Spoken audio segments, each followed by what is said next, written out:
first year from the Department of Applied Sciences, Tezpur University, and I work under Dr. Biplab Sarkar sir. So I would like to welcome you all with a quote from Neil deGrasse Tyson. We are not simply in the universe, we are part of it, we are born from it. So a very good morning, welcome to all the participants, chairpersons, and our distinguished guests on the one-day online conference on the emerging trends in high-energy astrophysics, organized by the Department of Applied Sciences, Tezpur University, with innovation of physics teachers RC17 as a part of Professor D.P. Khandelwal birth centenary celebrations. So I would like to announce that the proceedings of this conference are being simultaneously streamed in the YouTube link that has already been shared with all the registered participants. So now I would like to invite Dr. Somnath Paul, head in charge of the Department of Applied Sciences, Tezpur University, to deliver the welcome address.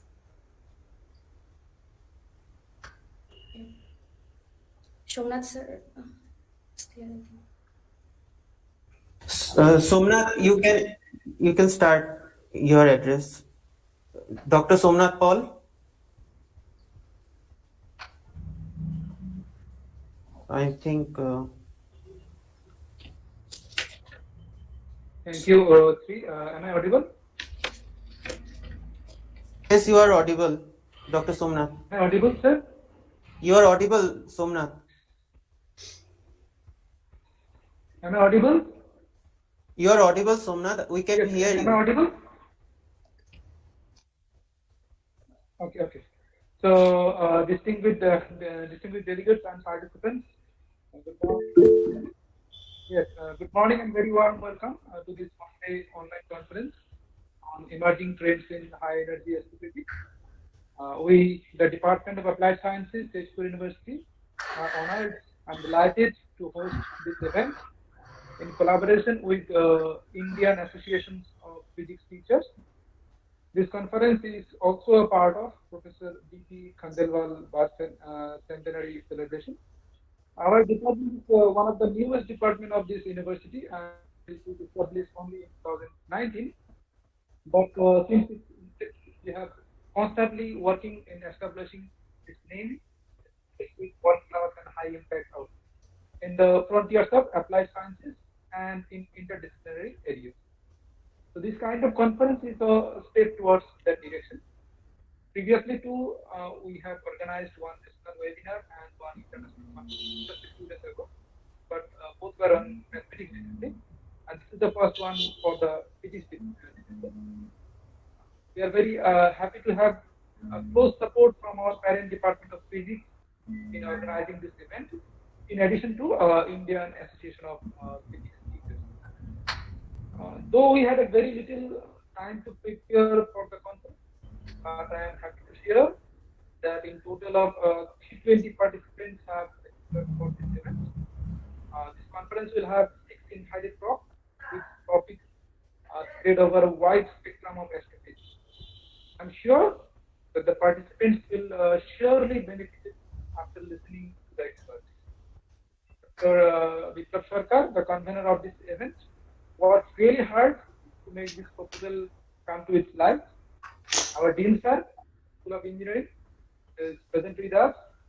As always, he has been a constant support, just like a father does for his infants, because we are at the infant stage only. I welcome you, sir. We also have with us experts who have spent their time from their busy schedule for this conference. They are all well-known personalities, both in India and in abroad, in this discipline. Welcome you all. We have Dr. Rita Deka, Vice President of IIT ISRO, and Dr. Runima Vaishya, President IIT also.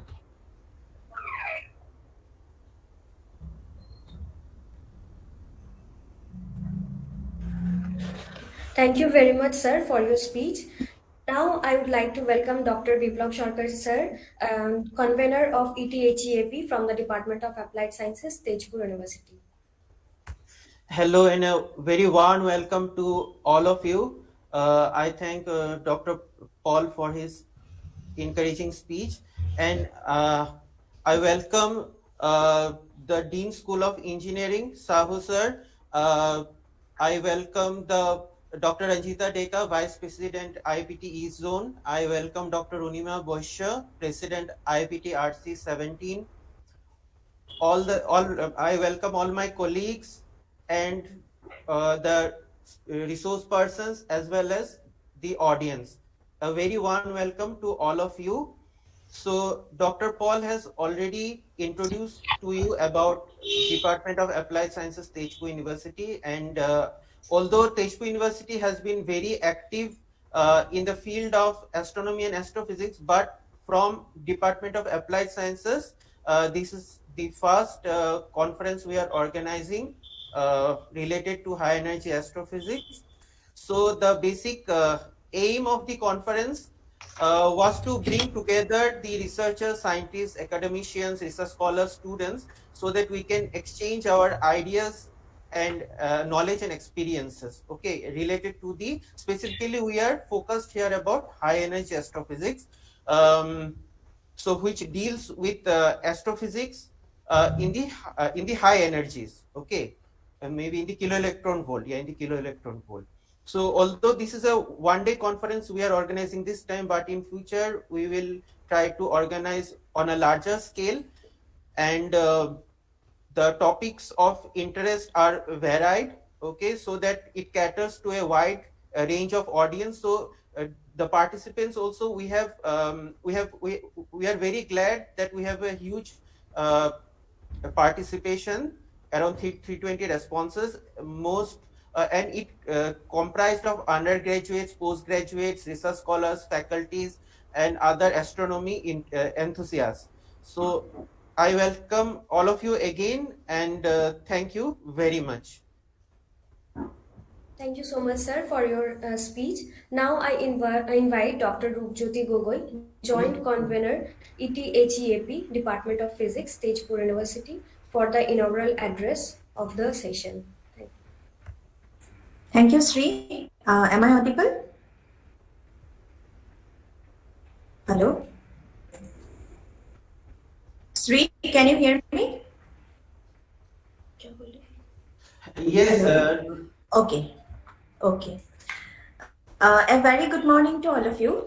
It's my privilege to welcome you all to the online conference on emerging trends in high energy astrophysics, organized by Department of Applied Sciences, Tezpur University, in collaboration with Indian Association of Physics Teachers as a part of Professor D.P. Khandelwal Birth Centenary celebration. Tezpur University is contributing towards promoting astronomy education, research, and outreach through workshops, meetings, and conferences since 1999, soon after the establishment of Department of Physics in 1998. We are organizing workshops, meetings at different parts of Northeast like Meghalaya, Nagaland, Arunachal Pradesh, and different institutions of Assam, including our own Tezpur University campus. We are doing most of these activities in collaboration with Inter-University Center for Astronomy and Astrophysics, that is AYUCA, Pune, since last 2 decades. I would like to mention that along with many 3 days workshops, we also organized 21 days long SCRB school on observational astronomy in 2017, which was fully funded by Department of Science and Technology, Government of India, where we had representations from all parts of the country. One of our major success is to initiate a series of meetings named as Northeast Meet of Astronomers, popularly called as in the year 2015. It was an attempt to bring together all astronomers working in different institutions of Northeast to the same platform to stimulate discussions and to promote collaboration. Our initiative is so successful that we have recently organized NEMA 7 in Rajiv Gandhi University, Arunachal Pradesh. We have also hosted one science and instrumentation meeting of the mega project 30-meter telescope. We have organized focused data analysis workshops to train young and aspiring astronomers in different areas of astronomy.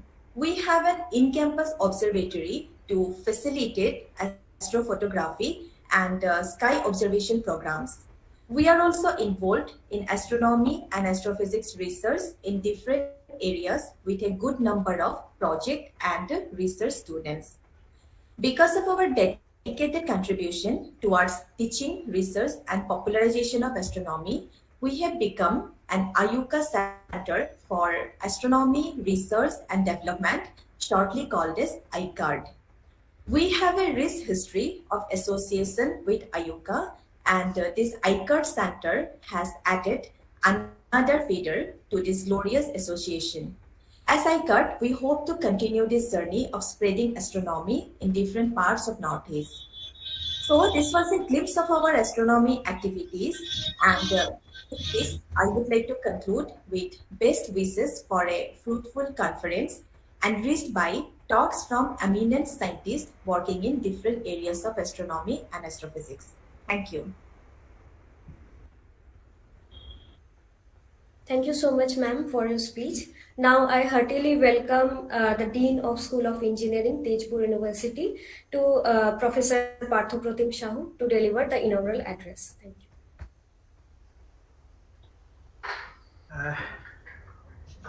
Esteemed dignitaries, the conference, I'm seeing the Dr.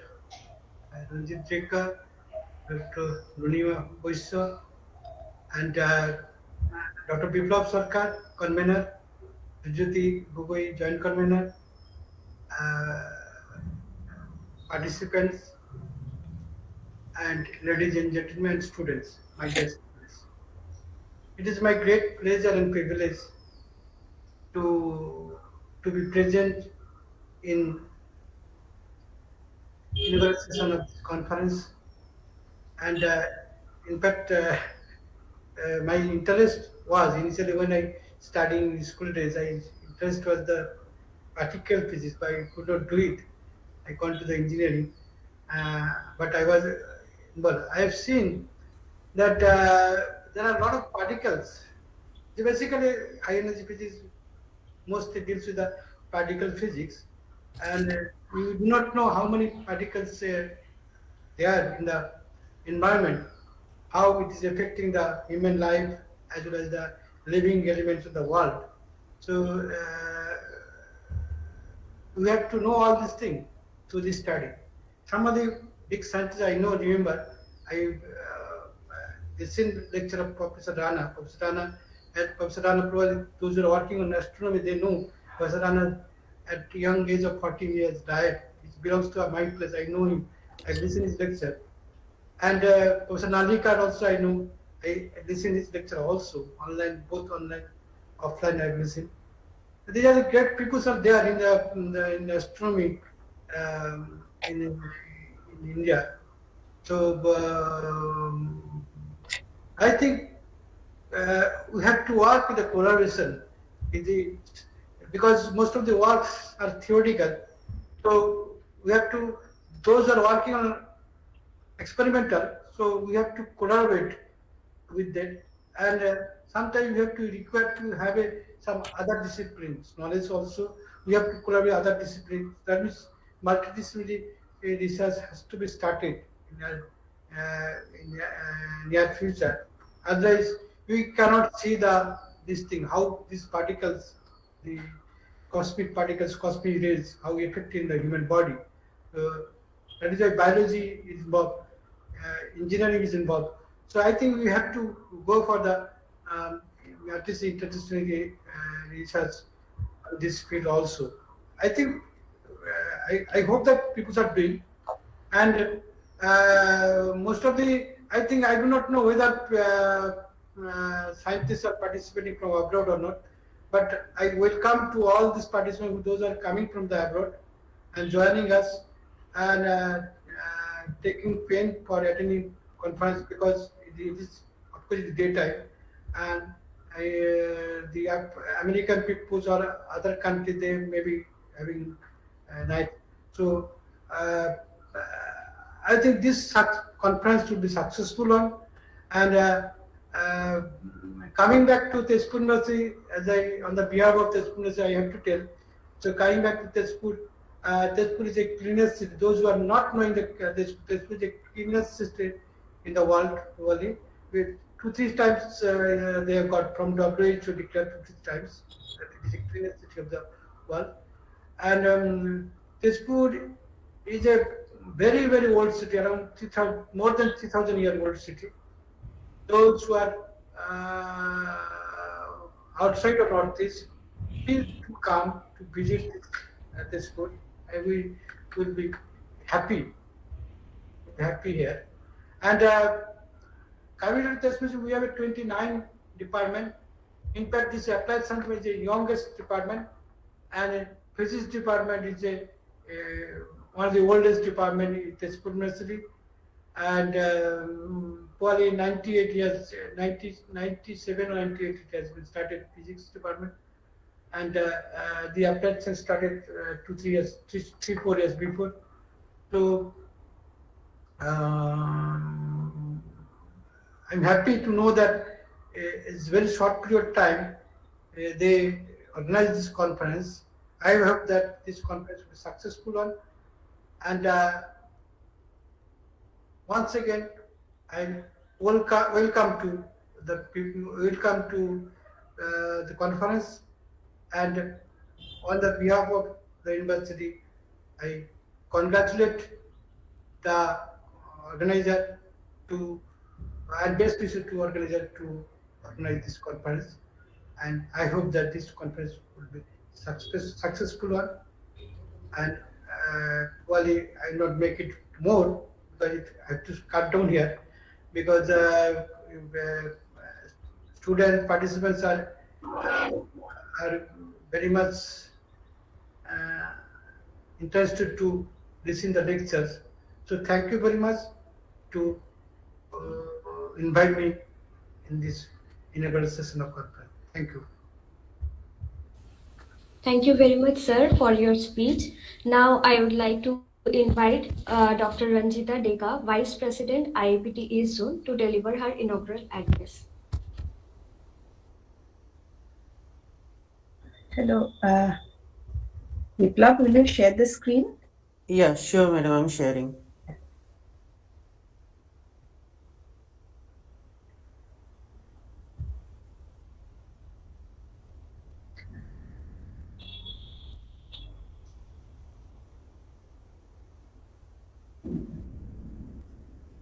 Very good morning to all of you present here.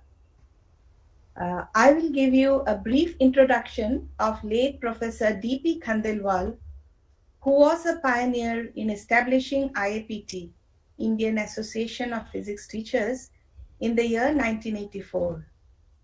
With the active support of some physics teachers for the sake of promotion of physics education in India.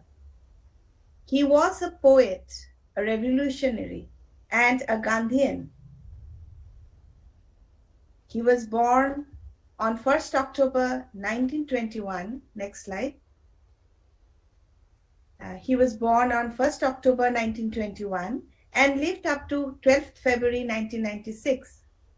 He served in various places like Karachi, Pilani, Nainital, Agra, Jaipur, and Kanpur.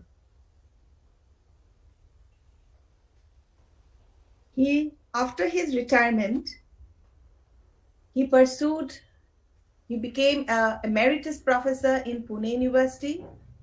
He also initiated this IAPT in 1984. He organized the examinations of IAPT like the NSEP and NGPE, and also held first annual convention where the President of India was invited. Next slide, please. Here, Gyani Jail Singh was there in the first annual convention of IAPT. Next. Yeah, these are the activities of IAPT which D.P. Khandelwal has vision. He was the main person, key person for promoting all these activities and programs of IAPT. Next slide. Yes, uh, this is a cartoon prepared by Dr. A. Mishra. He sketched a cartoon with D.P. Khandelwal holding the banner of IAPT in his hand while pulling the wagon of physics education, a beautiful illustration of his vision. In the wagon, he has uploaded the planned activities, IAPT bulletin, NSEP, NGPE, lab improvements, low cost books, IAPT convention, etc. Next. Yes, he was a widely traveled person, and he delivered lectures, he held meetings, held seminars, he spread IAPT activities by mouth publicity, and he motivated the people to join as life membership. As a result, we have about 8,500 life members today. Next. These were some of his activities in the year 1996 at Pune University. Next. Some of the experiments during the convention, lab experiments. These were some of his lectures delivered. Next. Yes, at Pune during his Golden Temple visit also with Professor B.L. Saraf. Next. Yeah. This was his academic record. He started teaching career from Karachi in Pakistan. After independence, he came to Birla College in Pilani. He taught at Agra, Nainital, University of Rajasthan, Jaipur, and finally at HPTI Kanpur during this period, 1969 to 1981. And during this time, he guided about 6 PhD. And he was a very meritorious student. And these were some of his academic record of Dr. D.P. Khandelwal. Next slide, please. Yes. These were some of his books published, and he stayed in the University of Rajasthan during the period 1977 to 1978, and there he developed the Center for Development of Physics Education. He established that center in Rajasthan. I think this is the last slide. Okay. So at the end, we pay a tribute to the memory of D.P. Khandelwal birth centenary celebration, who was a visionary for revolutionizing the physics education at all levels in India. The lamp lighted by D.P. Khandelwal is burning with full brightness, spreading its light in all nooks and corners of India. I conclude by wishing a big success for today's program. Thank you. Thank you so much, ma'am, for your speech. Now I would like to welcome Dr. Runima Vaishya, President IAPT RC 17, to address the session. Okay, thank you. Good morning, everybody. Indian Association of Physics Teachers, IAPT in short, is a grassroots and non-profitable organization established by the great visionary Dr. D.P. Khandelwal in 1984 with the objective of upgradation of physics teaching and the physics teachers through academic activities throughout the country. Over the years, this organization has grown into a major organization having more than 6,000 members, live members from the country and abroad. The members of IAPT include school teachers, college and university professors, research workers, and physics lovers, of course.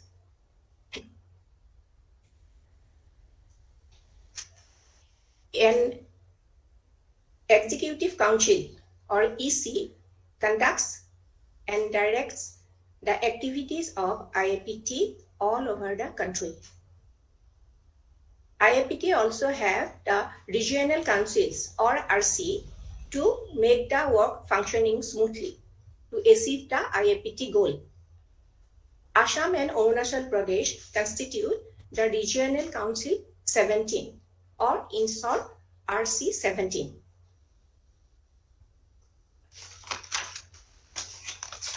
IAPT also conducts examination for the students like National Standard Examination in Physics, in Chemistry, in Biology, and in Astronomy. It also conducts standard examination at the junior level. This examination, especially the National Standard Examination in Physics, is the most popular one, and every year large number of students appear for this examination because it enables them to judge themselves at a national standard. So it is very, very popular. Other important academic activities of IAPT are organization of conference, seminars, workshop, then invited talks by reputed physicists, popular talks, etc. Now, today's online conference on the emerging trends of high energy astrophysics is organized by the Department of Applied Science of Tezpur University in collaboration with the Regional Council 17 of IAPT. I believe this conference will definitely benefit the students and will contribute in achieving the Dr. Khandelwal's goal. Thank you. Thank you so much, ma'am, for your speech. And here we came to an end of our inauguration session. Now I would like to announce for the YouTube participants that the chat box is open. And if you are unable to see that, you can refresh the page once. So now, and you can also ask the question there. Now I would like to invite the chairperson of of the session one, Dr. Pranjal Kumar Gogoi, to continue the session further. Thank you. Okay. Thank you, Sri. I hope I'm audible. So, Yes, sir. yeah, thanks, Biplov, for asking me to be the chairperson for this session. So we have three invited lectures in this session, which will start from 10:30 and until 12:15. So, and the lectures will be delivered by three distinguished speakers. So the first speaker will be Dr. Pralay Kumar Kormakar. So he is working in Tezpur University only in the physics department. So he is an associate professor, and he completed his PhD from Guwahati University, and his research areas include fluid and plasma physics, theoretical physics, and astrophysics. And today he will deliver the lecture with the title "Acoustic Waves of Nuclear Origin in Degenerate Astroplasmas." So I welcome Dr. Kormakar sir. I hope he's online. He's there. So kindly start your lecture, sir. Okay, thank you, Chairman. Okay, am I audible? Uh, yes, sir, you are Yes. audible. Maybe you can switch on your video. Oh, okay. Because of network instability. Okay, so will it be possible? Okay, if I switch on the video during interaction, I, it can be done. But Yeah, sure, sir. Sure. It's okay. okay. So I'll switch on the video later. Okay. So now let me proceed. Okay.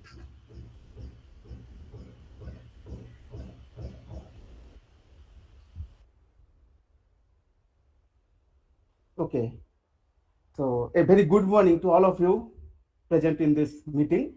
So first of all, I am extremely thankful to organizers for the invitation and giving me this opportunity in this knowledge exchange forum. And although I am also part of the same, okay, so whenever this question was, when this invitation came to me, then I decided what topic to discuss, because we should choose some topic which is very relevant nowadays, at the same time from the theoretical perspective. So accordingly, it came in my mind that why not to discuss this point. This is least addressed. So accordingly, my title is Acoustic Waves of Nuclear Origin in Degenerated Astroplasma. So this talk, as I am already told, that audience will be heterogeneous, starting from children to experts. So accordingly, my compilation, my topic consists of two parts. One is fundamentally very basics, and second one is applied part. And applied part are the results of joint efforts by my research scholar Shayantu Dasgupta and myself. Okay, so I think there are many who are not from this university. So for them, there is a very quick virtual tour. So this is our main entrance, and here it is administrative building. Is it visible? And this is bird's eye view of the campus, and this is our guest house. Sir, your slide is not visible. Oh, But we- sorry. yeah, Just a minute. I have not shared. Okay. Just a minute. Sorry.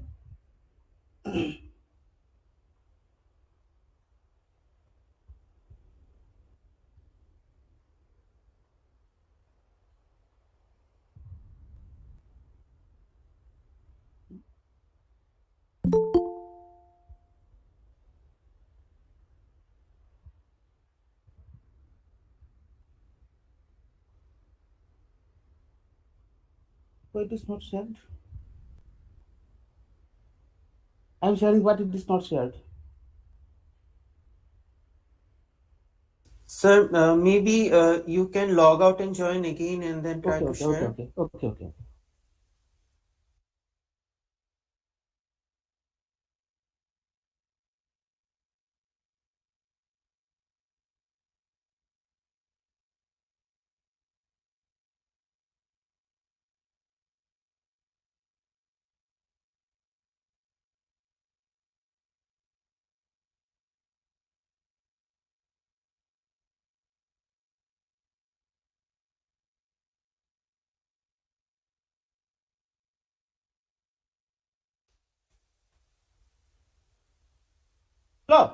Hello. Yes, sir. I Yes, think sir. it's already shared in shared mode. That's why I am not able to share.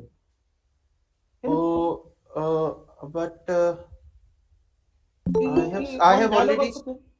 I have already stopped sharing. Oh, Wait, but here the dialogue came and it remains, the link is now just dead. Oh, what to do? wait, sir. I think I let me log out. I think you can share then if I log out. Okay, fine. Please do it. Sorry for the inconvenience.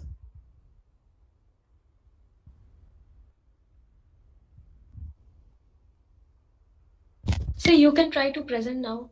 Sir has been logged out from here. So, but still it is lying dead. Okay.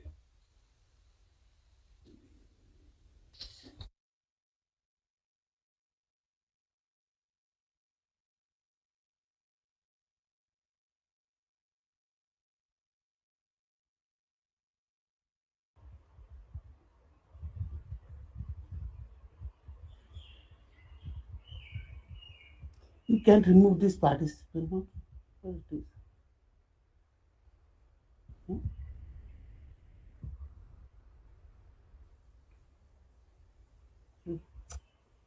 What is going on? Hello, Viplav. Yes, sir. Once I give enter screen sharing, then it becomes dead immediately. Should I use a different? Sir, can you send me your slides, please? Yeah. Sure. And now sharing option is there. I think you can share now. Okay, just a minute. It has never happened. Okay, so can I try once? Then I can see. Yeah, Indu, please try. But there is one video also. Okay. Can you see my screen now? Yeah. Yeah. That means it will work. Okay, Okay, I'm stopped. I'm making.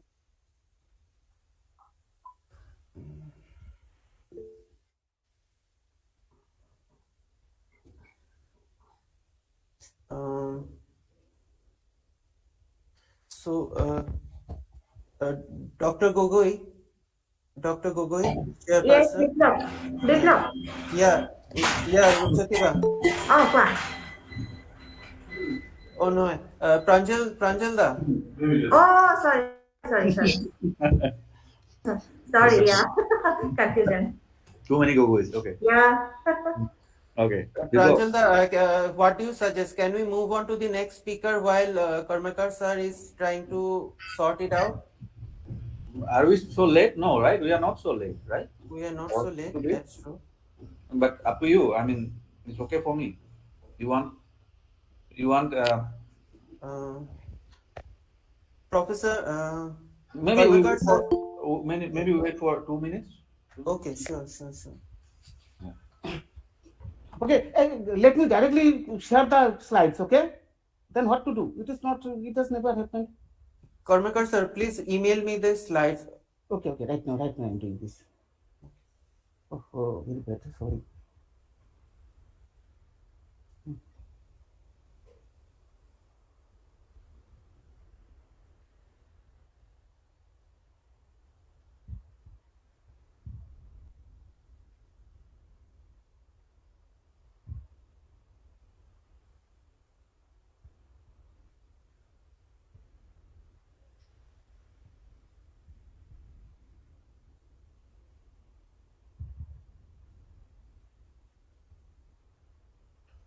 Basically, we lost Just 7 minutes. So, but I'm just sending it.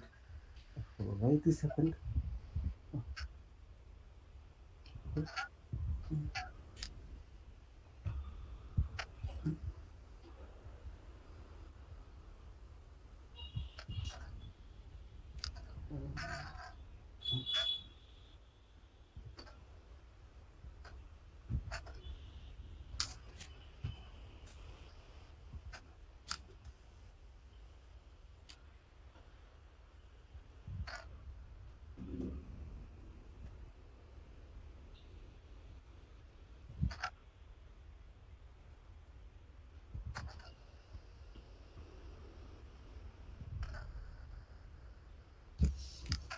Okay.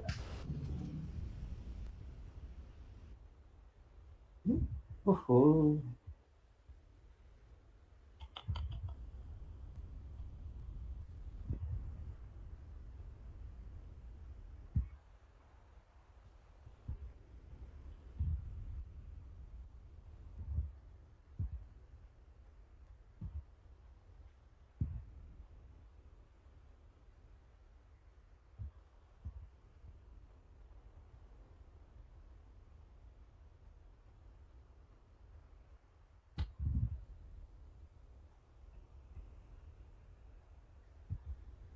Hello, Biplav. Hello, Biplav. Hello. Yes, sir. No, the size is very huge. Okay, it is not going as per this. Let Oh, me use from Gmail. Okay, or what you want? Okay, can I get the second option? Second top. I think it's okay, sir. I will ask the second speaker to present if it is okay. Okay, so just after that, it will turn. Okay. But So, it has only if I can. Yes. Sir, is he present? Dr. Mundiko, sir, you can send him in WhatsApp also, and it will send to him after one speaker does his session, his presentation. Okay. After one presentation, it will give. Yeah. see, can you help me I mean, contacting Professor Kaur so that he can or she can. Yeah. Sure, sir. Yes, sir. Hello. Good morning. Yeah, good morning, Professor Kaur. You are there. Good morning. I'm there. Yes, I'm there. Yeah. So Professor Kaur, so I have to give an introduction of yours, of you before we Okay, so begin. do you want me to go ahead deliver the talk now? Yes, I think you can present, but before that, I have to give an introduction It's okay. It's about okay. you Yeah. to Fine. the audience. Okay, so I'm sorry for the interruptions, and I will continue with the first lecture after this one actually. So Oh, then we will go ahead with the second scheduled lecture by Professor Manjit Kaur. So let me introduce our distinguished speaker. So Professor Manjit Kaur is a retired professor from the Department of Physics, Punjab University. So and Punjab University, Chandigarh, and she completed her PhD in high energy physics from Punjab University and her MCA in computer science. So her primary work area includes participation in international high energy physics experiments, fabrication and testing of detector parts, front end and back end electronics, dynamics of high energy particle interactions, QCDZ, measurements of particle properties, and Monte Carlo simulations. So we are lucky to have her today deliver the talk with the title Chasing Neutrinos at the LHC. So let me welcome Professor Kaur to deliver her lecture. So please, Professor Kaur. okay. Very good morning to all of you. First, let me share my screen and then I'll come over.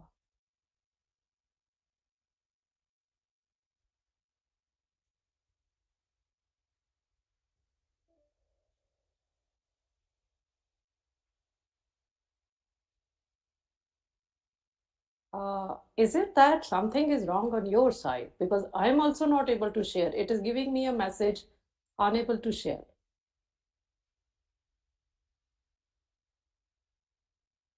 But the third speaker was trying and it was working. So I don't know the technical parts here, but because I'm not controlling it, probably Viplab and Sri, you can try to look into that.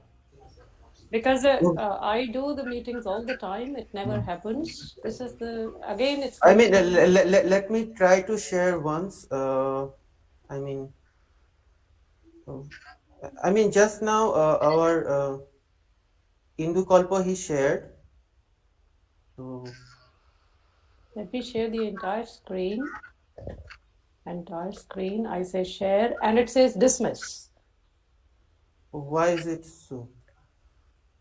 I do not know. Okay, then let me try again whether the same message comes on.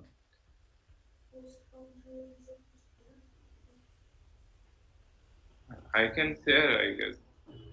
Yeah, you are sharing. So maybe it's your network, your local No, server that or network problems. We can't share from outside because this is a simple Google Meet, which happens every 3 times a day. True. Professor Kaur, could you please send it to us? I mean, I don't understand because Dr. Indu Kalpa is also outside. He is not here. Okay, so let me just first try once more by logging out and then clicking your link and then starting again. Sure, sure, ma'am. Sure. Is it, Viplab, is it, does it have to do with the Jisoo thing? No, right? No, we are logging in from our personal email IDs. Okay.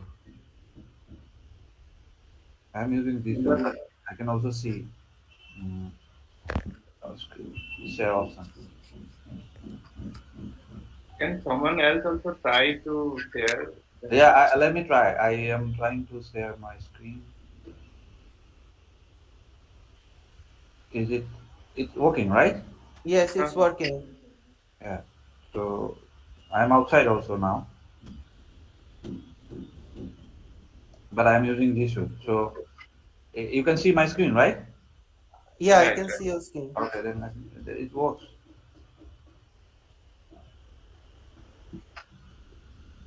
When I'm curiously it is not working using for the speaker. not the Jisoo one, then also it's working.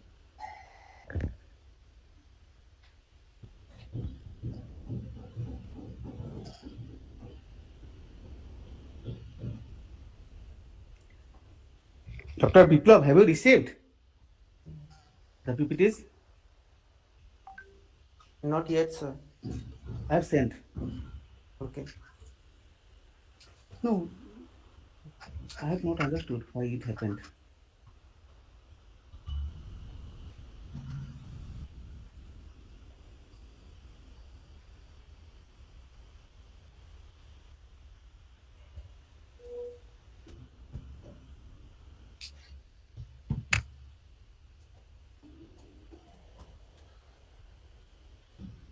Professor Kaur, can you please try to share, because two of the participants, they are able to share the screen. Okay, I'm now sharing.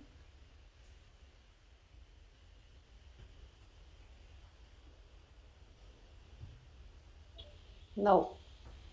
It says issue presenting, dismiss.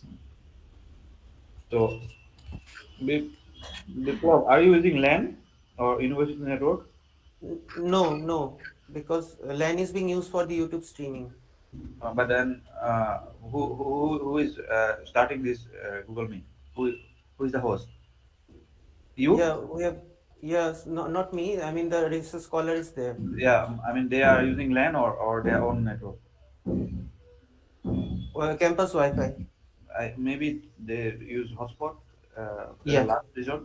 That, because there could be some bug there, like it's blocking it, something like that. Professor Kaur, if you don't mind, could you please, I'm typing in my email ID. Could you please send your presentation? Yes, I can do that. But the problem would be, anyway, because I have a little bit of animations in between. So let me just send. I have in the chat box, I have written. Okay. I can reply you back on the mail where I received Yes. a mail from you. Oh, okay, Is yes, that... sure.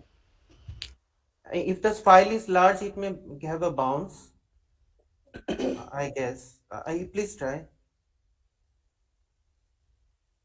I will try.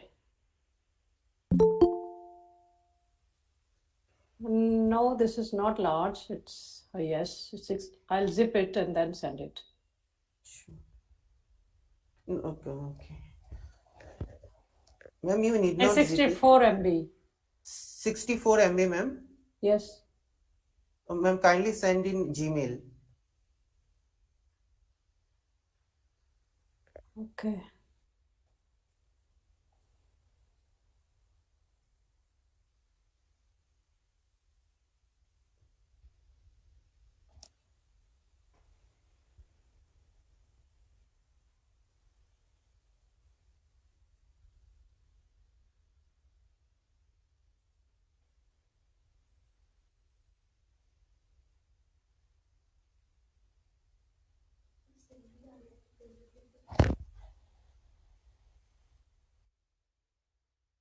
Can you just speak your email ID?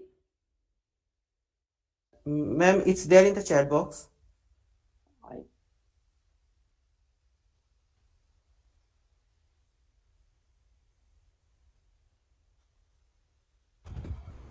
Okay.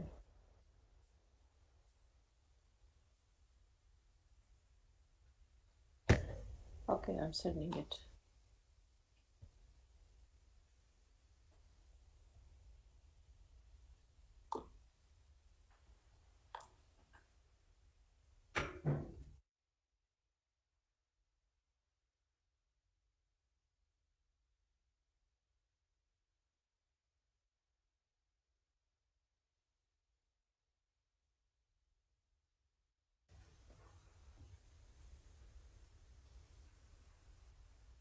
It's uploading. Okay. Karmakar sir, I haven't received your email till now.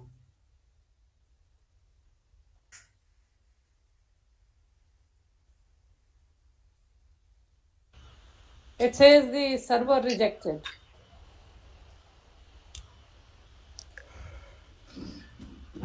I suggest Biplab you make the host from other Wi-Fi source like hotspot or something, your hotspot or something. Maybe it's because of the. No, actually, this Gmail also allows 25 MB. It does not allow that big. But it should go to then Google Drive, right? It will go to Google Drive automatically. I will try from CernMail. It might come from CernMail.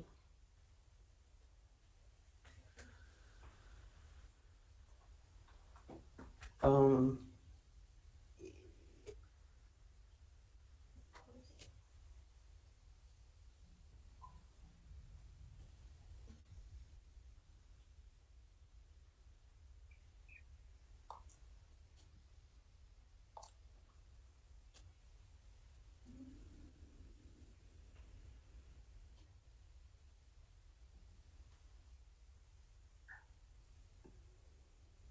It's uploading. Let's see.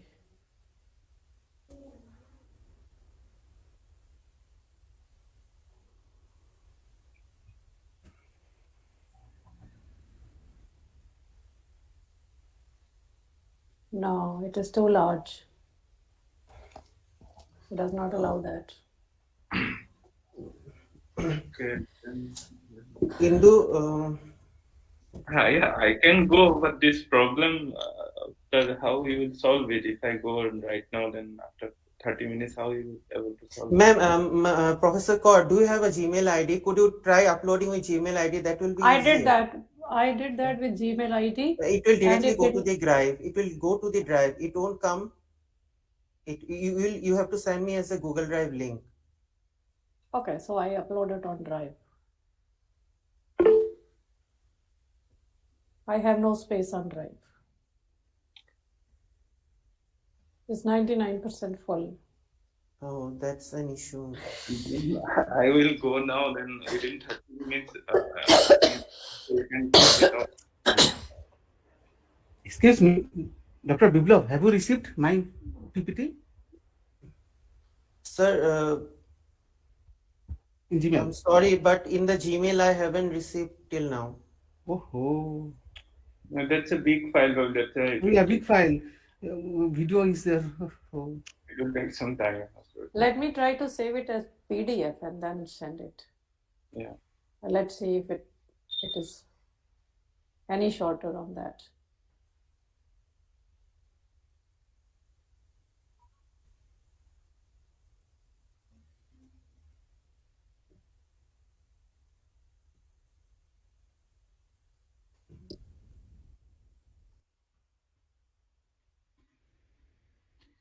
Yeah, It is 10 MB on PDF.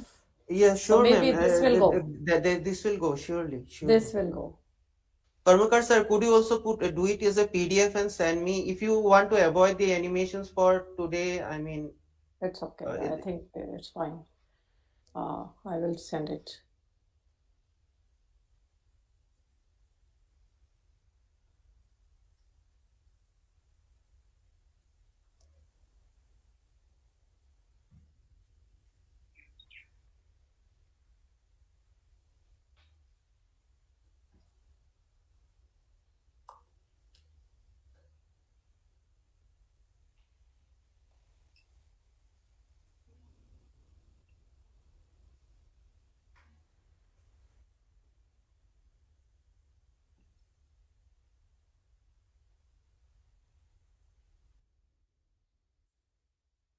Just check. I did not write a subject actually, but I just sent it. Just see if it is there in Gmail. Yeah, sure, ma'am. I'm checking it. It's not received till now. It will come, but it has gone actually in Gmail. Okay.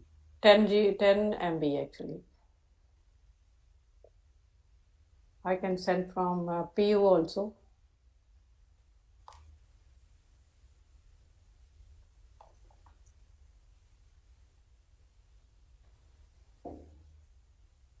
Oh, I think it went to. Oh yeah, ma'am. Actually, it went to spam. I found it. I have found it. You found it? Yes, ma'am. Actually, it was lying in the spam. I have downloaded it. I'll be sharing. It's being downloaded. Probably that was the reason. That's why Gmail was not allowing you to share it.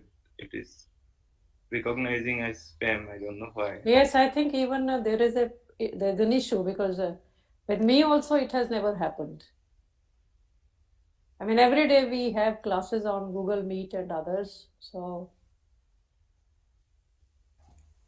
Ma'am, I'll now share the screen because I have received your PPT. So, ma'am, can you see my screen? yes, I can see your screen. Okay, so this will be in PDF now, so it's okay. I will not have any videos.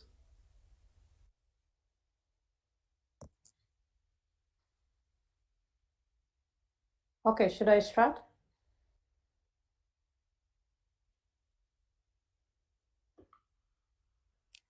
Yes, sir. Yes, ma'am. Yes, sir.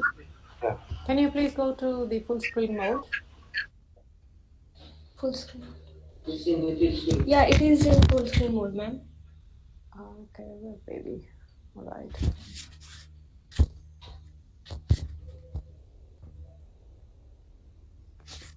Just 1 second.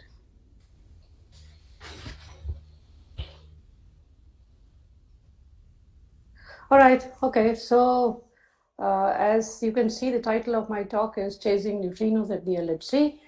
And the reason for this is that I am working at LHC with the experiments, CMS experiment as one of the participants.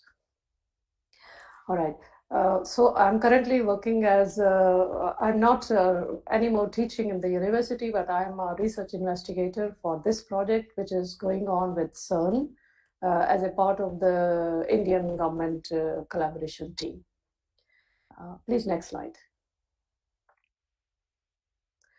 Okay, so I'm also calling the neutrinos, since this is a conference on high energy astrophysics, and as I understand the particle physics, the astrophysics, the cosmology, and the astronomy, all of these people are hand in glove as far as they are exploiting the universe, trying to study the universe.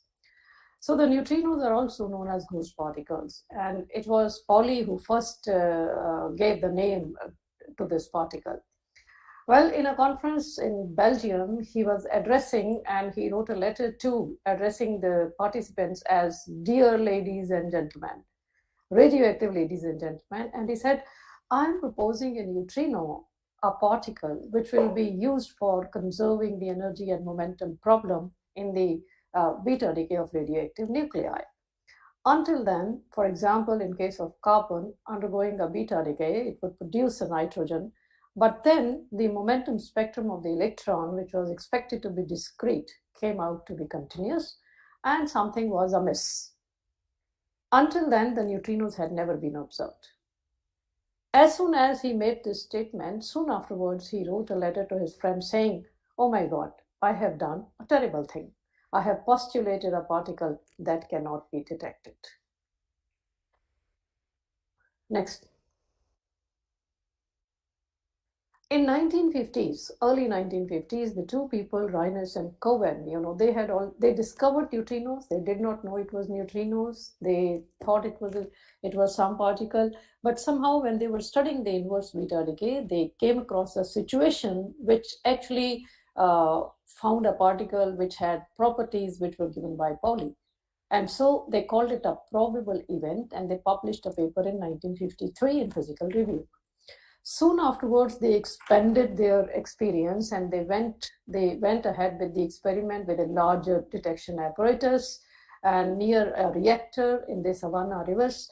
And then they found that there were 3 particles exactly same as that of neutrinos, which were arriving the detector per hour. So they wrote a conclusive paper in 1960s claiming that they have found a neutrino. Now, the immediate importance of this observation? The immediate importance at that time was that there were theories which had predicted that what is responsible, that a process responsible for the luminosity of stars, explosions of supernovas, and synthesis of the elements in the universe. Next, please. So in 1920s and 1930s, scientists developed a theoretical framework, a theory, which actually was for understanding how the sun shines. And they had found that the nuclear fusion process, the nuclear reactions are going on inside the sun, where the lighter elements, lighter atoms, they are fusing into each other and then producing the bigger elements. For example, hydrogen producing deuterium, deuterium producing helium.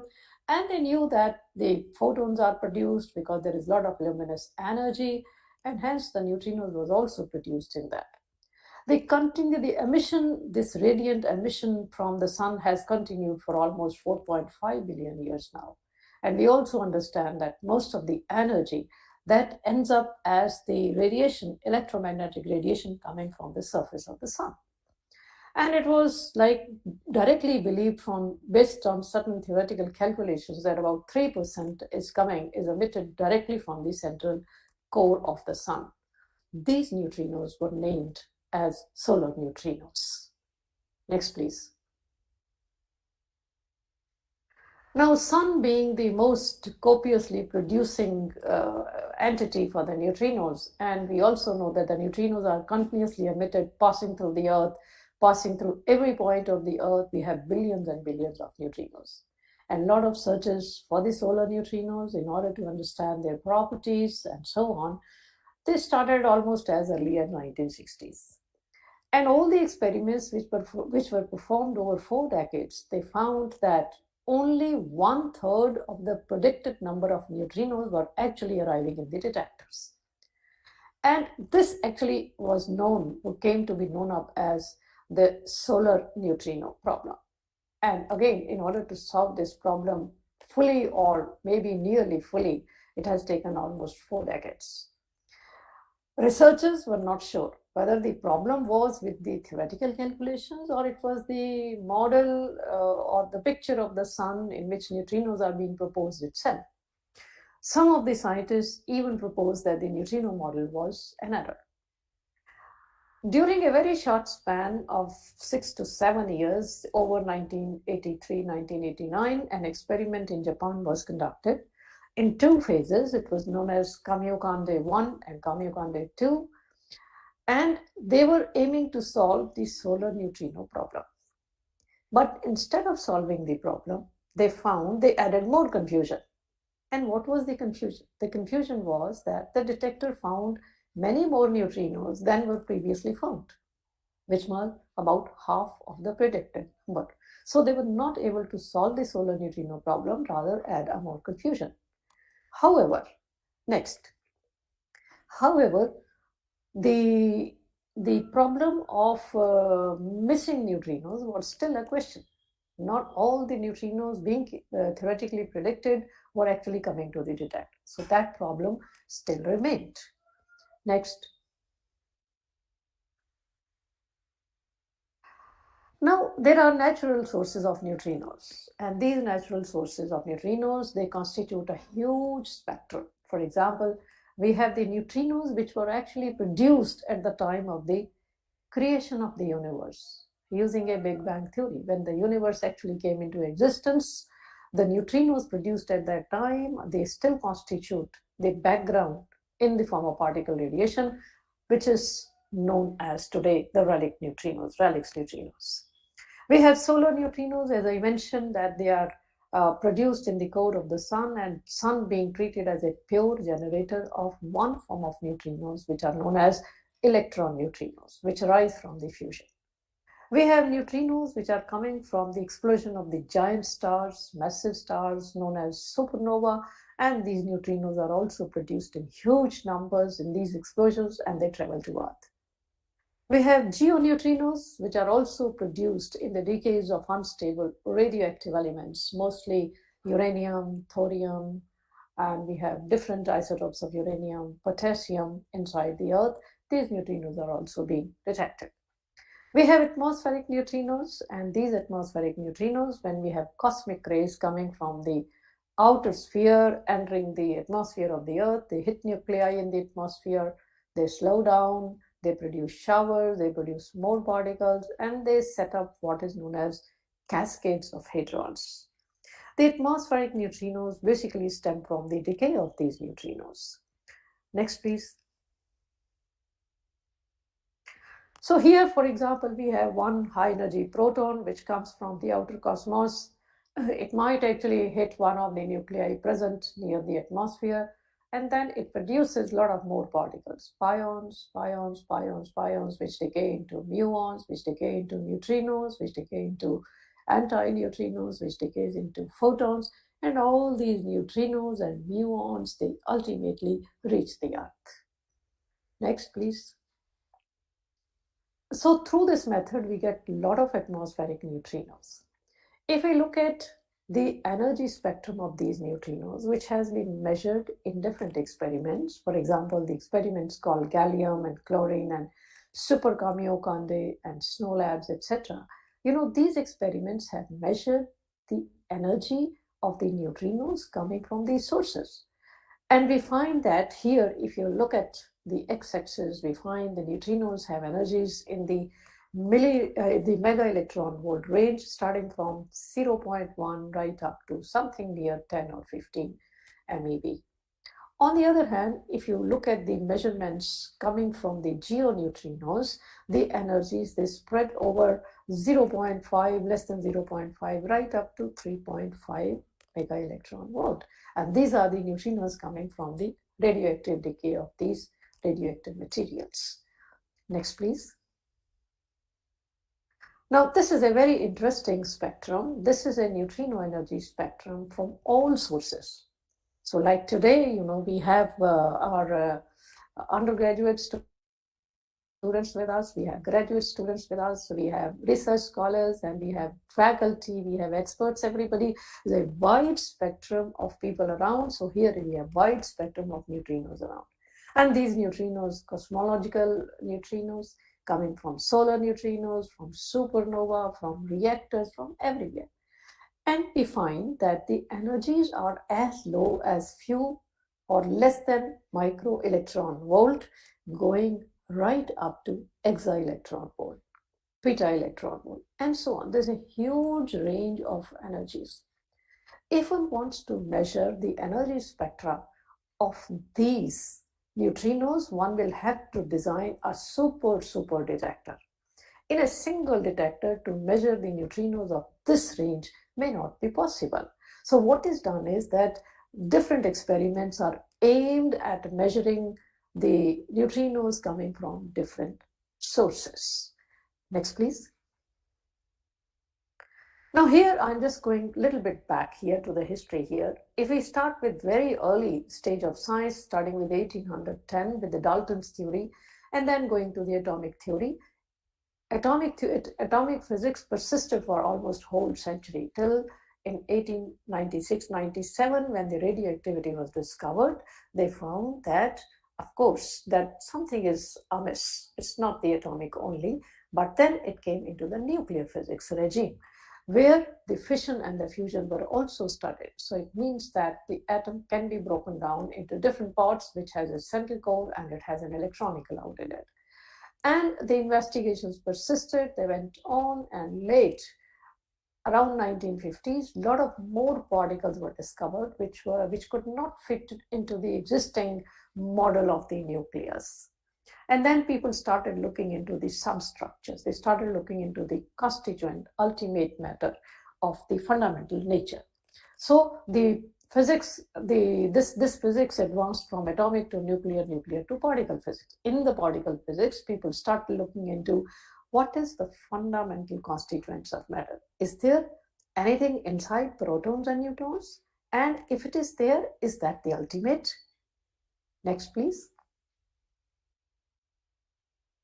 This structure of the matter was established almost as early as 1975, starting with something, the matter which we can visually see with the dimensions, which is less than millimeter, crystal sizes, going through the atomic system, going through the molecules, going through the protons and neutrons, and we find that protons and neutrons do have an inner structure, which is now known in terms of quark contents. So the ultimate constituents of matter are not protons and neutrons, but they are quarks. Now, this is the regime which is of current interest, in which a lot of work is going on. The quarks were confirmed in as early as 1973. Next, please. Now, here we today understand from all knowledge accumulated by all kinds of scientists, astrology, astronomy, particle, and others, we know that the universe has a composition where we have heavy elements, we have stars, we have hydrogen, which we can see. So we have gases and solids we can see and feel. And in addition, we also have 0.3% neutrinos. And all these four together constitute only about 5% of the visible matter in the universe. The remaining 95% remains elusive, which is known as dark matter and dark energy. 25% of this is dark matter. And what is this dark matter? It is a hypothesized matter which can account for a large part of the missing mass of the universe. We cannot see it directly, we cannot see it through telescopes because it doesn't emit any radiation, it doesn't absorb any radiation. Then we have dark energy. From our cosmological experiences, we know that the universe is expanding, and the expansion of the universe is accelerating. Now, this is the one which gave rise to the concept of dark energy. This is some kind of energy which fills the space, the empty space in between the celestial objects, in between the galaxies, and it pushes the galaxies away. So this must be some kind of repulsive energy. It's not the galaxies which are expanding themselves, but it is the distance between them. It is increasing because of the presence of this dark energy. Next. Now here, just very quickly to remind you that all the matter in the universe, all the visible matter in the universe can now be divided into two simple categories, and these are fermions and bosons. Fermions are half-integral spin particles and bosons are integral spin particles. Here we have fermions, which are basically the main constituents of the matter. They make up the particles when they join, and they are cemented together, mediated by the forces, mediated by the particles which are called bosons. Deriving an inspiration from the chemistry, the physics people, the particle physicists have also developed a very simple periodic table. And this periodic table consists of quarks and leptons. They constitute fermions. The quarks, there are only 6 quarks and there are 6 corresponding leptons. These 12, they constitute the entire matter in the universe. These are joined together, cemented together with the forces which are also called bosonic particles, Z, gamma, W, and gluons, etc., and the Higgs particle, in order to make the matter in the universe. Next, please. Now here we also know that we have 4 forces in nature. These 4 forces are electromagnetic forces, weak forces, strong forces, and gravity. First 3 forces, they are very well understood in terms of a theoretical framework which is known as a standard model. Within this standard model, the gravity is not included. Standard model is not able to explain gravity so far, not include gravity so far. The fermions, they interact through these forces. What are the forces? The forces are the bosonic forces, which means the particles which are photons, Ws, gluons, and gravitons.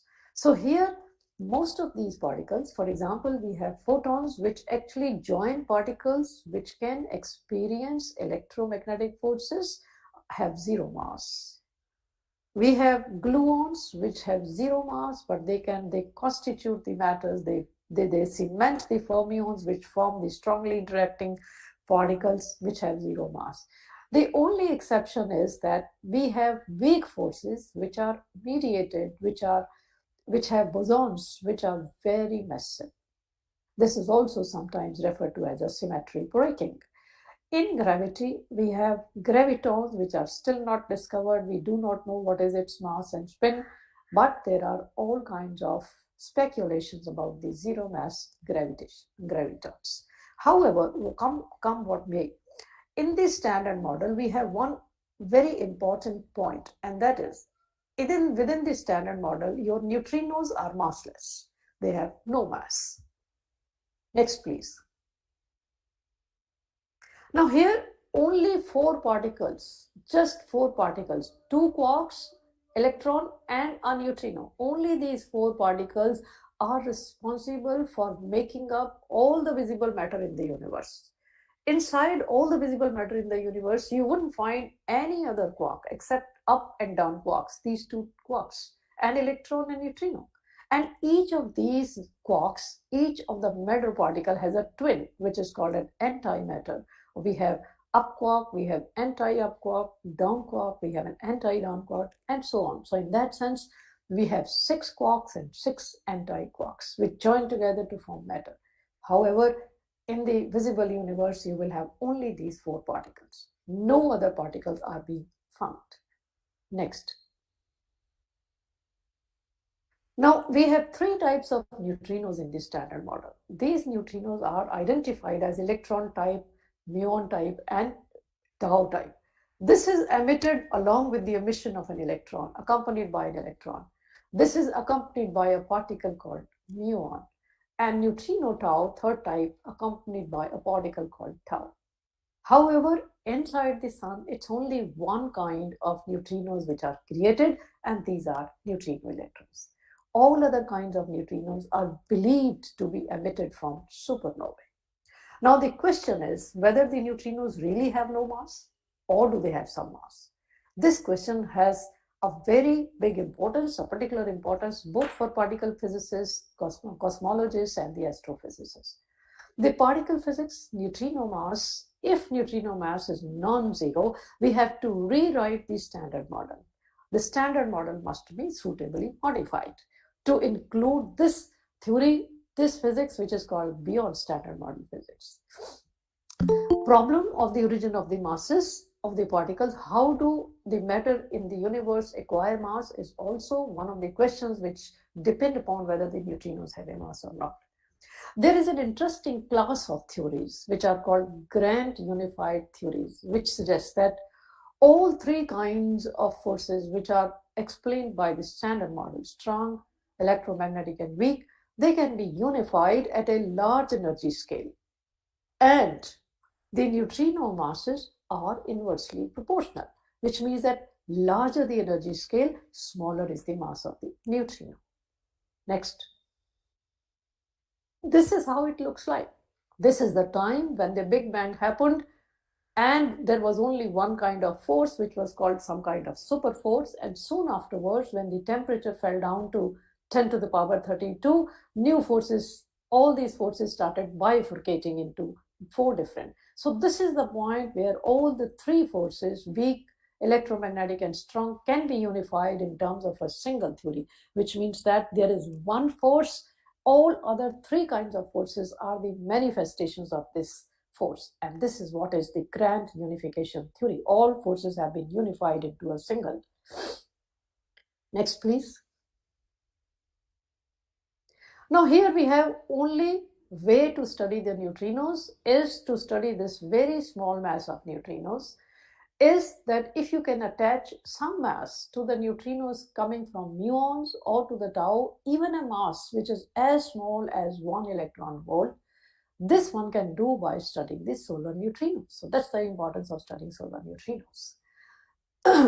Now the cosmic neutrino backgrounds coming from the Big Bang, the relic neutrinos and others, and the heaviest neutrino out of the 3 kinds, presumably the neutrino tau, if it has a few electron volt of mass, then these relic neutrinos could be an important component of the dark matter. The dark matter searches are going on all around the world in different experiments where no information has yet been found. And in case this neutrino muon, which comes from the muon, is much smaller mass, this could play a very decisive role for the solar neutrinos. Next. Now, the neutrinos here in the standard model, 3 neutrinos in the standard model. If there is no mass, then all these 3 neutrinos should stay separate, distinct, with no changes. However, even if any neutrino has even a very small mass within the standard model, the neutrinos can undergo a change in their type, which is also sometimes referred to as the flavor. And here, this is what is known as the neutrino oscillations, a hot topic these days. We have 3 kinds of neutrinos. Do we have another 4? Why do we expect that? Because we have large number of quarks. Should we have more number of neutrinos as well? Now, what are the neutrino oscillations? The neutrino oscillations are, it is found that when one kind of neutrino travels over a very large distance, it gets converted into another kind. Neutrino electron can go to tau neutrino. Tau neutrino can change to muon neutrino and back to this one. So this is what is known as neutrino oscillation. So it is only traveling over large distances without any provocation. One neutrino changes form into another neutrino. This is the probable neutrino oscillations, which is explained in a very simple formula here. This is known as P. And this P neutrino is given by this relation. So this P neutrino nu to neutrino nu, it gives you the probability that a neutrino nu remains a neutrino nu after traveling a long distance L with energy E, which means that if P comes out to be 1, this quantity should be 0. However, this quantity is not coming out to be 0, which means that this neutrino muon is definitely undergoing a change. The probability is non-zero here. So we have this over difference of mass of this one. Next, please. Professor Kaur, would you mind winding up in probably 3 or 2 minutes more? 2 minutes? Yeah. Okay. Okay, then please go to the next one. Please go to the next one. So here I would only like to mention then that we have a region, please, previous one, please. Previous one. Yeah. So the only region in which we have between 350 and 10 GeV is a region where the neutrino energies have not been seen. So the neutrinos here, they have been studied below 350 GeV in different experiments, beyond 10 GeV in different experiments. However, this is the region which is completely unexplored. Next, please. Here we have Large Hadron Collider, where we know a very large number of neutrinos are being produced. Neutrinos of all flavors, antineutrinos of all flavors. However, none of these neutrinos have been detected so far. So LHC is a new complementary neutrino source. Next, please.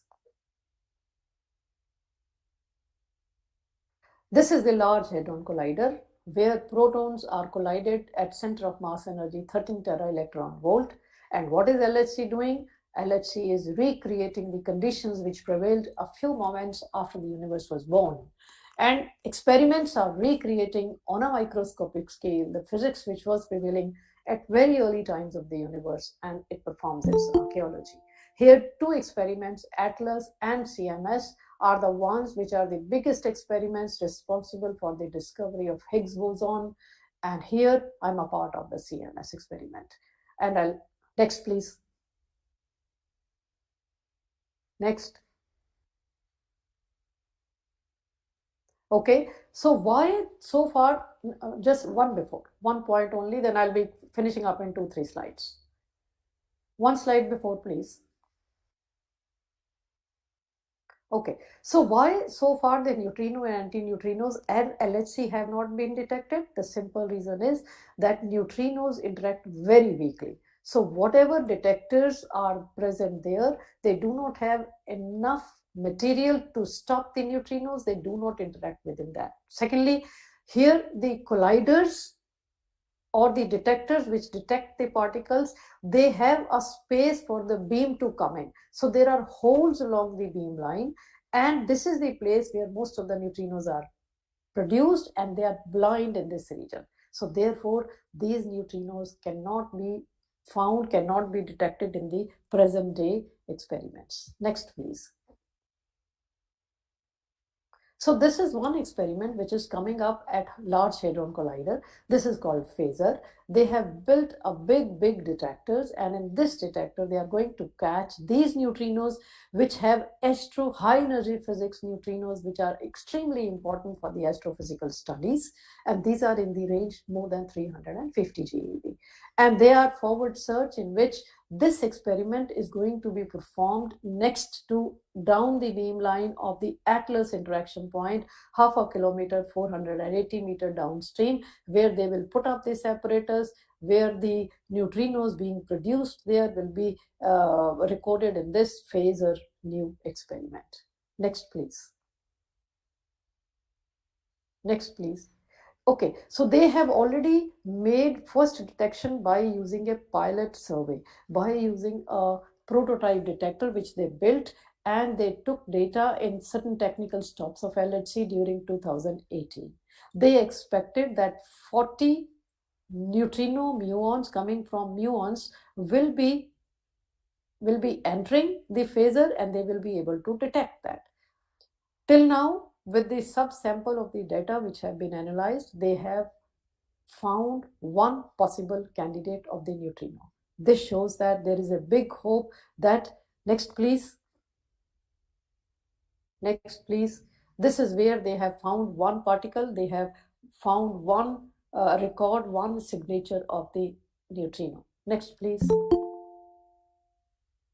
So this is where now the LHC will be starting with 14 tera electron volt of energy from spring 2022 very soon, and then it will continue for 2 years of data taking. This experiment hopes to collect the data, and it hopes to find something like 1300 neutrino electrons, more than 20,000 anti-neutrino coming from muons, and a relatively small number of about 20 neutrinos and antineutrinos coming from the towers. However, the important thing is that they are going to do this in a range which is 600 GeV to 1 tera electron volt. This is the energy regime which has not been searched so far. Next, please. So I come into the end of this one with last one slide. Now, this is a second experiment which is also searching for these neutrinos. To look for all the neutrinos in this range, they will study the proton-proton, which is called scattering and neutrino detector in neutrino interactions here. And additionally, something new to be discovered, yet to be discovered, will be done at this experiment, which again is most important for all the high energy astrophysical phenomena. This is feebly interacting particles. And what are these? They are also set up this experiment. So far, they have not done any pilot run, but they will do it very soon when the run starts in next 2 months. Next, please, last.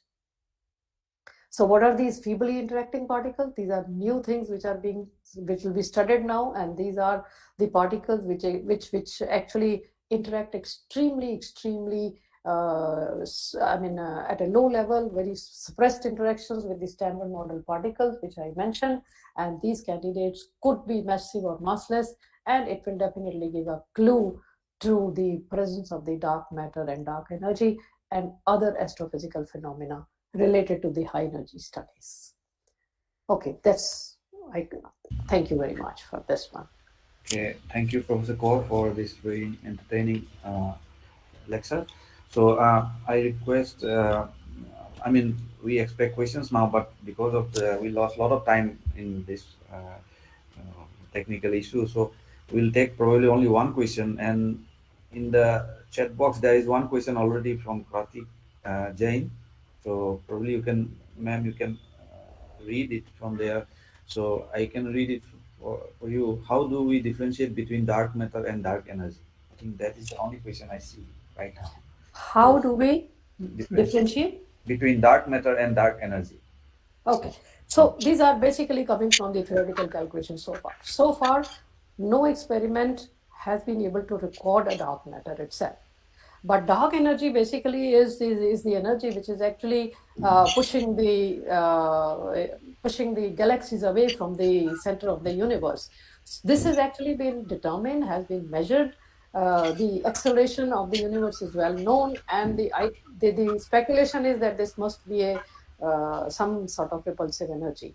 But this is so far at the theoretical levels, and a lot of experiments are going on, but no conclusive results so far. Okay. Thank you, Professor Yeah. Kaur. There is one more.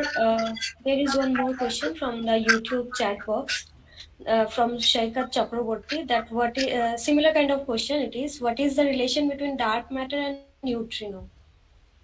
Between the dark matter and the neutrino? Yeah. Okay, so the content or the actual matter, what makes the dark matter is still not known. So what is known is that if the neutrino becomes massive, if the neutrinos can be studied, their properties can give couplings to the different standard model matter or the beyond standard model matter, which can actually give clues to the dark matter. That's the only relation between them. But neutrinos are important for all astrophysical phenomena, and they are basically the main content in the universe. Okay, thank you. Okay, there is one more question, but I think we are really late. They can send the questions on my email, and I Yes, can yes. type back. I request Sobik Das to send the question directly to Professor Kaur by email, and she has agreed to reply back to you. So Okay, maybe if they want, they can come on Skype later. Yes, yes, sure. One-to-one discussion. Okay. I'm sorry because we lost a lot of time. Yes, I know. So thank you, Professor Kaur, for your really nice talk. So we will now move on to the next lecture. That is actually we were supposed to be the first lecture by Professor Dr. Praloy Kumar Kormakar. So I request sir to start his lecture now, and probably. So I would just 1 minute. I would just like to thank Madam Deka, who contacted me for this talk, and also an opportunity by the organizers to come and talk to me on this platform. Thank you very much. Okay. Biplab, can you share the slides? Thank you. Bye.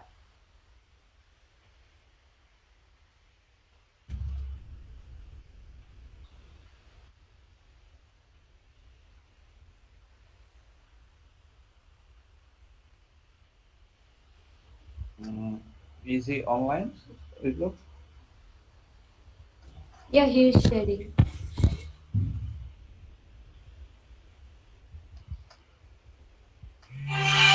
Okay, am I audible?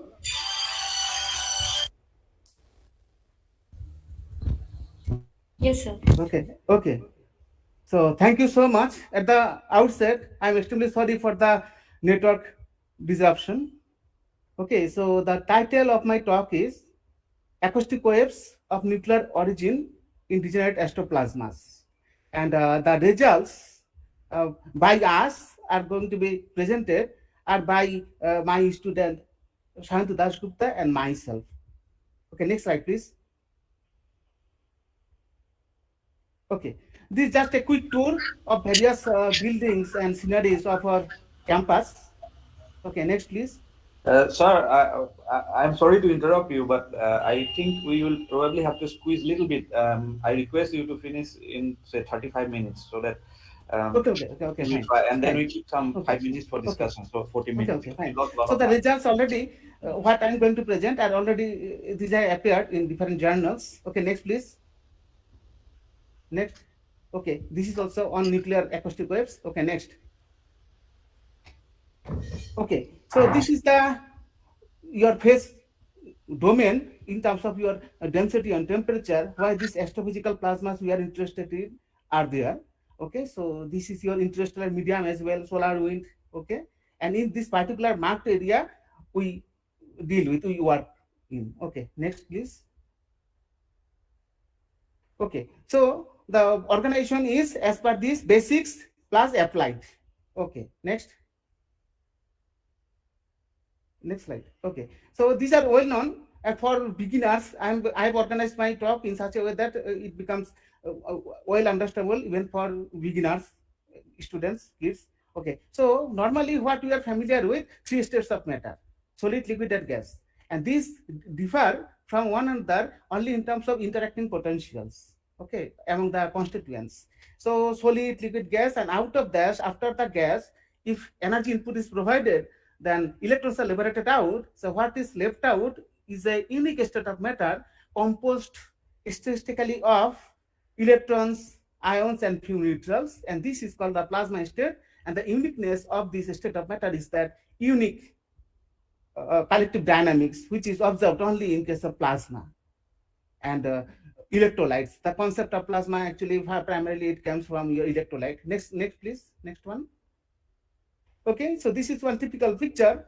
So for hydrogen type of ion, and if the electrons is liberated out, then what is left out is the proton, and this one electron or one proton that is located inside an atomistic volume of this dimension. So means the density is huge, and this is your hydrogenic plasma. Okay, fine. Next, please. Next slide. Okay, fine. So recently we have heard of the sun in the natural earth. So that is your tokamak, that is your energy fusion is going to solve our problem. Okay, so for energy generation and confinement, there is one well-known criteria which is called your Lawson criteria. It means that your density, okay, so a dense fused matter fusion, you cannot sustain for longer time. So there is a balancing between the two. So as per that, this the product lies in this region, and this is your this criteria. As per this criteria only, the plasma confinement is done, and this is your even in your tokamak, this condition is going to be fulfilled. Means what? Your high dense fusion, your plasma cannot be sustained for longer time. Okay, so that is the main outcome of this. Okay, next please. Next one. Okay, this is one just jet tokamak picture taken from internet. Okay, next. Okay, this is your natural tokamak, that is your sun, where your fusion of hydrogen leads to your energy generation of more than 26 MeV. Okay, next. Okay, this is one ITER, and ITER, this is again for your energy generation, and the outcome of this is expected to come in the year of your 2025. Okay, fine. And various, including our country, is also a part of this. Okay, so again, this inertially confined plasma, that is your tokamak, that is located in this phase, in this zone of the density phase. Okay, next. Okay, fine. So out of that, in case of astrophysical scenarios, we are familiar with astrophysical plasmas are primarily the stars are bounded structures are formed from astrophysical fluids through an instability which is known as gravitational instability or Jeans instability. And this instability means your inward gravitational force, it just when it grows, depending on exceeding your scale size with respect to some critical scale length known as Jeans scale, only then this instability is triggered. So this Jeans instability is responsible for any bounded structure to exist in our universe. Okay, so fundamentally condition, your mass of the dust molecular cloud or the fluid must be greater than a critical mass, which is called Jeans mass, or accordingly you can also have Jeans volume also. And as per this condition, all the structures are formed. These are also some examples given from internet. Okay, next please. Okay, this is video, but I could not show, sorry for this. Okay, next. And this was regarding your planetary structure formation, and this work has already been published by my student Pankaj Sharma and myself. Okay, this is about planetary bounded structure formation. So now this work is focused towards the quantum plasma. So whatsoever I have dealt with, that is your classical plasma, and what I'm going to discuss, that is your quantum plasma. Okay, so fundamentally the differences are like that. Now question is that if your density becomes high, then interparticle distance becomes very low. Okay, so it may happen that your interparticle distance or constituent particle distance is just comparable to your de Broglie's wavelength. In that case, classical formalism fails, and what we have to apply is your quantum formalism. So that is the main thing behind your quantum plasma to deal with in such situations, even in the astrophysical domains. Okay, so next slide, please. Okay, fine. So naturalistically speaking, the quantum plasmas exist in a very wide range domains, including starting from your macrocanonical laboratory scales up to your astrocosmic scales as well. And here we see even in your white dwarf, brown dwarf, neutron stars, etc., these quantum plasmas naturalistically exist. And this is one phase diagram, okay, so in which your white dwarfs exist, and that is the near the origin in this phase diagram. This is your HR diagram, Hertzsprung-Russell diagram, okay. In this phase diagram, we are designating, we are showing the astrophysical structures of our current interest. Next slide, please. And because of this, we have distinguished between classical and quantum plasma, and most importantly, the three highlighted points are to be considerable, and these are most important for us. So one is that the temperature in case of classical plasma and your quantum plasma, these are just very this way. So classical plasma, it is your high, in quantum it is low density, the converse.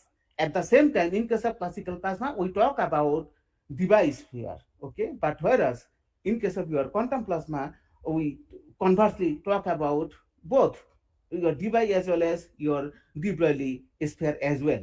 Okay, so de Broglie, from the de Broglie length, the concept was introduced. Okay, next slide, please. Next one. Okay, so this is one more phase diagram I am going to discuss. So this part, your first part, it is your dwarf family, that is your compact astrophysical objects. And that is also second one, also compact astrophysical object at the last stage. But it depends on your initial mass of the star under consideration. So at t equal to 0, if the mass is less than 8 solar mass, then you are getting white dwarf type of stars or stellar structures. But if it is more, in that case, you are getting second category of the structure. So one fundamental point is that for in case of your white dwarfs, your mass at current time t equal to t, that is comparable to solar mass. Okay. Okay. Next slide, please. Okay, so these are various plasma formalisms. Okay, out of that, we are going to discuss only the fluid theory. Next, please. Okay, so already I have said that there is collective dynamics in case of your plasma.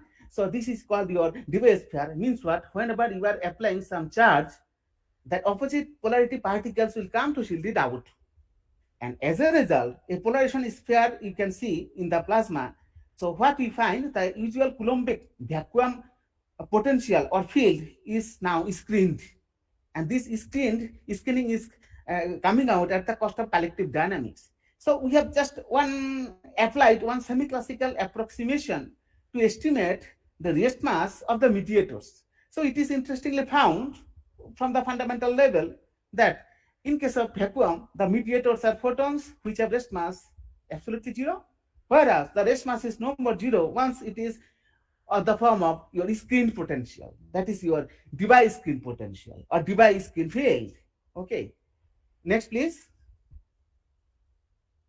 Okay. And another important property of plasma is your quasi-neutrality. Of our global scale, it is neutral, but on your transcritical scale length, it is non-neutral, but below it is not possible. So plasma in the universe mostly neutral, and even on the astrophysical scales, although this is plasma, but instead of plasma, we apply neutral fluid approximation and theoretical treatments accordingly. This is the main justification behind. Next, please. Okay, this is again one more animation to show the exhibit naturalistically how waves and oscillations are excited in case of plasma medium. Now here you see one student or one person, if he or she just shifts down and stands up continuously, then what we can find? It is one oscillator. Now, if the same pattern is or behavior is repeated by each of the students, then what would happen? It becomes wave. So this is the main picture showing the distinction between oscillation and wave. Oscillation becomes wave if propagatory characteristics are assigned. Conversely, if propagatory characteristics are removed out from waves, what is remaining? That is your simply oscillation. I'm going to discuss again later with the mathematical formalism as well. Next, please. Okay, fine. This is a classical example of simple harmonic oscillator. So in case of coordination space, what you are getting, periodic wave, Whereas the same in case of phase space, you are getting elliptical bounded orbits or circular orbits depending on A. Okay, next. Okay, this is one animation showing you the longitudinal waves and the different characteristics, and in case of plasma as well, how these are excited. Next, please. Okay, this is transverse wave. Next, please. Okay, so this is for distinction picture. What I told you, that oscillations are excited because of the competition between inertia and elasticity. So inertial character is provided by your mass and elasticity by your spring nature of the system. That is your restoring nature of the system. Okay. Next, please. Okay, fine. So here the quantum plasma characterization. So quantum plasma characterization is done with the help of your various parameters: Bohm potential, viscoelasticity, and nucleus acoustic waves. This is of our one findings we are going to discuss, and how these are excited. Okay, next, please. Okay, so now we physical model we are considering keeping dwarf plasma inside our mind, a multifluidic system, okay, under self-gravitational action, okay, and consisting of your degenerate electron species, lighter nuclear species, and heavier nuclear species. And external magnetic field, etc. actions are switched off, so as to derive the naturalistic pure picture of the excited bulk acoustic modes. Okay, next, please. Next. Okay, and this is one typical picture, and as per this, your dwarf plasma is a concentric three-layer model. Okay, so inside it is your core, and this nucleus acoustic wave of our nuclear origin is excited mostly in that core region, and also it is propagated out into your mantle as well. Okay, next, please. Okay, so these are the basic governing equations on spherically symmetric geometry.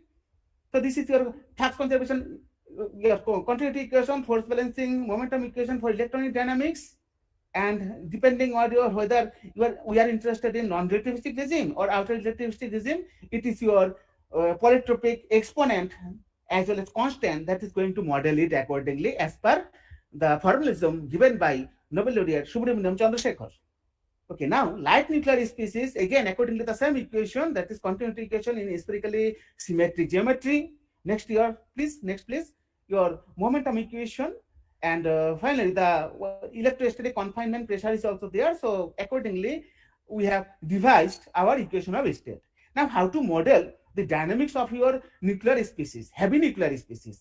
Analogously, it is your continuity equation, then momentum equation, and momentum equation, in addition to, in contrast to earlier case, it now considers a strong correlation effects, and that is given in the form of your generalized fluidity appearing as viscoelasticity. Okay, so viscoelasticity, your left hand side temporal operator that contains your viscoelastic relaxation time, tau m.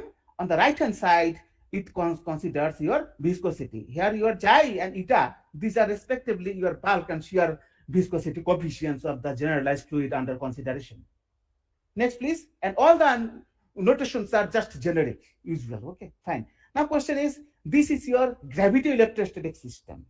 So accordingly, the local charge separations will result in the form of your potential distribution given by the radially symmetric or spherically symmetric term in the left hand side, and at the same time your presence of your heavy material that is in the nuclear matter form, that results in your self-gravitational potential distribution analogously in the same form. So this is your just a gravity electrostatic coupling in our system.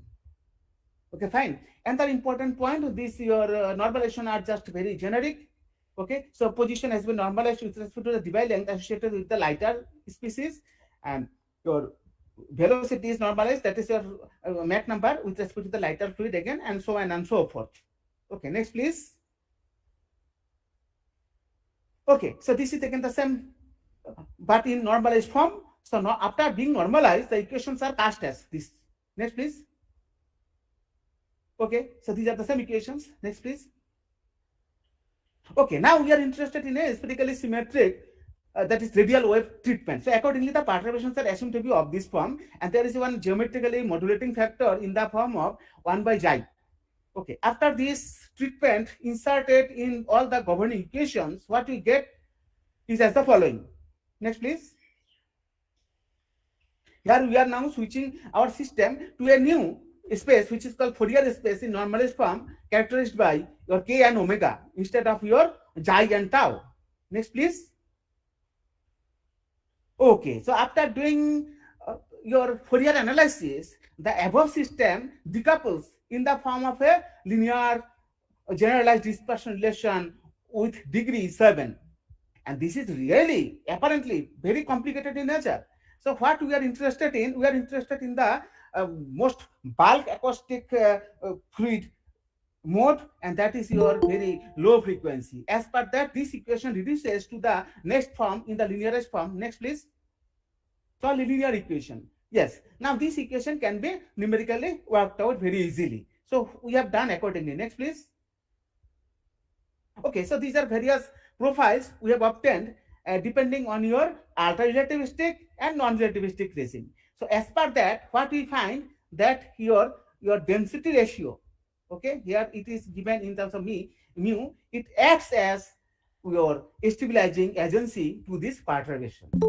Okay, and the basic physics behind is that, so whenever this is just I told you that it mimics your white dwarf configuration. So whenever the density rises, that is your, because of compactness, density rises, and at the same time your inertial effect also rises, and the elasticity is provided again by your degenerate electron and your lighter nuclei. So because of this new type of interplay between inertial and your elastic forces, this physically happens inside your dwarf plasma fluid. Okay, next, please. And we have again analogously found out another parameter. Next, please. Okay, now this is again beta. Beta is already defined. Similar behavior. Now this is for your Coriolis force. This is the third figure in addition to the beta phenomenon. Okay, fine. So this here from we find that this Coriolis force acts as destabilizing agency because of the enhancement of the mass of the configuration. Okay, next, please. We have also confirmed all these features in terms of your color spectral profiles, and which are given in this form. So here two panels are there. One corresponds to your non-relativistic regime of the electronic dynamics, and second one corresponds to your ultra-relativistic dynamics of the same electronic species inside the dwarf plasma model under consideration. Okay, so it further confirms. Next, please.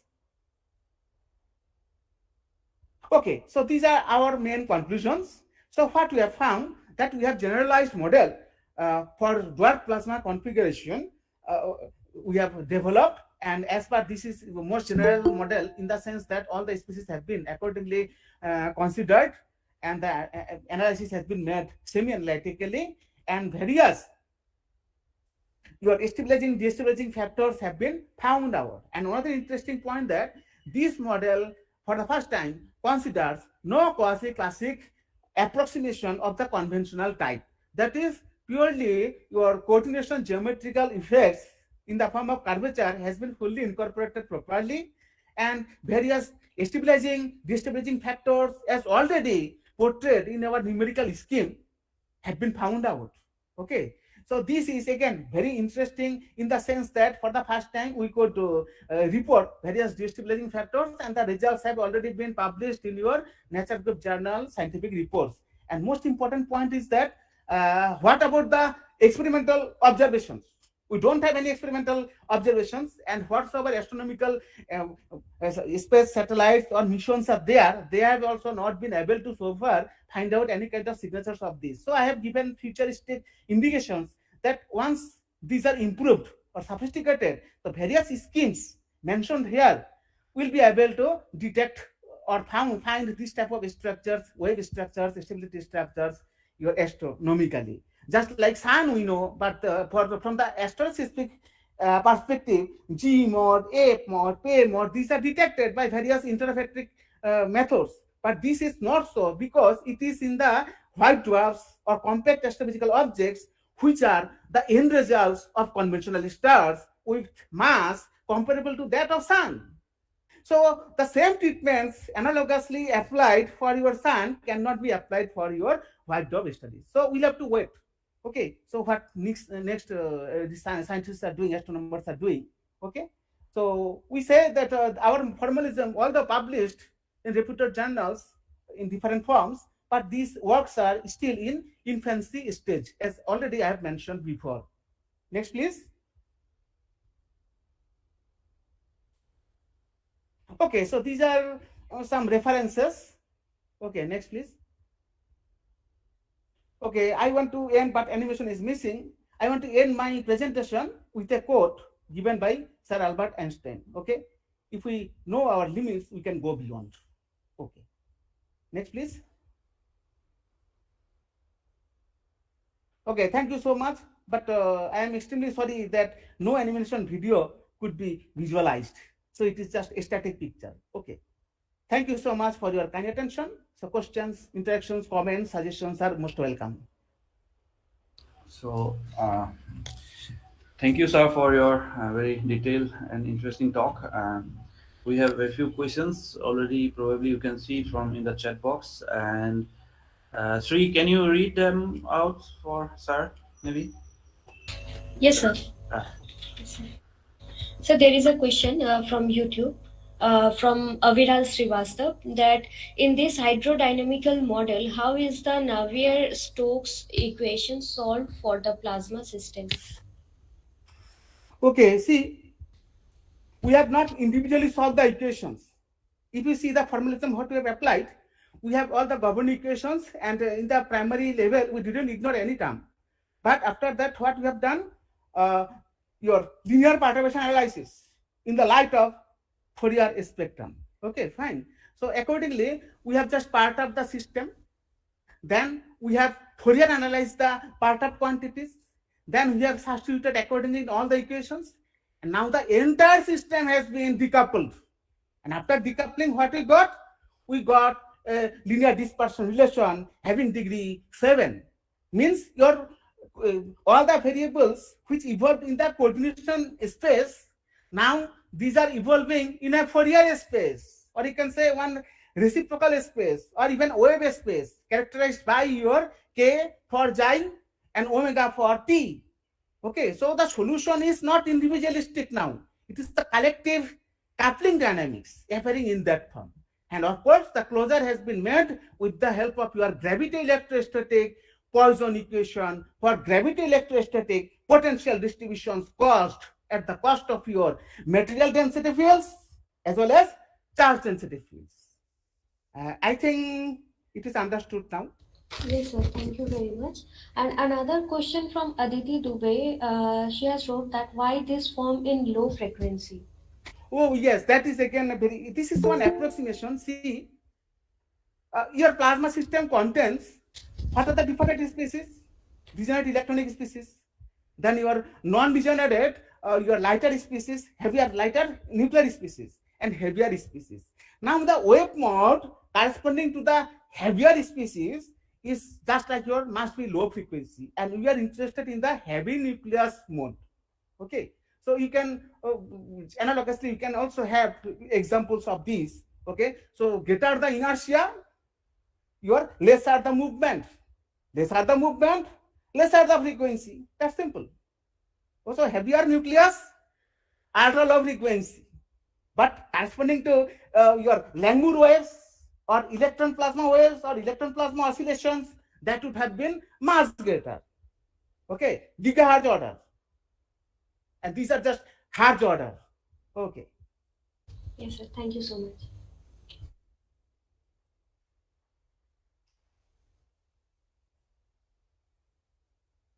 Any question? Pranjal, you are muted. Sri, there is another question, right? Aditi Dubey asked why this form in low frequency. We have asked them. We have asked them. And of course, in future, the full simulation has to be done. I agree. Okay, it is still in the infancy stage. Okay, and one paper has been just accepted regarding this. That is your Journal of Astrophysics and Astronomy very recently. So if there is no more questions, then probably we can go to the next lecture. And then before that, we thank Dr. Karmakar sir for his nice talk, and thank you very much. So Thank you so much. okay, so then we move to the our third lecture. So let me introduce him. So the third lecture will be on the topic of the title is Understanding the Properties of Accretion Flow Around Black Holes with GRMHD Simulations. So, and it will be delivered by Dr. Indukalpo Dihingia. He is a postdoctoral fellow in Department of Astronomy, Astrophysics, and Space Engineering in IIT Indore. Okay, so he is he did his PhD from IIT Guwahati, and his interest includes black hole accretion physics, disk Z connection, X-ray binaries, and GRMHD simulation. Yeah, so I invite Dr. Dihingia to continue with his lecture.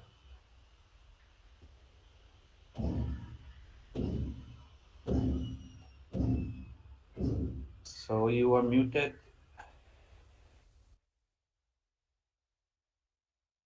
Indu, you are muted. Okay. Now, yeah.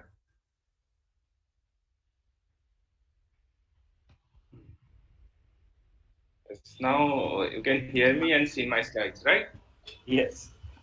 Yeah. First of all, thanks a lot for this introduction. As mentioned, I am Indukalpa Dihingia, and thanks for the organizing committee for giving me this opportunity to present my work in this conference, Emerging Trend in High Energy Astrophysics 2022. Hope we'll have more upcoming sessions of this conference in upcoming years. And special thanks to Dr. Biplab Sarkar for inviting me for this talk and considering me, and because I'm in a very premature stage of my career. And right now I am traveling in Hodia, so probably my network connection may be sometime disturbed. So please let me know. Dr. Dihingia, may I interrupt? Because we are so late, so maybe you probably Right. 5 minutes for discussion, so 25 minutes in total. That will help. Okay, thanks a lot. Okay, now then quickly let me go to the scientific part.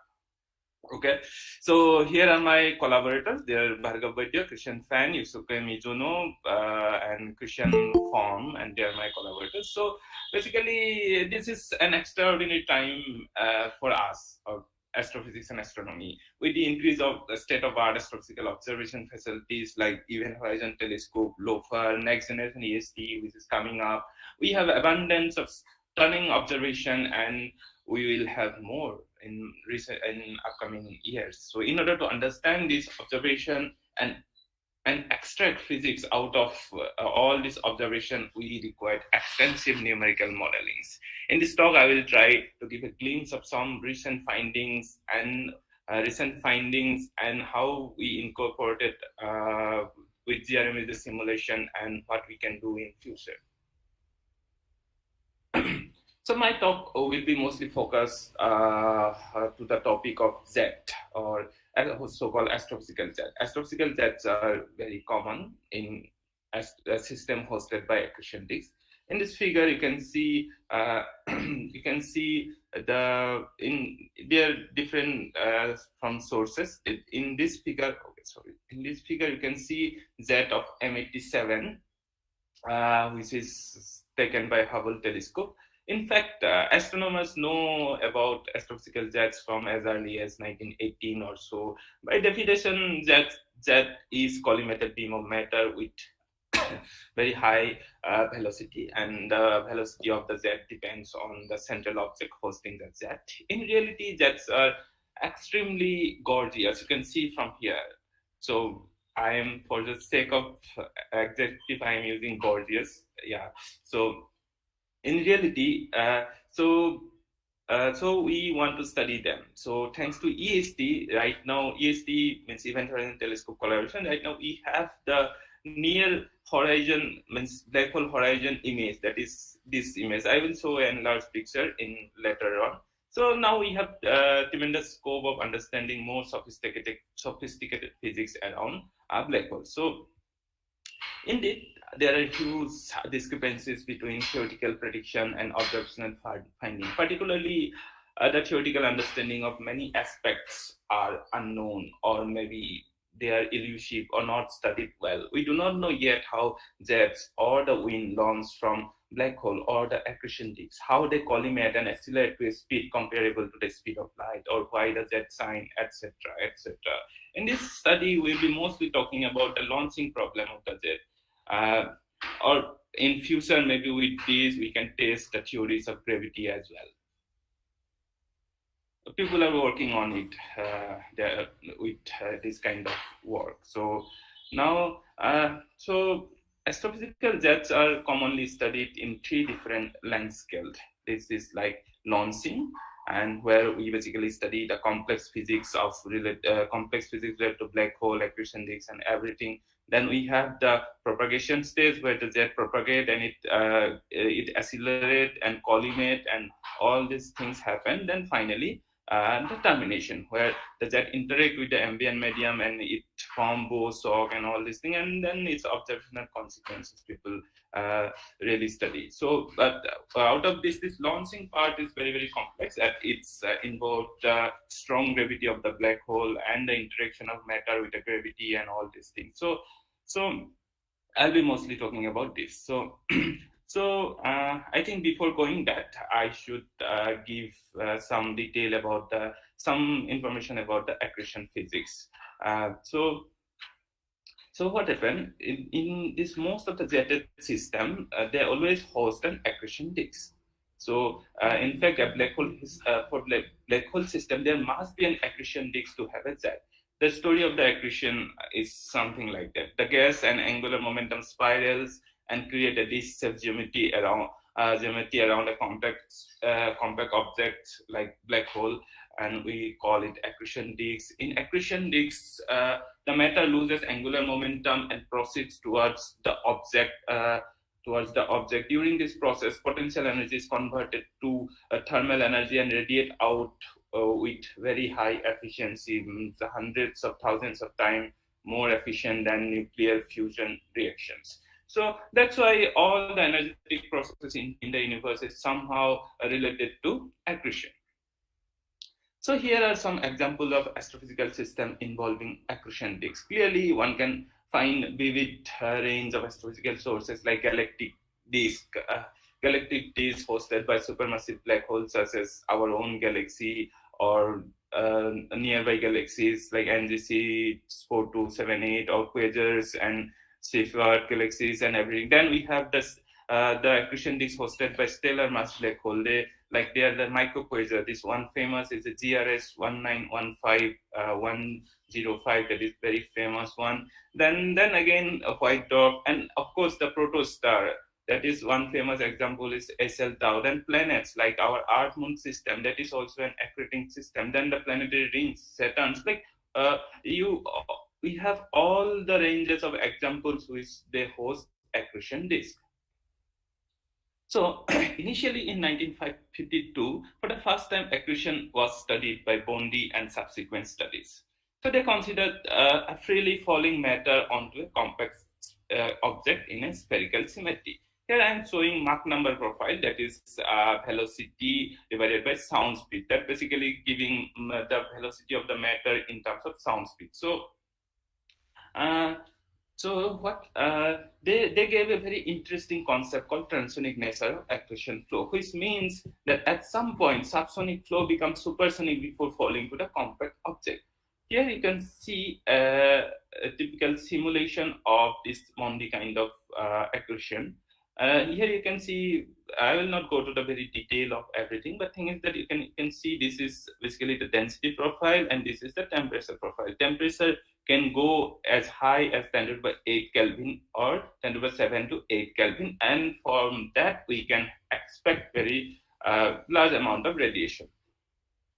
Although the situation this Bondi they have explained, it was quite a simplistic scenario, but in reality the matter in the universe, they always contain some kind of angular momentum, and sometimes it is very high, and So in that scenario, the matter cannot directly fall onto the black hole. Rather, it spiral around and create the disk, or what we call accretion disk. Some part of the matter leaves the disk in the bipolar direction in terms of outflow. Here you can see. So in terms of bipolar outflow, and they become as relativistic jet after when they get accelerated and collimated.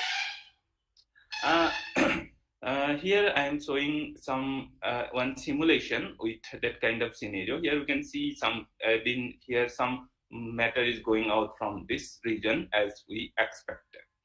But but the thing is that this outflow cannot really give us the observed realistic set, as this outflow are slow in nature, and because we neglected a very important component from here, that is the magnetic field. So thus okay, this is the outflow. Thus more generalized simulation, so we have to consider this two basic steps and to understand the accretion physics around black hole. First, we need to do general relativistic magneto-hydrodynamic simulation around the accretion flow. That means we have to consider general relativistic because it has very strong gravity, and of course because it is gas and fluid are there, then we have to consider the magneto-hydrodynamics. As the magnetic field, we cannot neglect it, so all components will be there. Then with that we can understand the realistic time-dependent turbulent behavior of the flow. Next and then they will radiate photon, and we have to track the photon and integrate the photon following the geodesic equation and see how the image of the black hole, or how the radiation, what kind of radiation comes to us. So in GRMSD, we need to solve all these sets of equations, and definitely I'm not going to go to the detail of all these equations because it will be extremely time consuming. And there are, and good thing is that there are many active GRMSD codes in the literature. There are HARM, BHAC, Coral, and etc. etc. Then most of the codes are publicly available. The thing is that we need to learn the codes and learn the physics, how they work. So I work with this code called BHAC, Black Hole Accretion Code, written by Oliver Port, Hector Oliver, and Mizuno, Luciano Rezola, and their collaborators. So using this code, we want to study accretion ejection or the disk system containing accretion disks and relativistic jet, particularly in the launching region. So one of the jet launching mechanism is known from very 1970s or so, that is called Blandford-Jenick process. In Blandford-Jenick, jet are launched from very close to the black hole, and that is due to the Penrose process. And Penrose process what it allows some part of matter that some matter, when it enter the ergosphere and it's disintegrate, and one part get negative energy and other part get positive energy and accelerate and leave the ergosphere, and that allow this Blandford-Jenick process to work. Now let's go to a more realistic picture. Let's consider there's a car black hole. That means the black hole is rotating, it's not static. Then in that kind of scenario, we only have the ergosphere. Otherwise, this process will not work. And let's say during a pair production, the electron positron pair is produced within the ergosphere, and anyone of it can gain energy from the black hole and follow the magnetic field lines, and it can leave, and it can gain energy from the magnetic field, and it can leave the system and form this Blandford-Jenick jet. And you can see in this picture the magnetic field lines here in the around this equatorial plane, that is in the disk region. Basically, it's mostly toroidal. That means it has this spiral kind of nature. And then, but in this poloidal form, it is mostly like poloidal. It's directly connected to the black hole ergosphere. And due to presence of this magnetic field, this charged particle, they can really accelerate along these magnetic field lines. So and now here is a realistic simulation that we performed. Here you can see this is rotating around, and this Z is emerging out from this very close to the black hole, this with relativistic speed. So, and astronomers, they have also done a tremendous job to understand this nature of shape of astrophysical Z for M87. Here they plot the Z radius versus the Z distance from the central black hole, and what they found that the shape of the Z is mostly it's parabolic in nature and become conical after the Bondi radius, and the jet launching radius for M87 is around 5.5 Schwarzschild radius, and that's hint the presence of active Blandford-Snag mechanism. And in the funnel region, that means in this the region close to the rotation axis of the black hole, we observe Lorentz factor of the order of 10, that is relativistic, and flow is gravitationally unbound. This minus HUT, it gives the specific energy of the fluid. If it is minus HUT is greater than 1, that means it is gravitationally unbound. It can leave the system, and in this region, it is gravitationally unbound. And magnetic field lines, we observed that it's rooted to the ergosphere. So these facts strongly suggest the presence of active Blandford-Snag mechanism in our simulation. And earlier, this Nathaniel, they also studied this similar kind of scenario, but they considered different kind of magnetic field structure in the jet, and they found very interesting structure around this outflowing the off-equatorial plane region. These are called plasmoids, where the magnetic field lines, they reconnect and they connect and form loop kind of structure. And this has a particular importance in astrophysics to understand the acceleration of particle and understand the non-thermal emission close to the black hole. So, and in our simulation also, in the inner part, we see this kind of loop. These are magnetic field lines. You can see these magnetic field loops we find, and this is the magnetization we see. That means we see the high magnetized region in the sea of fluid, and in this particular, if a charged particle enter in this kind of loop, they can gain energy from this magnetic field and accelerate. So this basically explain the observed non-thermal radiation from black hole astrophysical sources.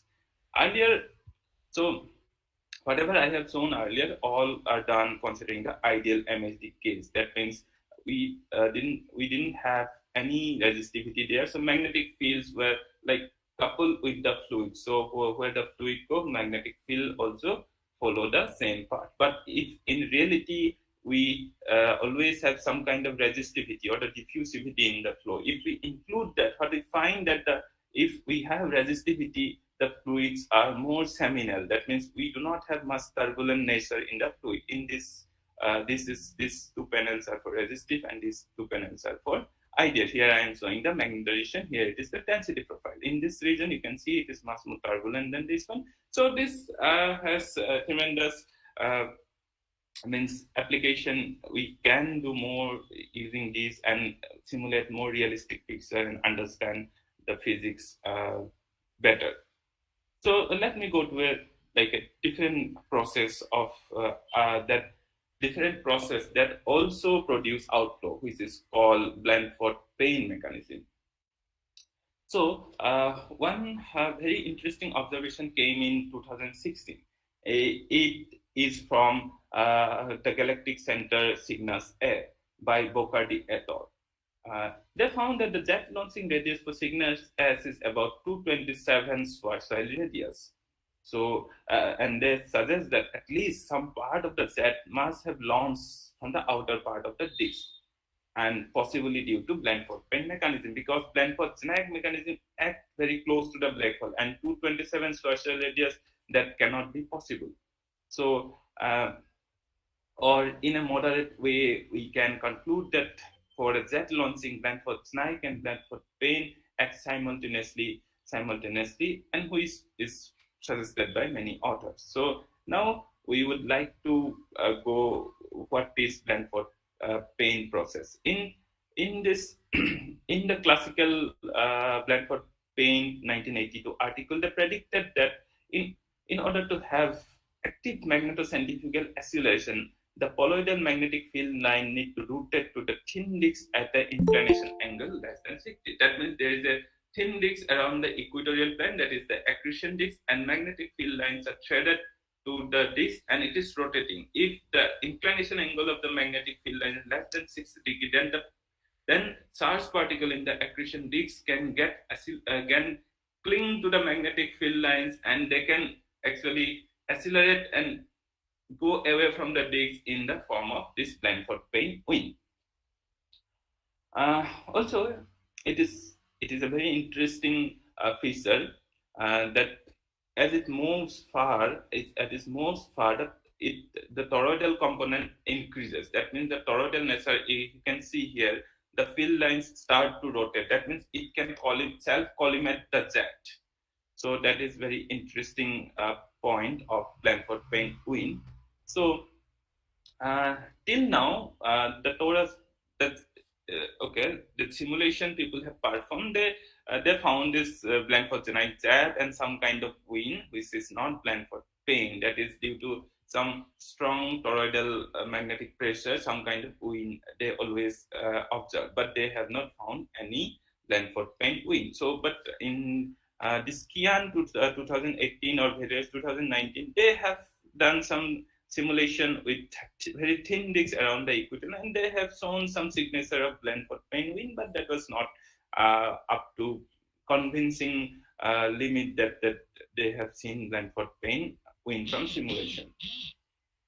Now, what we have done, we have also done some simulation using thin discs, considering Novikov-Thorne, that is classical thin discs, accretion thin disc model. And what we found that in particularly, you can see in this figure, we are showing the Alvanic Mach number. That means the flow is either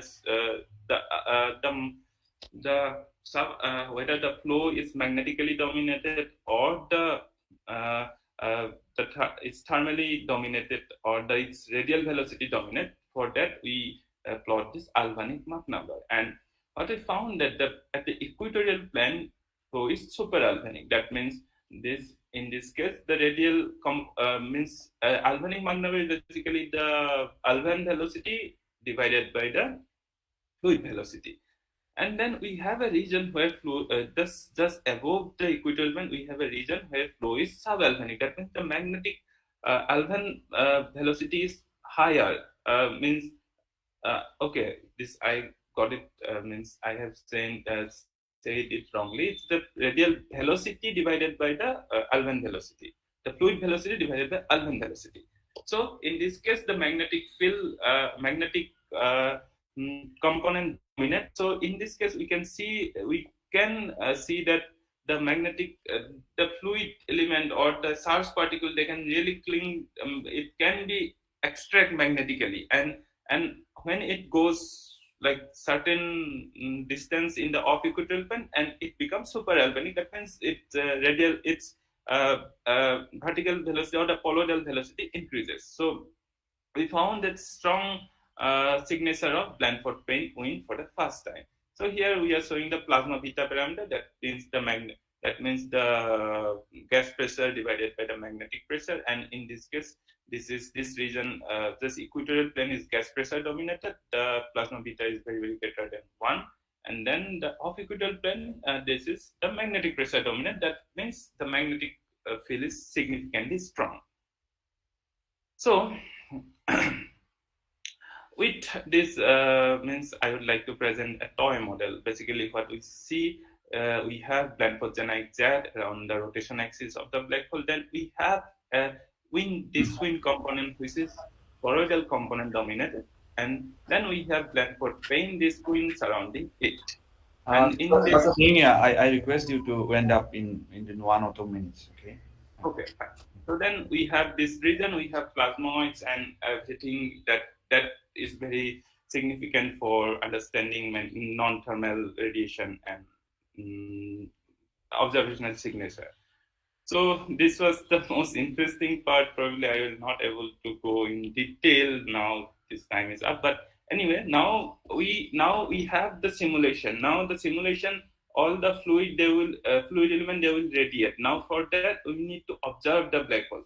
For that, in this Lumiere 1978, he gave the first picture of black hole, how it should look like. Then we simulate it like in 2016 we could able to computer simulate the black hole appropriately, and in 2019 we could really see how it's look like from Event Horizon Telescope. Now, this is a famous quote from John Wheeler. That means space-time tells matter how to move, and matter tells space-time how to curve. And that is basically the geodesic equation. And following the geodesic equation, now we can really see how the black holes look like, and we have the observations to prove it or maybe confirm it. So that means now we need GRRT simulation or generative ray tracing.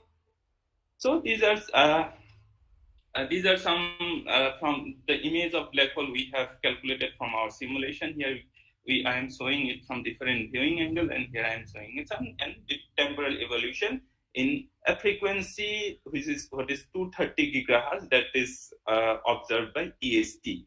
And so this okay.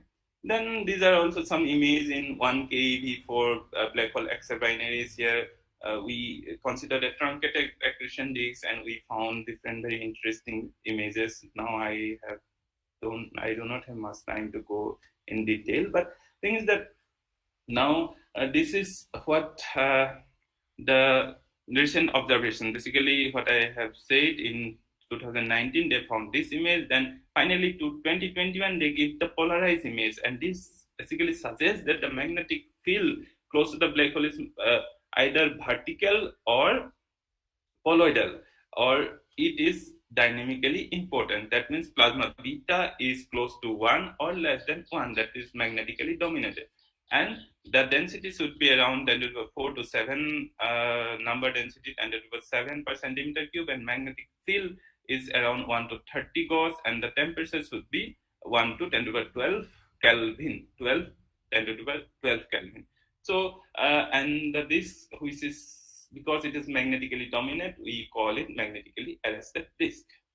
So yeah, and so we need to do lots of simulation of this, and then now really we need to understand what is going on close to the black hole and understand black hole. So yeah, thanks for the attention, and thank you. I'm done. Okay, probably you can answer the questions typed in the chat box. Probably you can read, right, from there. Yes. The last question. Okay, do X-ray binaries with central Newton star show Z? Okay, central Newton. Yes, they also show Z. Okay, software basically. What I use is for the GRMSD simulation, I use code Bhag. That is not really a software. They have, this is a code, GRMSD code. You can download it from bhag.science. I can write it. Science. So, and secondly, this is the other one, the call Raptor. That is that code I use for general electric ray tracing. So that this code you can have a look, but these are fairly complex code to understand. So I believe there are no more questions. So with that, There is, excuse me, sir. Yeah. Sure. There is one more question from YouTube from Tarun, that sir, is time is stop near black hole?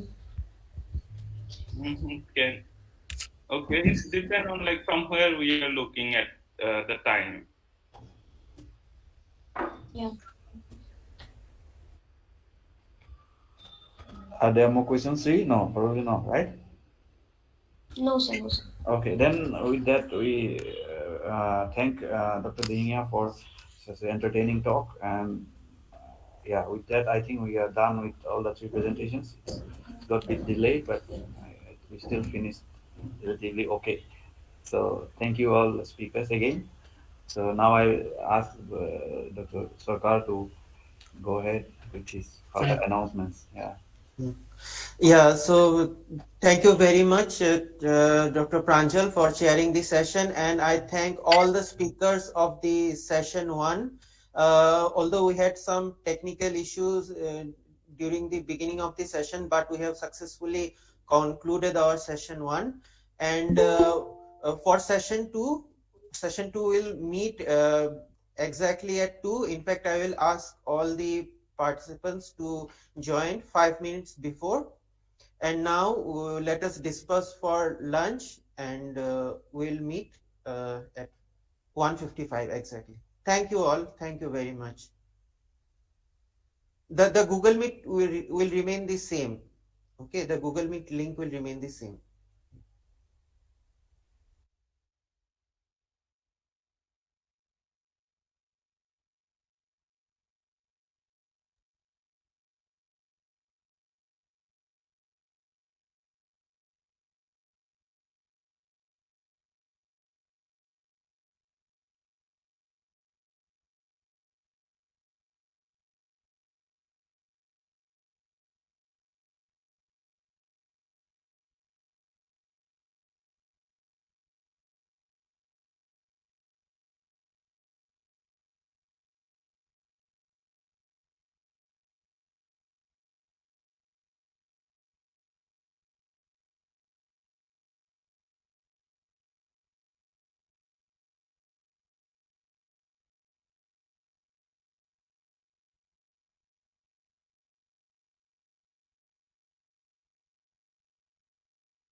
Dr. Sanjit, I hope you are ready. Yes, I'm Okay, ready. okay. So we can begin in 3 minutes from now. Yeah. Okay. So it's a 4 minutes to 2. So shall we start? I think we can start. So yeah, so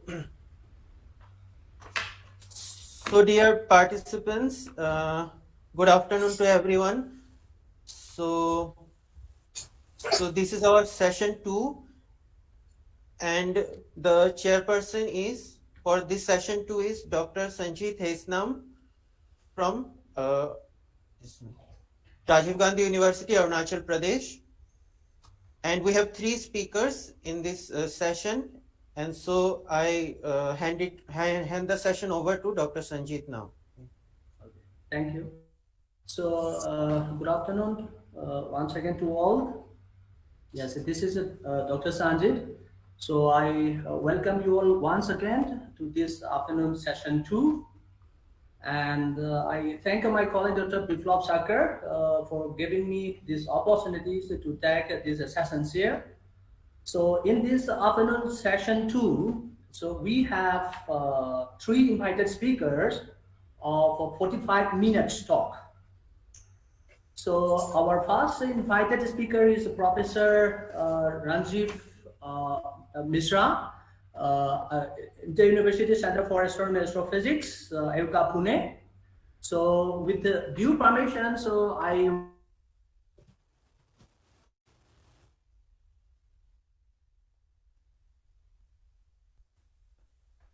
think is there's some. always association with the Northeast researcher teachers of various universities from the long time back, making a common platform for astronomy and astrophysics. Professor Ranjit Mishra, it's currently is professor in the Inter-University Center for Astronomy and Astrophysics, Ayuka, Pune. So he has completed his PhD from the University of Arizona in May 1996. So his research interests are in the high energy astrophysics, so including accretion disk theory, then study of spectral and timing the properties of X-ray binaries, so ultra-luminous X-ray source and active galactic nuclei. So his research involve theoretical model as well as X-ray data analysis and the interpretation. So he is also interested in the close disciplinary studies like nonlinear dynamics of astrophysical system and the nonlinear time series analysis. So today, so he will deliver and invited lectures on the observational evidence for the black holes. So please kindly share your talk. So Mishra, you hear me? Yes, can see. Yeah, thank you, please. Yeah, thanks, Sanjit. I hope you can all hear me properly. I hope that sometime in life I'll stop saying this stupid statement that I hope you can all hear me properly, and I will be actually not giving this talks online, and I'll be back to Tezpur and I will be talking in the theater there. And I really do hope that this is one of the last ones which we are going to go online on. It's not much fun in this online talks, but nevertheless, we have to go through it, and hopefully that will end soon. Oh, you have been hearing quite a bit of talks in the morning and all, and I would like to talk to you about something much more lighter and not so.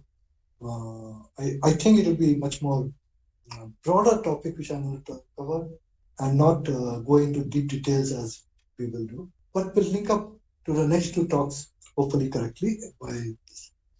The title I have given was Observational Evidence for Black Holes, and I think I would like to change that a bit. I will instead be talking a slightly different topic called the Noble Road.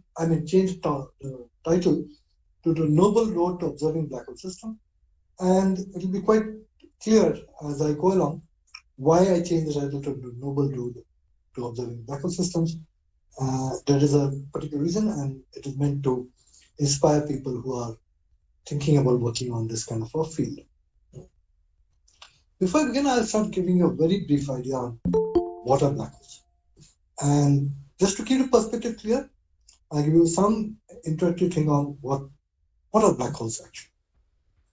Now, the way I imagined a black hole to be is that if you squeeze the sun is a very big object in this in the universe, in the sky, and much bigger than Earth. If you just happen to squeeze it and make its size 1.5 kilometers, by definition, the object that will form will be a black hole. So the first important point here we should consider is that black holes are small and they're dense. Small because in astrophysical terms, 1.5 kilometers is very small, and very dense because in that 1.5 kilometers, you have the whole mass of the sun enclosed in that. As we learned in school physics, Newton's gravitation law, which is gmm by r square, where 1 over m is the mass of the object, like the sun, or the mass of the object we have. Now what we have done is we have kept a mass constant, same, but reduced r. So made in the equation gm by r square, we have made mass constant and reduced the radius. So gm by r square increases. In fact, the gravitational force, as I say, it becomes very high near the black hole system. In fact, it could be 1 followed by that many times that of the Earth. So black holes have powerful gravity. So there are three things. Black holes are small, they're dense, and they're powerful. Why are they called black holes? They're called black holes because what we understand is that even light cannot come out of a black hole. I'll explain it a little bit more in a later thing. But if light cannot come out of a black hole, that means that nothing can come out of a black hole because light is the fastest thing we know. Nothing can travel faster than the speed of light. So nothing means if nothing can come out of a black hole, then no information can come out of a black hole. So we can never know what is happening inside a black hole. And hence, the surface of a black hole is called an event horizon. It's called an event horizon because all the events in the universe are happening outside a black hole, which we can be aware of. Any event, anything which happens outside a black hole, in principle, we can know. But what happens inside a black hole, any events happening inside a black hole, I don't know. So horizon is something beyond which we cannot see. That's why the surface of a black hole is called an event horizon. But let me explain, what does it mean that when you say light can't come out of a black hole? So let's do a thought experiment so that we can understand this a little better. Let us say there is a person who is standing very close to a black hole, but outside the black hole. Let's say the person is standing somewhere outside the black hole. Somewhere outside the black hole here. Now, that person has a torch. And she shines the torch outwards towards infinity. Now, as she shines this torch, the light rays from the torch will go to infinity or come out because the person is outside the black hole. However, the light has to work against the gravity of the black hole, and since it has to work against the gravity of the black hole, it will lose energy. So as the light goes out, it will become redder in color. That is, in light, frequency is related to this energy. So as the energy decreases, it has lower and lower frequencies, which means it becomes redder in color. So in principle, in the right position, if a person is holding a torch which has blue color light, by the time the light reaches far away, the light would have become red. And that's why it's called reddening. And this is called gravitational red. Now, if we take this experiment and say that the person who's outside the black hole, goes a little closer to the black hole, but still outside. And as the person goes closer to the black hole, now again the light will come out because, of course, the person is outside the black hole. But this time, the light will face much more gravitational redshift. So the reddening will be much higher. And if we continue this process, as the person approaches the event horizon, this reddening becomes infinite, which means that no matter what kind of a light you send out, by the time it reaches infinity, its wavelength is infinite and its frequency is zero. So there's no light anymore for this. So this, in this sense, that we say that light cannot come out of a black hole. Okay. I am going to just tell you only this much about black holes. The rest of my talk will not concern much about what are black holes, but will address a more important question, and which is this one, that can black holes exist? So let me go back to it. When, as you may know, black holes, the concept of black hole exists in Einstein's general relativity. And when Einstein's general relativity was, when Einstein gave his general relativity, people, and one person called Schwarzschild and all, worked out that solutions to his equation seem to suggest that there could be some exotic things like black holes. But I'm telling you, nobody was interested. It was just a mathematical concept, and people who are interested in mathematics were looking into it. But it was not something which was a main-trained science, or not that very few scientists were actually interested in this solution of the black holes solution. I mean, close to the black holes. Why was that? That was because of the first sentence I said in this talk, is that you imagine you take the sun and you squeeze it to 1.5 kilometers. Now, how can it ever happen? Since that can never happen, there is it looks impossible. So since that is impossible, black holes cannot form. They cannot exist. And if black holes cannot exist, why study them? Because physics is a subject of what is really is there, of existing objects, things, not what you imagine, which is a subject of mathematics. So people thought that this is a mathematical question, and hence should not be, physicists were not interested. All this changed when a young man from Chennai, Madras those days, took a ship and went to England. And in that ship, he did some calculations.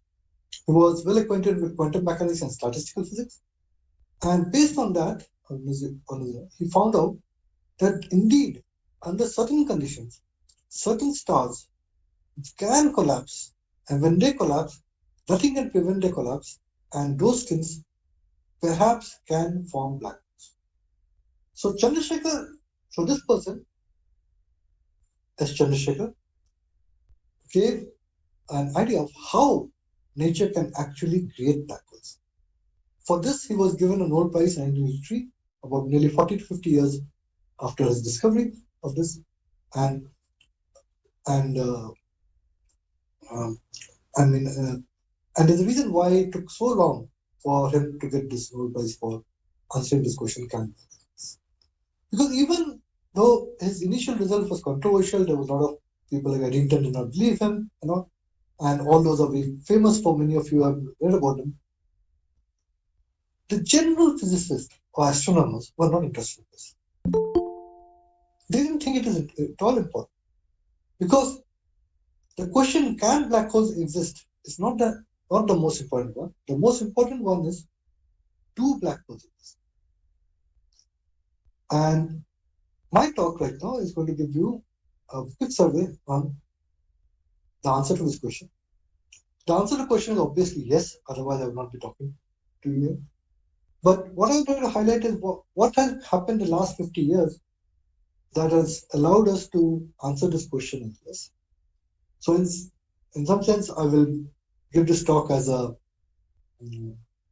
lawyer, and I will give you evidences, and you will be the judge or the jury, and I'll give you evidences to see, and hopefully I will convince you that we have now found the answer to this question: do black holes exist? And it is a yes. Uh, when you're trying to answer a question like can black holes exist, like Chandrasekhar, you can go to pencil and paper, you can do some calculations. But when you want to answer a question like do black holes exist or does something exist, then you cannot do any calculation, you have to go look for them. And since there are no black holes in the Earth, you have to look for them in space. So here is another 50 years, around 1974 image on the left side. This is the image. This is an all-sky map of it's all-sky map. For all of you a little unfamiliar with this, let me explain this. You see, when you look up in the sky, it's a dome, and you want to represent a dome in a flat page. You have to do some manipulations, just like we represent the Earth in a flat map. The sky is also represented the same way. And you can see that there are many points here, but this is not the kind of a sky you would see ever in your life for two reasons. One is that our eyes are not sensitive to X-rays, so you cannot see this because these objects are these sky map is in X-rays. These are X-rays coming from the universe, and also thankfully the Earth's atmosphere absorbs X-rays, and since the Earth's atmosphere absorbs X-rays, we have to go above the Earth's atmosphere to observe distance. In fact, this whole story starts in 1970s when satellites had come into play, and satellites could now go up and look into the space and see how the universe looks in X-rays. This was in the 1970s, and for this particular kind of image discovery, Ricardo Giucconi won in 2002, about 30 years later, for his pioneering contribution as he's able to discover cosmic X-rays. Ricardo Giucconi was fundamental in saying that we should send satellites which can look for X-rays. Nobody knew that the universe could emit X-rays, and it was his insistence, his idea that, and the technology and designing a technology how to do it, that we got X-ray, we could observe an image like this. I'll go back here. Now, this image is done such a way that the Milky Way is along the equator. The Milky Way is our galaxy. In fact, it can be seen if you have ever been in a good night sky, you will see the band of stars across the sky. This is called Akashganga in many parts of India, and the Milky Way in English. And I keep telling people that in case you have not seen this, please make an effort, go to some dark place in the neighborhood and try to see this beautiful sight of the Milky Way. Anyway, in this image, the Milky Way is a galaxy, and we are one star. The sun is one single star of our Milky Way, and the Milky Way in this image is along this line. So you can see that there are many point sources here, and these sources are in our own Milky Way. And I'll just call them X-ray binaries. The amazing thing about this X-ray binaries is that each of those point sources are roughly about giving out about 10,000 times the energy of sun. That means they are 10,000 times more luminous than the sun. So these are very powerful objects in the universe. But that's not what makes them exceptional. What makes them exceptional is that they're variable. They're variable in time scales of milliseconds. That means the flicker, the X-ray flux from these sources changes quickly in time scales of milliseconds. The way to imagine this is something like you have a candle, and there's a light breeze going on, and the candle flickers, which means that its luminosity, or how much brightness, keeps going on and off. And the candle flickering is in time scale of a second. For half a second it will be on, it will be a little bright, half a second, next second it will be a little brighter when a candle flickers. And a candle can be popped out in a second. That means when you blow on it, it will go off in 1 second. Now, if I told you that the sun will go off in 1 second, you would know that's not possible.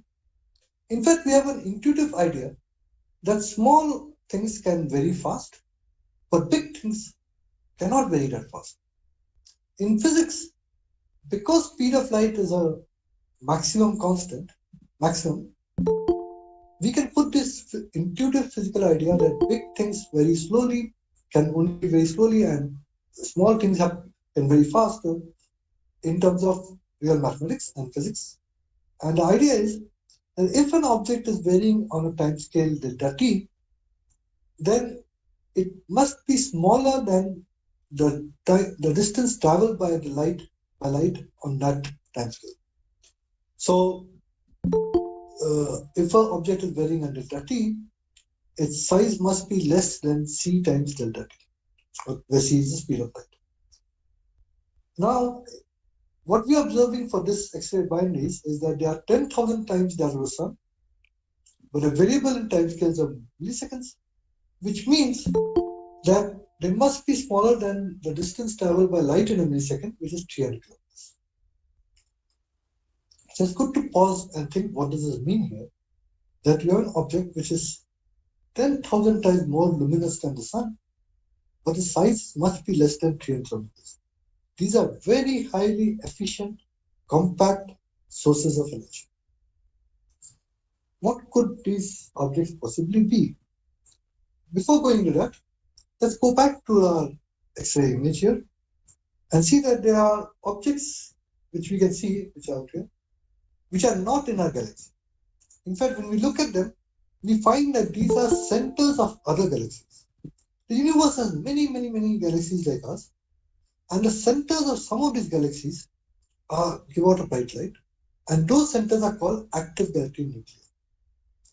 When you look at the active nuclei and study them, you find that the energy output of an active nuclei is 10 times that of a galaxy. A typical galaxy, our Milky Way is a typical galaxy, has 10 to the power of 11 stars, which is 1,000 billion stars. And each of the stars is roughly like the sun. So the entire galaxy is giving out radiation of 1,000 billion times that of the sun. But this single point in the center of a galaxy is giving out 10 times that of the entire galaxy itself. And the strange thing is that they're variable in time scales of minutes. Just like the X-ray binaries, they can change in time scales of minutes. And you know that light travel takes 8 minutes to come from Earth to the sun. So the size of this object, which is in the center of the galaxy, must be less than the distance between Earth and Sun. However, they give out a luminosity which is 10 times that of the galaxy, which is 1,000 billion times that of the sun. Or in other words, there's an object which is smaller than the Earth-Sun distance, but which is giving out a luminosity of 10,000 billion times that of the sun. We have, by these two sources, objects which are very compact, very dense, and very powerful. Very powerful. How could these objects be producing the energy? One way is by nuclear burning. This is fusion, and we study it in colleges and schools, that if you take two hydrogen atoms and fuse them into helium, you get an energy release, which is given by Einstein's famous conversions, where delta E is around 0.007 mg.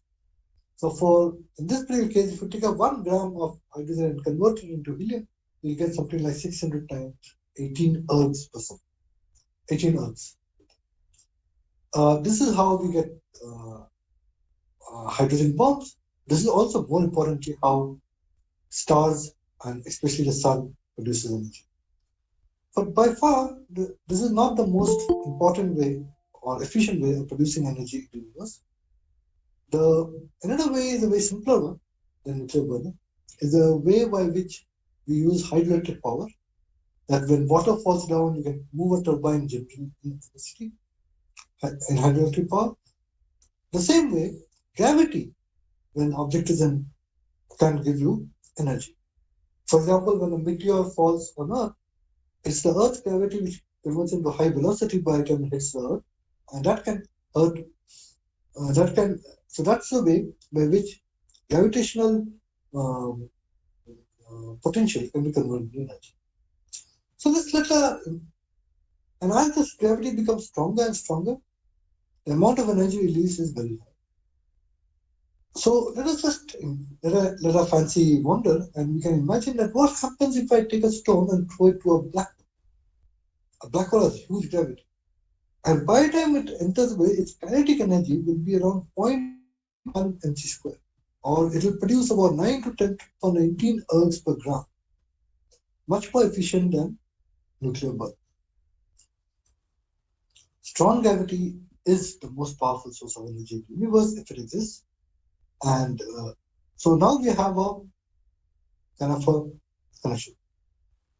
In one side, we have these objects, X-ray binaries and activated nuclei, which have three properties. I mean, they're very small. There are two properties. They're very small and very powerful. And on the other side, we have objects which are called black holes, theoretical objects. These are very small.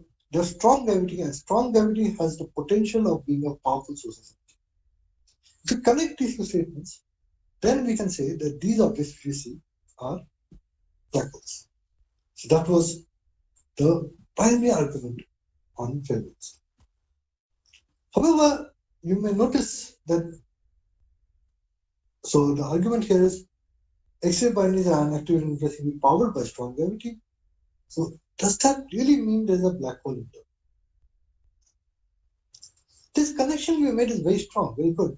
But in legal terms, this may not work out because this is called a circumstantial evidence. It is not direct. So is there any more direct way by which we can find out whether there are black holes? But before that, let's take a look at this painting. And what I will say is that there is a black hole here in the center, a tiny little one, and it is surrounded by a regular star like the sun. This star is going round the black hole, and because the black hole and the star are close by to each other, matter from the star starts falling towards the black hole, and because the star is going round, this matter has angular momentum, and because it has angular momentum, it will form a ring around, just like the rings of Saturn around the black hole. But this is hot gas, and hot gas can have viscosity or friction. And because of this friction, this ring starts expanding and forms a plate-like structure, which we call a disk, or in technically an accretion disk, because accretion means matter going in. So that's how. So this is a disk where matter is slowly moving in towards the black hole because of friction, and this friction also causes heat. This friction, which is heats up this disk around here to very high degrees. By the time it comes close to a black hole, the temperature will rise to 1,000,000 degrees, and objects which are 1,000,000 degrees heat give out X-rays, and that's how we observe. Maybe I went through that a little fast, but I know there'll be many more talks later and things which will explain this in more detail. But the first point I want to tell you is that whatever I told you is a story. After all, it's just a story which we have made up. And more importantly, what you're seeing in front of you is a painting. It's a picture made by somebody out of his or her own imagination. This is not proof. And so paintings can be deceptive. So from now on, except for this one, I'm not going to show you any more paintings. Everything which I show you from now on will be real. So another point from this painting we can take is that if there is, of course, no matter falling to a black hole, there will be no light when we can't see it. All the light that we see from black hole is coming from an accretion disk which is outside the black hole. Only light from outside the black hole can come. If there's no matter falling in, you don't see a black hole. So If there is no accretion disk, these black holes are not bright. But can we see them? So let me give you an example. Here is a wonderful, beautiful real photograph using the now ancient Hubble Space Telescope of a galaxy quite far, far away. And right in the center of the galaxy, you see a ring-like structure. And this ring-like structure is gas. It's not the accretion disk, it's a ring. And this ring is, we can check from the velocity profile that this ring is rotating around.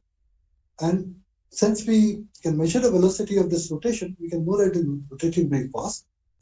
And why would it rotate so fast? It can rotate fast only if there is a very massive gravitational object in the center. The Hubble Space Telescopes, this was one of the most important photographs taken by the HST. And it seems to indicate that there is a black hole in a galaxy far, far away. Although it looks good, it's not really convincing completely. Right? Is it possible to get more convincing answers that black holes really exist? Well, one question you can ask is, why is this bad? Is it bad because it is of an image of a galaxy far, far away? Why not look at the center of our own galaxy, Milky Way, and see if there is a black hole in there? Sorry. Well, there are two problems with looking at the center of it. First of all, the universe is a dirty place. There's a lot of dust involved. In fact, the universe is a dirty place. There's a lot of dust all over the place. And the center of a galaxy is particularly dirty. It has a lot of dust. So we can't see it very clearly. But that is not a serious problem. We can use infrared emission to observe the center of a galaxy quite well. The other problem is twinkling. The stars twinkle. And because stars twinkle, because of the atmosphere on Earth, and because they twinkle, we can never see things clearly from Earth. And that has been a problem. And therefore, one has to send telescopes to space where there is no atmosphere to see things carefully, like the Hubble Space Telescope. However, the Hubble Space Telescope is a very small telescope. It's 2 meters. In fact, the latest telescope which is released, which is successor of HST, the JWST, is only 6 meters, which is very small compared to the 10-meter class telescopes and the 30 meters we are planning to build, which are on Earth. It's much more expensive to send these things to space. So, to circumvent this problem, people worked on a fantastic idea, and that is called adaptive optics. The way adaptive optics works is, this is how stars twinkle. You have what is called, you imagine a undistorted wavefront, that is a light wavefront coming from a star. It hits the Earth atmosphere and gets distorted. And when it comes distorted to a telescope, like the mirrors here, what you see is a distorted image. However, what you can do is you can send a laser light up to the atmosphere. This laser light reflects back. There's a sensor which sees how the laser light is getting affected and hence knows how much distortion is occurring here. Then what it does is it goes to the wavefront detector, goes to the mirrors here and corrects them in real time. So it just moves them slightly up and down. These are 10-meter class telescopes and the movement is in nanometers to just correct for this atmospheric disturbance. This is called adaptive optics, and probably one of the most sophisticated technologies ever developed. It took about 15-20 years to develop this technology correctly. And once it was done, people took a look at the center of our galaxy. This was done in 1992. And this is what they saw. This red mark here, just a mark which says this should be the center of a galaxy. And they use adaptive optics to get this image. And what did they see? Dramatically, they saw nothing. They saw 1, 2, 3, 4, 5 stars. These are regular stars, completely garden variety, which are found everywhere. Nothing special about them. The center of our galaxy seems to be a very boring place. There's nothing happening there at all. But then science moves in strange ways. Persistence is important. So what people did was they went and observed it again and again and again. I told you I will never not show a simulation. I will not show, these are all real images. The left-hand side, what you can see is a date in decimal points. And these are just photographs taken that date. What you see is something remarkable. You see that the stars are moving, which is not remarkable. Stars do move. The point here is remarkable that the stars are not moving randomly. They are forming well-known patterns. This star out here is forming an ellipse. And if you had shown this image to a person 400 years ago, by name of Johannes Kepler, you will recognize them because it is the star is following his laws, Keplerian laws. Now, Kepler's laws were for planets going around the sun. Now, this is the same thing happening of a star going around something much bigger and heavier. It's pretty straightforward, and I've known class 10 or 8th standard school children to do this. And if you give them this distance, the speed at which this is moving, and using their knowledge of Kepler's law, they can tell you that there must be in this center an object which is 2 million times the mass of the sun. But it's black, nothing to see, but it has to be there. And you notice that this object is not hitting or get distorted by this object, by the massive object. So this massive object is very, very small. Very, very small in size. And such a small size, massive object, there's only one thing possible, and that is it is a black hole. For this, to the last 2 years ago, 2020, Reinhard Genzel and Andre Ghez got a Nobel Prize for the discovery of but notice for this discovery of using electro optics for the center of our galaxy to find the presence of a galaxy. But look at the statement. They say supermassive compact object. Even the Nobel Prize Academy, Swiss Academy, did not mention it as a black hole. That was a controversial thing. People saying that they should have mentioned that of the discovery of a black hole there, but still they were conservative and they thought that they should call it a supermassive compact object. What is missing? Why are people still not saying it's a black hole? Maybe what they need is a photograph. What we need is a photograph of it. And unless you see, it's like one of the judges, unless you see a real photograph, they're not going to believe. That's a good thing. But there's a problem. Black holes are far away and hence related to the point sources. The black hole in the Milky Way, for example, can be imaged. That means you can actually start seeing it. If you have a camera whose angular resolution is about 0.1 milliarcsecond. Angular resolution is that you get 2 points in front of the camera and they're separated by this angle, then the camera will know that there are 2 points. Otherwise, the camera will say that there is just one object. Right? And what it requires is an angular resolution of 0.1 milliarcsecond. And let me remind you what this means. You know that pi is 180 degrees. When 180 degrees is nearly half a circle. Sorry, 180 degrees is half a circle. Now you divide each degree by 60, you get an arc minute. You divide each of the arc minute by 60, you get an arc second. You divide that arc second by 1000, you get a milliarc second. Then you divide that again by 10, you get a 0.1 milliarc second. You need that kind of an angular to do. Looked impossible? No. There's an organization called the Event Horizon Telescope Collaboration, which uses infrared and interferometry, and by which they could predict and get an image which has an angular resolution of micro arc seconds. This is a simulation. And finally, last year, they gave us this wonderful image. This is not the image of our center of our galaxy, it's the center of a very close by galaxy, M2. And when you saw this, you can see that this in here, this black spot is something called, not the event horizon, it's something called a black hole shadow. The event horizon is just inside this, out here, of this size. This is called a black hole shadow. That suppose you had a black hole and you covered it with some luminous gas, this is how you see it, because the black hole will absorb much of the gas which is close by to it, much of the light which is close by to it. And this is a trivial prediction of how you should see. And this is exactly what was observed. This is not a simulated image. They actually saw.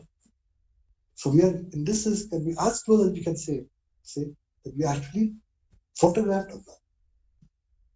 It's like, I'm sure 20-25 years down the line, this image and the people who made it, the Event Horizon Telescope collaboration, would be given a Nobel Prize for this. So, but even last year, anything happened that now we can detect gravitational waves from. So when two black holes collide or merge far, far away, they produce ripples in space-time, which are called gravitational waves. And now we have such, and these ripples will cause small distortion about the size of a nucleus, atomic nucleus on Earth. But now we have wonderful detectors called gravitational wave interferometer detectors, which can now actually observe this gravitational space-time distortion, gravitational waves. And this was the first one which they discovered in about two years ago. And now we have more than 17-18 of them. And the waveform which they see is identical to the one predicted by general relativity of what will happen when two black holes merge. So that is absolutely proof that there is black holes and that gravitational waves. And for this, the Nobel Prize in Physics in 2017 was given to Werner Weiss, very bullish and up. So now I think we are quite certain that there are black holes in the universe, but the mystery continues. You see the blue thing which I put out here, for example, it's called jets. We have no idea what they are. We observed them, but we don't know what they are, how are they produced, what are they made of, why are they coming out. People have theories, but nobody's got them. How does this form? Even if it's formed, we don't know how exactly it is formed. There's a lot of problems about viscosity and all those things, vibration forming. What is the nature here? The other question is, I told you that these X-ray binds flicker, they vary in time scales, in milliseconds. Why do they vary in time scales? Can we use that thing to find out and verify Einstein's theory of gravity? Can we use these black holes to verify and understand what is the nature of matter behavior in the. These are completely unanswered questions which we don't know about.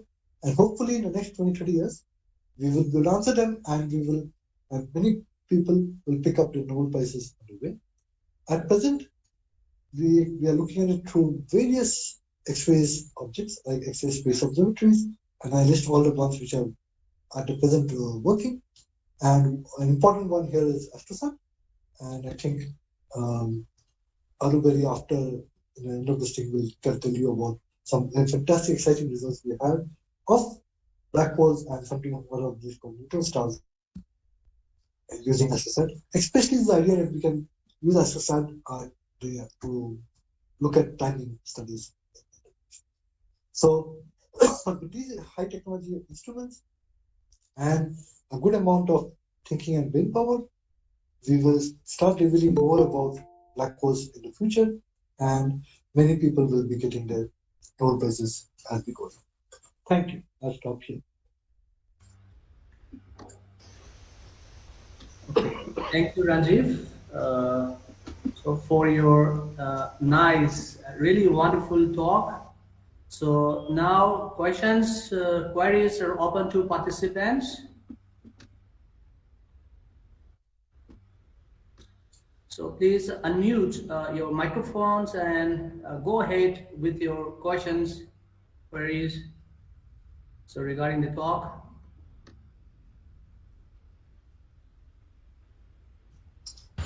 May I go? Yes, please go ahead. Yeah. Thank you, sir, for such a wonderful talk. I had one simple question regarding the observation of black holes. So as you mentioned that observation of black holes is limited by this small angle of resolution, right? Of taking a photograph. a photography like the one we got from the Event Horizon telescope that was Yes. limited by its small angular resolution. However, it is known that the resolution of an optical instrument is proportional to its wavelength and the bandwidth, like delta lambda over lambda. Yes, yes, that's true. So, if somehow what we are receiving the signals, we can just scale the signals to a higher wavelength, so to a lower wavelength, and increase the bandwidth maybe, so that the apparent resolution that we have that gets increases, and then we can analyze the scaled image of what we actually have, and then we can just compare the results with the originals. No, there's a problem there in the whole. See, the diffraction limit, which what you're talking about, which is the lambda by T diffraction limit, is an absolute limit in phase in quantum mechanics. You see, it is not. It is something more fundamental than saying that it's a limitation of our technology. Okay. You can always make a larger telescope, and because it's lambda d by d, you can always make it larger and keep looking at more structure. But given your size of a telescope, this is a fundamental limit you can make. So you cannot just convert, let's say, optical light, which is some or radio wave, into X-rays, and this problem will be solved. Okay. You will lose information in that process. The information doesn't exist unless you make a larger telescope. And the way this photograph was taken was using interferometry. Yes, sir. Right? So that you actually were simulating or not simulating, mimicking a telescope which is the same size of the Earth. You had two telescopes in far ends of the Earth, and this makes it look as if you have one telescope which is the size of the Earth. And that allows you to break this quantum mechanical limit and go to better angular resolution. Did I answer your question? Yes, sir. So basically, the loss of information in the entire process, so we don't get the entirety of it.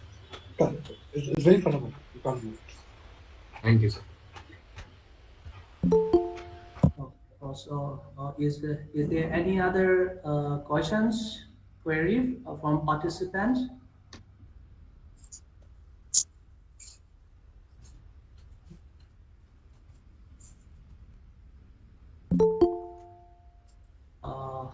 Okay, so I have one question, Jeff.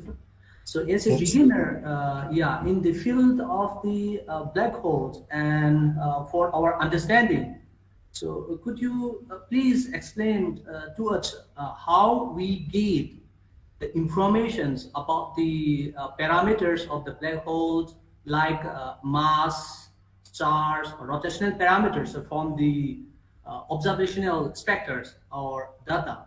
So how do we get it, please? Yeah, sure. I'm hoping that when Aru talks in the later in the afternoon, she'll tell you how we're doing it from our own satellite Astrophysics to get these parameters out. And one of the questions is, okay, in astronomical black holes, we don't expect and we don't think there is any charge in them. So a black hole is characterized by its spin and its mass. There are only two things. And what it does is, the bigger the black hole, the redshift which we accept from the black hole becomes lesser. From the size of the object becomes larger. At the same, let's say 100 kilometers away, the bigger the black hole will have a larger redshift. So we can measure this kind of difference. And so what happens is a very interesting thing. Let me just, for a few minutes, I will go back to one. Let me see that. One proof I forgot. I did not forget. I did not include because I thought it's too complicated. Is that when an accretion disk is there, it gives out something called fluorescence lines. And this fluorescence lines is for iron is at 6.4 keV. For all of you have forgotten, if you shine X-rays onto iron, the irons will give out an fluorescent line X-rays at 6.4 keV because of the last transition they had in the last one. Now this we know for non-ionized iron to be at 6.4. But what we observe often is a broad feature like this. We can observe this. And the only explanation for this broad feature is that you have these iron atoms at different locations from the black hole. So, and when the iron atoms are close to a black hole, this 6.4 keV gets redshifted to 4.4 keV, and those which are further away remain at 6.4 to 7 keV. And broadly speaking, and also the iron atoms are moving, so there's also Doppler boosted, but you're taking both into account. We can see that this kind of a profile which you get tells you how the redshift is occurring near a black hole. And based on the redshift, we can know what a metric is of the black hole. With that, we can find out what is mass. We can also find out what is the spin of the black hole. And we can find out what is the spin of the black hole. So that's how we can characterize. We can also find out the mass of a black hole because if there are two companion star moving, using simple Kepler's laws, of binary motion, if we can measure the velocity, orbital velocity of the other star, we can find the mass of the black hole. Also. So there are various ways we can find the characteristic of the system. But the more interesting thing is to show and prove that what Einstein's general relativity is saying is actually correct. And this is the exact kind of broadening I think we should see from based on Einstein's relativity. That is the more important goal for us. Did I answer your question, Sanjeev? Yes. Really, it's very interesting to get the points or to get the ideas. Really, yes. Thank you for enlightening me on the observation evidence for the platform. So, and is there any other questions from the participants? Please, if you have, please unmute your microphone and go ahead with your questions, please. No questions available in YouTube, Dr. Sanjeev. Oh, okay. Then let us thank Professor Ranjiv Mishra once again. Thank you, Ranjiv. Thank you very much. Thanks, it was a pleasure. So moving on, we have the next invited speaker, Professor Banibhadra Mukhopadhyay, the Indian Institute of Science, Bangalore. So with your permission, so I would like to read out some details profiles. So Professor Banibhadra Mukhopadhyay is a professor in the Department of Physics, Indian Institute of Science, Bangalore. So before joining the Indian Institute of Science, he was at Harvard University, and before that, he spent his time in various institutes and universities in India and abroad as a short time or a long time researcher. So Professor Mukhopadhyay is a theoretical physicist working on multiple topics of physics, astrophysics, cosmology, general relativity, particles physics, and their interface. So he also has a significant interest in the astronomy observation and the data analysis. So with this introduction, I would like to request Professor Banibhadra to give its talk on the topic entitled magnetized accretion flows and underlying Zs. Please kindly share your talks now, sir, please. Yeah, I'll be sharing. Are you able to see it? Yes, sir, we can see. Please. Is it now full screen, right? Yes, sir. Okay. Shall I start now? Yeah, please go ahead. Yeah. Thank you, and indeed it is a pleasure to be invited for this conference, one-day symposium. And I have been asked by the organizer, particularly Dr. Biplab Sarkar, to talk about magnetized accretion flows and underlying jets. He asked me to talk about instability due to magnetic field and its effect in accretion disk. So yeah, that's why this talk would be slightly more technical than what Professor Ranjiv Mishra presented before my talk. I introduced extra word in my talk compared to what is given in the poster is around black holes. All right, so basically I'll try to see, as already Ranjiv showed accretion disk, how this accretion disk flow is influenced by magnetic field and how does eventually inter-system controls other features associated with black holes. So let's start with very simple thing. Already Professor Ranjiv Mishra introduced that see, black hole cannot be seen directly. So its environment, which is accretion disk, as he says, matter is infalling. Infall is basically accretion, is the one of the basic identifying factors that there possibly a black hole at the center. Of course, it could be neutron star and other massive body as well.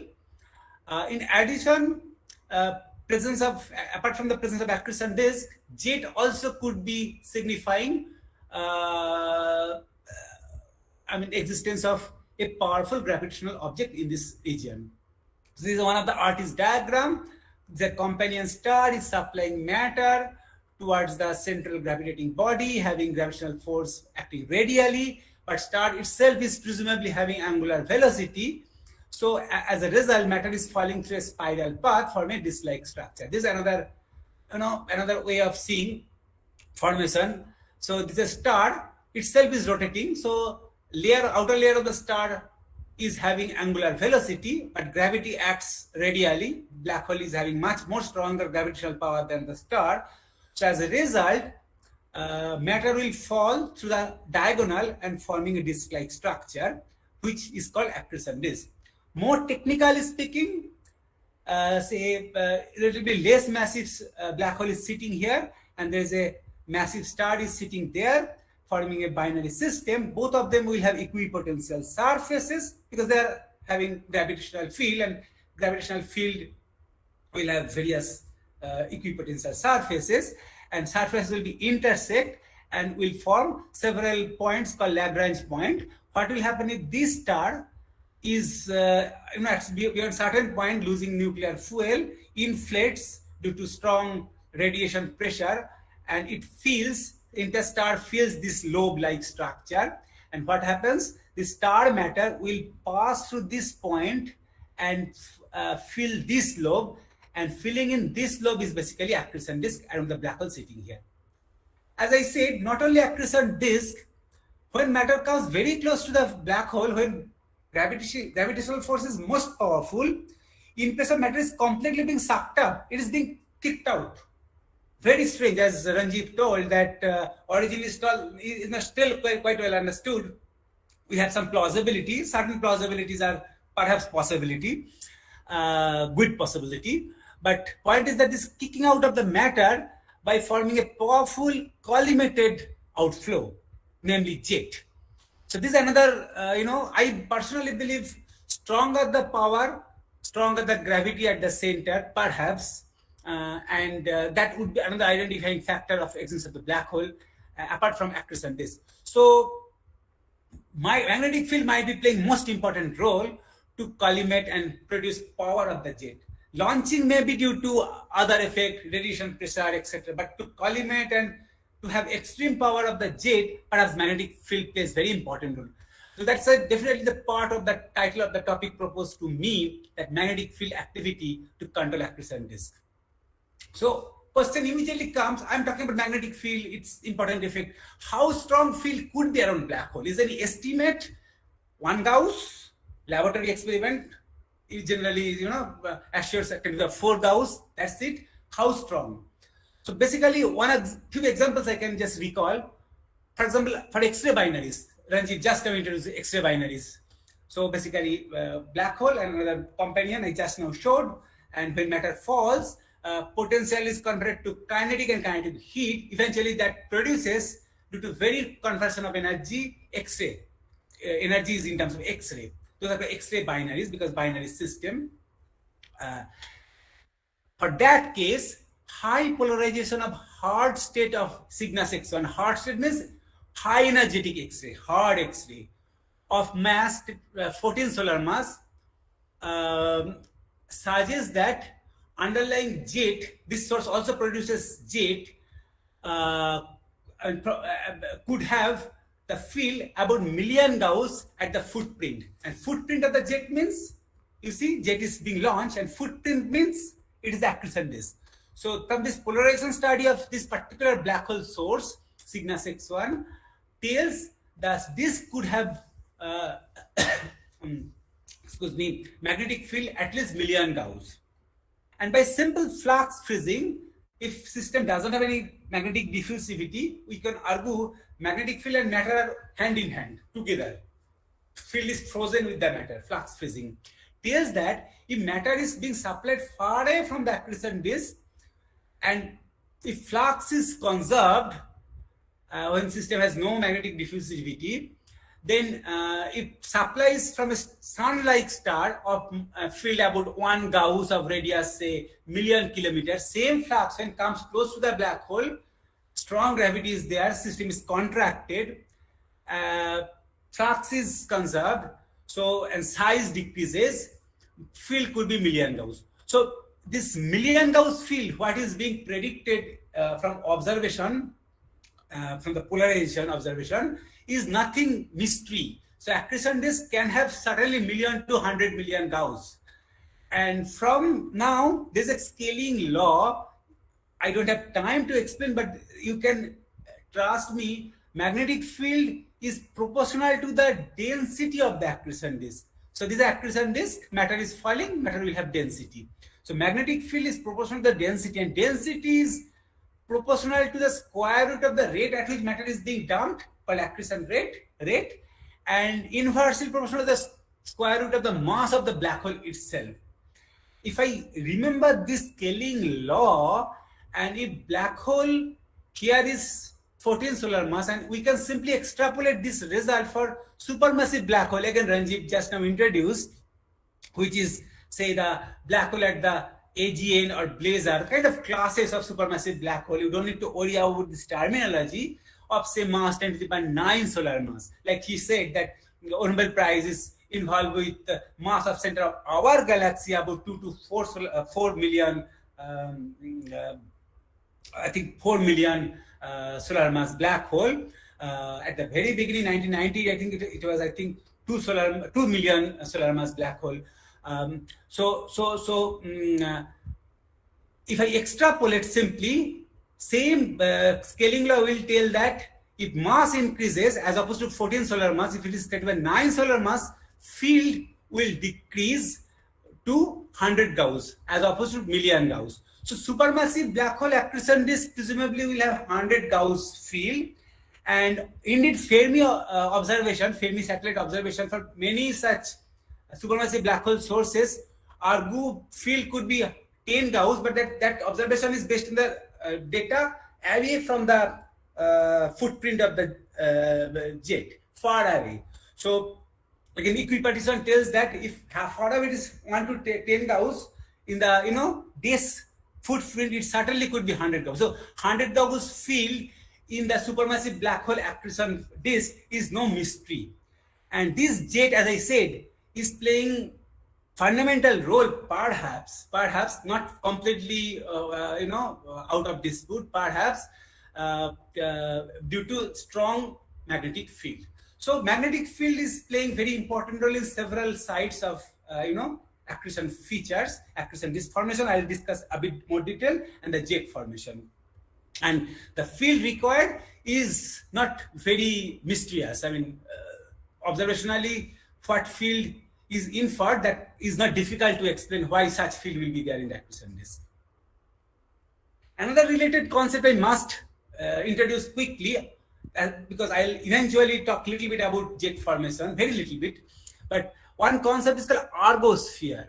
So black hole, this is a black hole again, and there is a region around black hole. This is a black hole radius, but away from the black hole radius, this oval shaped region you can see, this region is a region where matter cannot be static. Matter is falling from outer region towards black hole, being attracted by the black hole.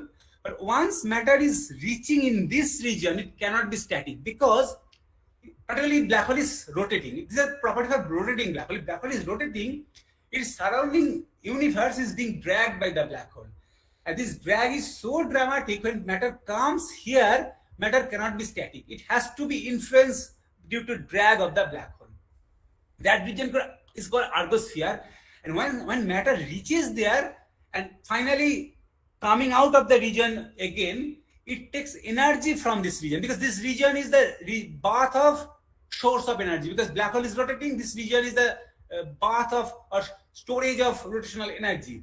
When matter comes and comes out somehow, it carries energy from the black hole system, and that is kind of energy extraction.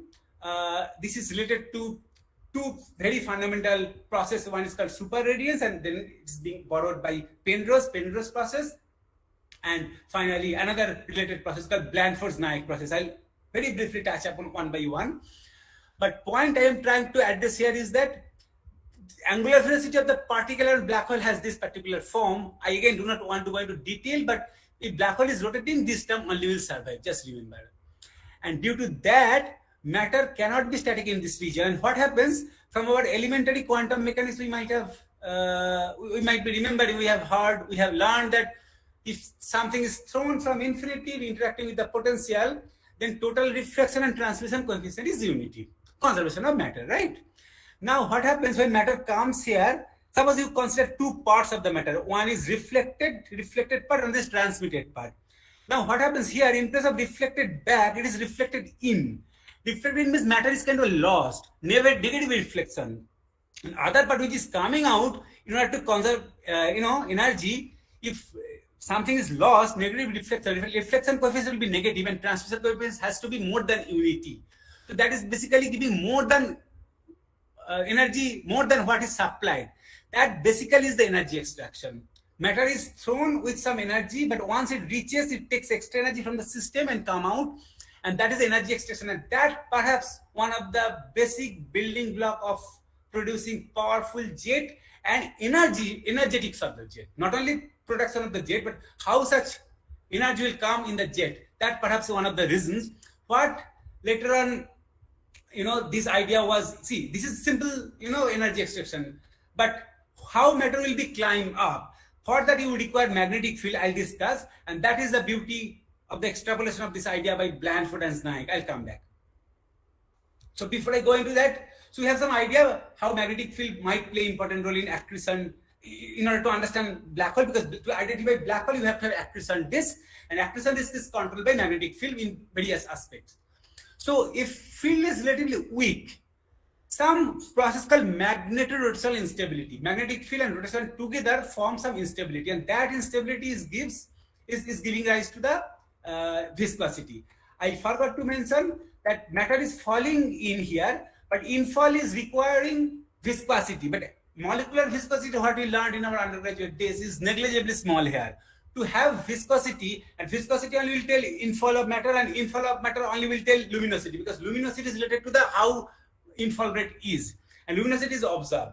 Observed luminosity cannot be explained if reasonable infall of matter is there. Reasonable infall of matter is explainable if you have reasonable viscosity. That viscosity cannot be explained by molecular origin. So what happens? People argue that it is turbulence, system is turbulent, and turbulent viscosity which it produces turbulence, and it is a turbulent viscosity which produces the infall of the matter.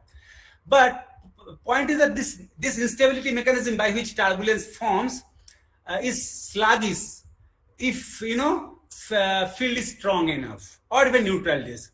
If field is strong enough, which we require, right? We said that for jet formation, field is 100 Gauss, and here also million Gauss field. So field is strong enough. So need not necessarily be field could be qualifying as weak field. It could be also depending on the matter pressure. I'll not go into detail of that. But all I'm trying to say that if strong field is there, which is not ruled out as I justified at the beginning, then and as matter is strongly infalling too, so that infall is called, strong infall is called advection.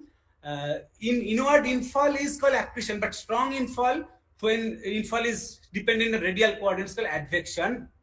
If you combine these two effects, some magnetically arrested flow could be provoked, which is the magnetically arrested advective accretion flow.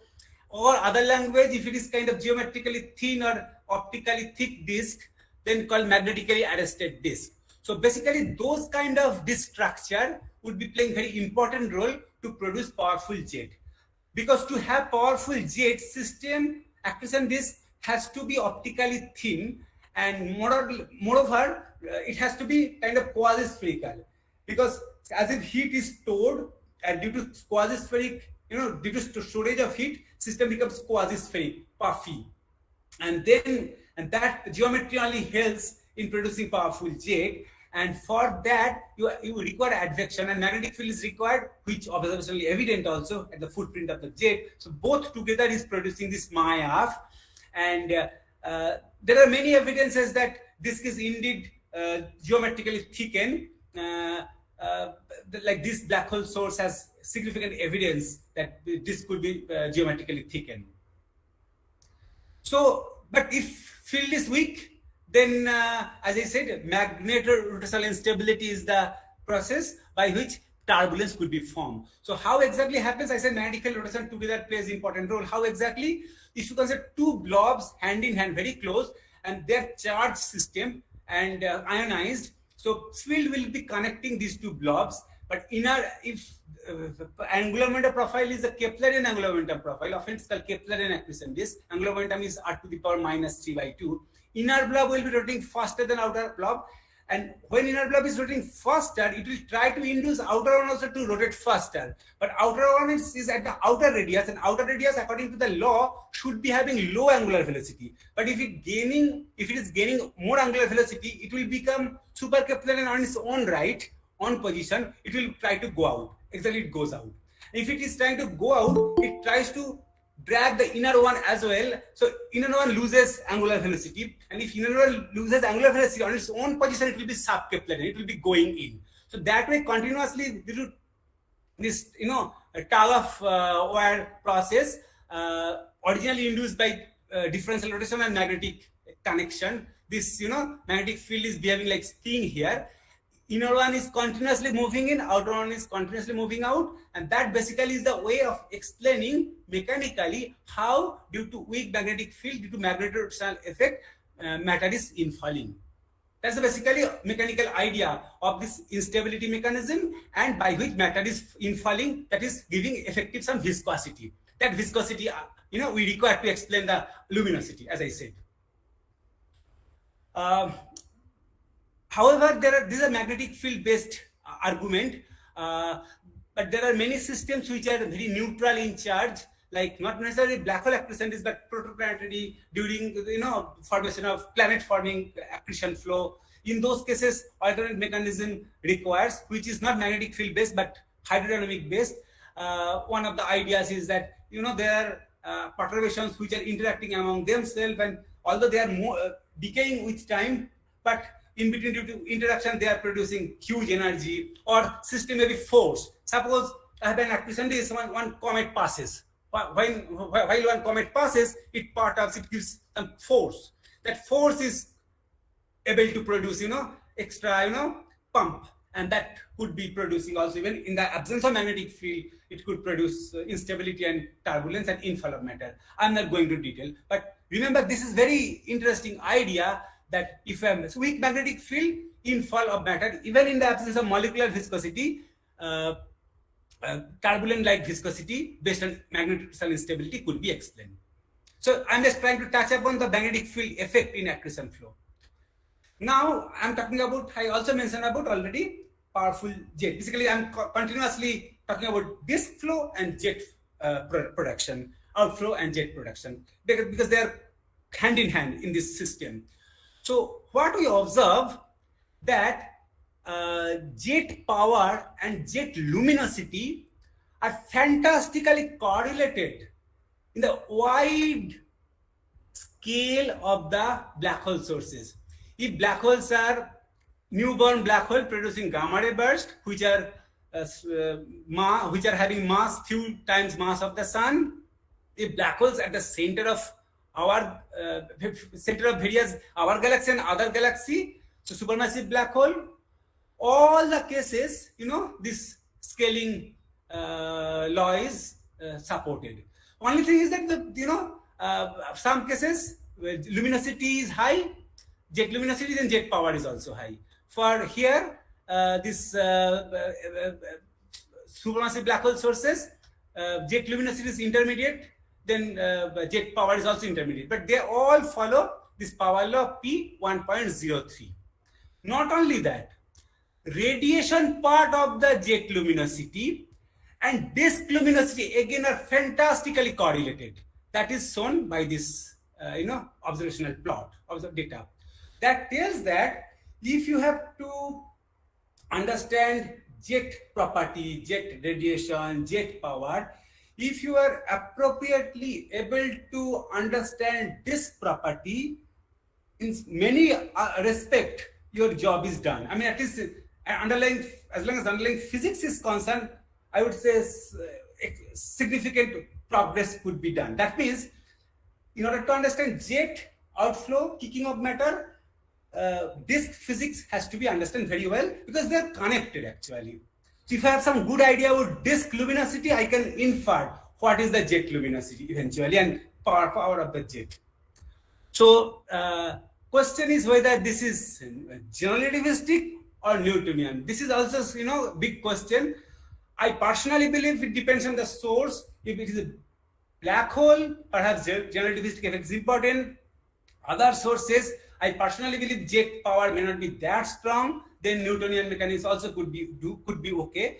But there are two classes of jet production and mechanism. I'll come back. But just to tell you that if one's appropriately study this accretion and outflow together, advective accretion, advection means radial dependence of accretion, and outflow together, we often call disk outflow symbiosis, then we will be able to enlighten this issue. So I will not bore you with complicated mathematics, but once I'll just flash this magnetized advective accretion outflow system set of equations. Basically, this is the general relativistic version of energy momentum balance equation with viscosity. This is the T mu nu, what is hidden here. And if I expand, these are the set of equations, all the mass conservation, then radial momentum, angular momentum, vertical momentum conservation, magnetic induction equation, because if you have magnetic field, only energy momentum balance of the matter will not suffice. You have to have magnetic estimate. So no magnetic monopole, etc., to be supplemented. Then first law of thermodynamics for proton and electron, rather ions and electrons, both to be considered, and all to be solved together. And for viscosity, for energy generation, you have to have viscosity and so on. Here viscosity is due to magnetic effect, as I said. It could be due to instability effect, or it could be due to large scale magnetic effect, and so on. So now let me quickly look at how exactly jet could be formed. So basically I have to solve these equations. Now what happens, the two classes of jet formation I'll quickly touch upon. One case, see, matter is falling, accretion, and magnetic field is also being dragged. One possibility is, as because disk itself is rotating and field is having kind of polyhedral like structure, field lines are kind of anchored like this, corkscrew like structure, what may happen, and disk itself is rotating. From the disk itself, charged matter could be climb up through the field lines like this, and that is a not necessarily GR effect. Another possibility is that I told, right, ergosphere region, matter comes very close to the inner region, and field also is being dragged with the matter, and here energy is being extracted. But here magnetic fields also are anchored, and matter is being dragged dramatically. Matter cannot be static. Continuously matter is being dragged here non-stop, and magnetic field is there. Basically it is forming corkscrew like structure, and that exactly you see here. And when matter comes that close to the black hole, and ab initio there's a site of energy extraction, and matter could be very quickly climb up through this this spiral field lines, corkscrew like field line, and there's a way of forming powerful jet. So the two possibilities: this is the disk itself is producing, and matter is climbing up to disk region. This is a region of ergosphere region. So the first one is called Blandford-Payne mechanism, and second one is Blandford-Znaeck mechanism. I believe most powerful, I'll come back to the movie, most powerful jet perhaps could be happening from Blandford-Znaeck, where you have to have both magnetic flux and black hole rotation, both to be there. And if one of them is zero, jet still could be there, but it is not general relativistic jet. It is not jet due to ergosphere, energy extraction or superradiance. It is due to jet by Blandford-Payne. Now with this cartoon diagram, you remember, now I'll show a movie. You see, this is the torus here, and torus will, as matter progresses towards black hole sitting at the center, torus you'll see will flatten, and magnetic field along with the torus will be accumulated close to the black hole. It will produce some kind of wall, magnetic barrier, and field lines will start getting emerged, and the matter will start climbing up. I'll show. Maybe I have to come out of the slideshow mode to show. Carefully watch. Soon, this matter has come close. Field line has come close to the black hole, and this field line, green is field line, and now see the torus is flattened because matter has progressed by forming a disk, and this blue region is the matter climbing up through the field lines. So that is basically general relativistic magnetohydrodynamic simulation producing powerful jet. Basically the equation I showed you, one has to solve. That is extremely difficult, of course, to get the solution, and eventually you get this solution. This is by numerical simulation, but presumably this exactly happens in the sky around black hole.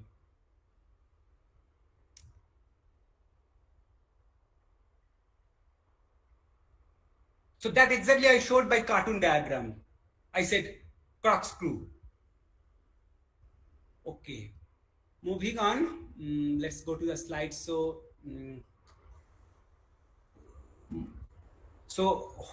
let me get back my pointer. Yes. So why exactly matter is being kicked out by magnetic field? What happens? One simple picture is the following. If system is poloidally dominated, poloidally dominated means field lines are like this. Toroidal means this, and poloidal means field lines are like this. So, and that produces barrier. And in that case, if equation, this kind of equation is satisfied, that means poloidally dominated, then the toroidal field is such that this gradient has this, this sign, and this is greater than other side that, and this is larger than this centrifugal effect of magnetic field, then that barrier forms, and that basically kicks out. If you just simply look at the mathematical solution, you will see matter is coming. Here it goes up, goes back. That exactly you see by numerical simulation. So basically this is the overall cartoon diagram. So if outer region disk or flow will have two layers. One middle region is more of geometrically thin region when radiation is black body like radiation. But if you go away from the middle region, it is producing hard or high energy X-ray. Middle region is producing low energy X-ray, and this high energy X-ray produced region will be very, very quasi-spherical. As matter comes close to the black hole, you see this middle region is completely disappeared, and this is basically the region of forming powerful jet. So as I said that this the middle region is Keplerian of temperature not more than 10⁷ Kelvin, producing soft X-ray. For supermassive black hole, it is producing UV, ultraviolet radiation. And inner region, again, it is producing very hard X-rays. And this inner very region, conical region, jet is formed. And for formation of jet, as I said, magnetic field is required for collimation, etc. And extraction energy, matter to climb up, you need field lines. But system has to be also, have non-zero radial velocity, and it should have vertical velocity as well to start with. Basically, it has to launch. If it is geometrically thin, matter and radiation in thermal equilibrium, it will not produce. You have to have non-thermal situation, and the system already having lot of heat stored, making matter is quasi-spherical, and then suppose you are filling by water a balloon, and you continue the filling and filling, and at some point it will be torn out, right? It just will be burst, and that basically, and you see the water is kind of spreading out in all that direction, right? That basically is the kind of energy production, and if it is a magnetic field, then it will produce matter in all directions in a collimated fashion. That exactly happens in accretion disk. So in the last 4 minutes, I'll quickly give one interesting application of this powerful jet production and highly magnetized disk system to explain one enigmatic source called ultraluminous X-ray sources. So those ultraluminous X-ray sources are being observed over the last several decades, and they are presumably either having intermediate mass black hole, or say black hole of mass, say few hundreds solar mass, or it may be capturing accretion or inflow of matter in the super Eddington. This is a critical accretion rate called Eddington. Accretion rate should be higher than that critical rate. That's the idea. But many of the ultraluminous X-ray sources are observed recently, which are in the hard state, producing hard X-ray, and hard X-ray cannot be production. Hard X-ray production cannot be explained, as I just now said, in the thermal X-ray based accretion flow. And not only that, if it is thermal X-ray based, temperature scales as mass to the power, mass of the black hole to the -1/4. But in those cases, temperature are found to be actually, not very low. If it is intermediate mass black hole, temperature has to be low. But many of those cases which are showing ultraluminous X-ray sources, temperature is not as low as should be expected if it is intermediate mass black hole. So what would be the possibility? We argue that to explain hard X-ray, ultraluminous X-ray sources, it is not really required intermediate mass black hole or super Eddington accretion, but systems should have enormous magnetic field. So what happens far away from the source, magnetic field itself could be super Eddington magnetic field. Super Eddington magnetic field means field, Eddington magnetic field and Eddington luminosity are related by this simple law, related to Eddington luminosity actually. If by far away, by some means far away from the black hole, matter is being dragged in and enormous magnetic field is, stored, what will happen? Due to that enormous magnetic fields, immediately enormous synchrotron emission, etc. will start happening, producing enormous radiation. And that enormous radiation will start producing immediately lot of luminosity. And as matter progresses towards black hole, what happens? Due to synchrotron effect, energy is being taken from the magnetic field itself. Synchrotron is happening, so magnetic field immediately will be dying down. Immediately, when matter comes close to the black hole, magnetic field will be below Eddington or its critical value. It is perfectly all right as in accordance with all the well-defined physics. But because at the beginning itself strong field was there and high luminosity was produced, that could eventually produce very high luminosity of order to about 40 arcs per second. It's more of starting with magnetic bomb-like structure. Actually, when we published the paper, referee also said you should argue magnetic bomb-like structure. So we do not necessarily require intermediate mass black hole nor supercritical accretion rate, but you require super Eddington magnetic field at the beginning. So all I'm trying to tell you, this last part might be a bit technical, but I'm trying to sell the point is that if you have strong magnetic field in the accretion flow, many enigmatic physics, many enigmatic features associated with black hole environment, which is accretion disk, could be sorted out. So I would say it's the beginning of magnetic universe. So not only in accretion disk, other sites also, magnetic field grossly if you consider to explain certain physics which are unnoticed, many features could be explained. So, and I quickly can say in last 1.5 minutes is that you see immediately in the outer region, this is the energy conservation. This is the gravitational energy, and this is magnetic energy. At the beginning, magnetic energy is much larger than gravitational energy, and your total is solid line. Of course, some will be same as total energy, but if far away magnetic energy is reduced, suppose you are not able to supply enough magnetic field at the far away from the black hole, far away region of the black hole, immediately you will have less synchrotron effect, and immediately, due to this, as I say, field goes down, and if field goes down, immediately you see, if you don't have enough supply, 1 order of magnitude luminosity goes down, and then you cannot explain those ultraluminous sources by this particular model. So magnetic field supply at the far away, which is super Eddington at the far away, is very important.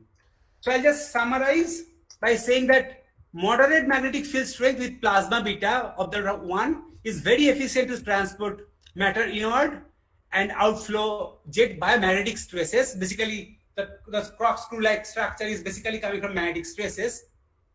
However, weak magnetic field will be favorable to produce turbulence and viscosity by instability mechanism.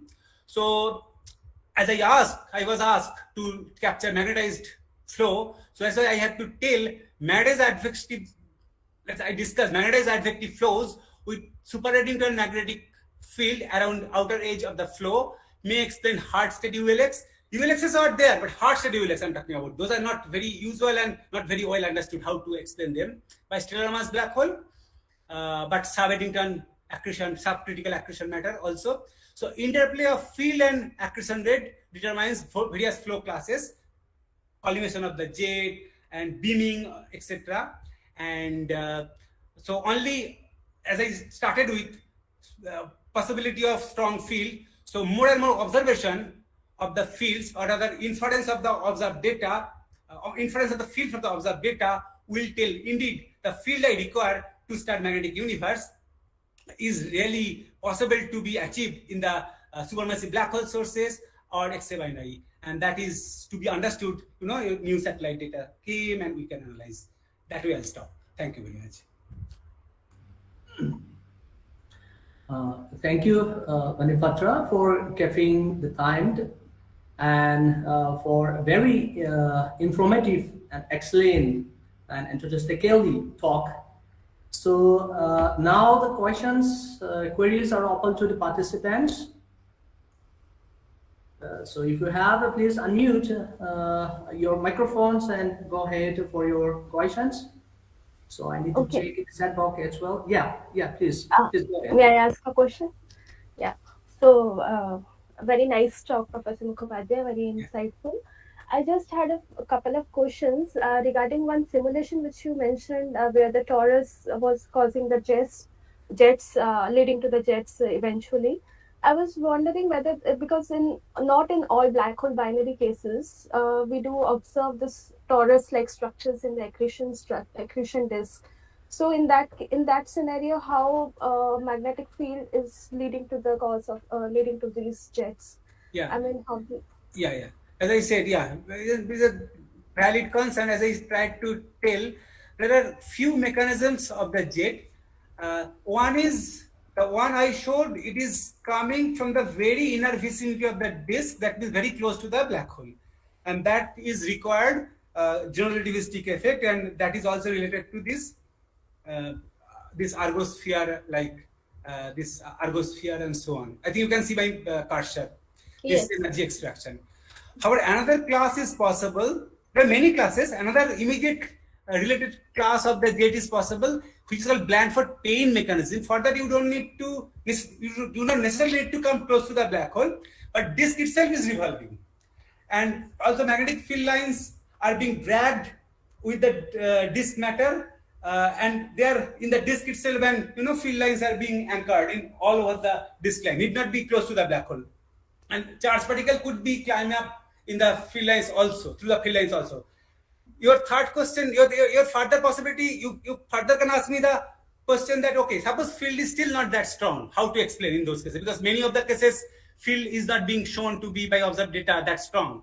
Then other mechanisms could be, for example, radiation, mechanism, and strong radiation pressure could produce, accelerate the matter, and which could presumably produce it. One of the ideas is, even related idea, is the shock formation. Like Sandeep Chakraborty and his collaborators, they try to argue that you do not necessarily need to have a strong field, but even I think Biplab Sarkar has some work that matter becomes supersonic and produces shock, and tremendously matter becomes compressed, and I need basically compression, and then again system will be torn off and matter will be spread out. Yes. So those are also possibility. But I am saying more powerful one could be perhaps this magnetic field induced Blandford-Naik GR effect based jet.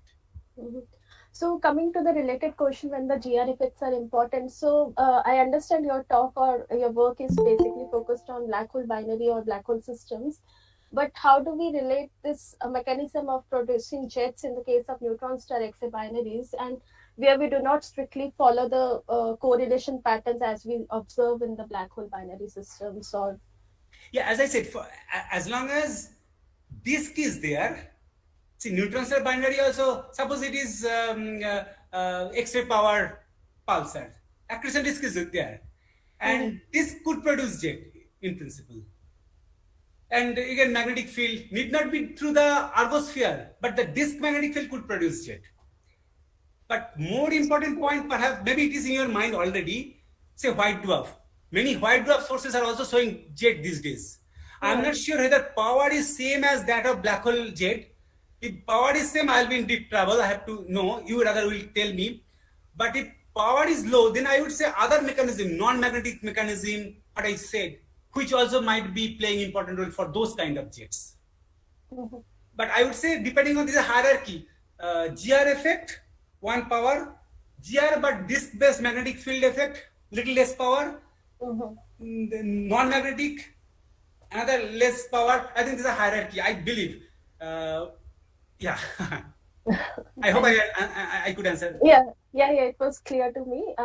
I mean, of course, we have to think a bit more in terms of X-ray pulsars, because now X-ray pulsars also show jets with the improved sensitivity of our current instruments.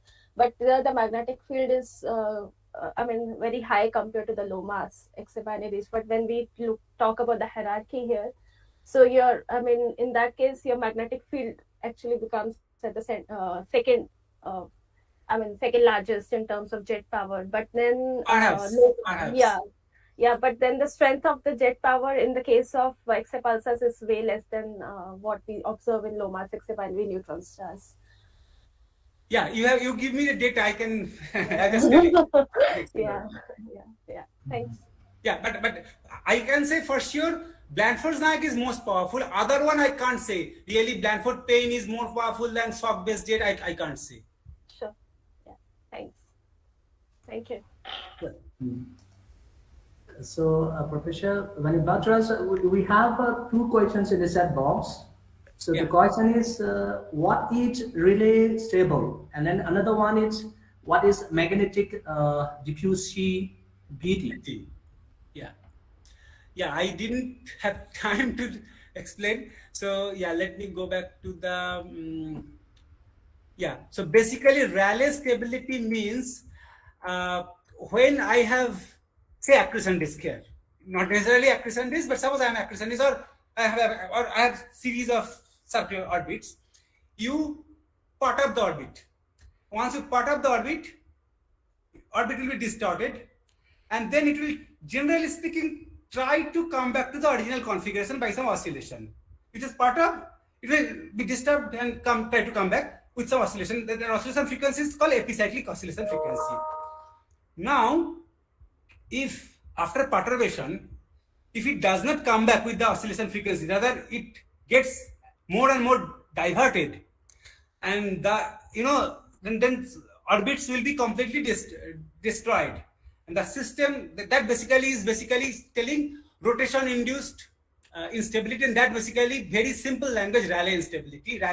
And if there's a basically epicyclic oscillation frequency. Frequency is real, frequency square is positive, then Rayleigh stable. And if frequency square is negative, that means Rayleigh instability. Basically, formalism is that perturbation of the orbit, and perturbation is decayed or perturbation is destroying the system. And second is another is second question. Magnetic diffusivity, sir. Magnetic diffusivity. Good. So basically, it is more of one language, inverse of conductivity. You know conductivity, right? So larger the conductivity, smaller the diffusivity. So, or other language, you can say Reynolds number. Larger the Reynolds number is the number which tells system will be streamlined or turbulent. Larger the Reynolds number, smaller the diffusivity. Other language, again, third language is that basically more of magnetic viscosity. Viscosity due to magnetic effect. I think best way is telling in terms of conductivity. Hello. Yes, sir. Sir, I have a question. That why the jets are always perpendicular to the disk? Yeah. So from magnetic field point of view, it's not difficult to understand if field lines are anchored like that, and if it's to be climbing up, then it will be climbing up like that. No. And it's more of symmetry property, but often we see not necessarily perpendicular. Suppose black hole and accretion disk are not, black hole spin and accretion disk spin might not be aligned. Then it need not necessarily be perpendicular. So, but generally, it's a disk, and it is disk. Maybe it's quasi-spherical, that's still disk. So, and matter is like this, moving like this. So, as it's going up like that. So it is not necessarily every time to be perpendicular. Not necessarily perfectly perpendicular. Perfectly. Okay. Depending on the alignment and so on. Yeah. Okay.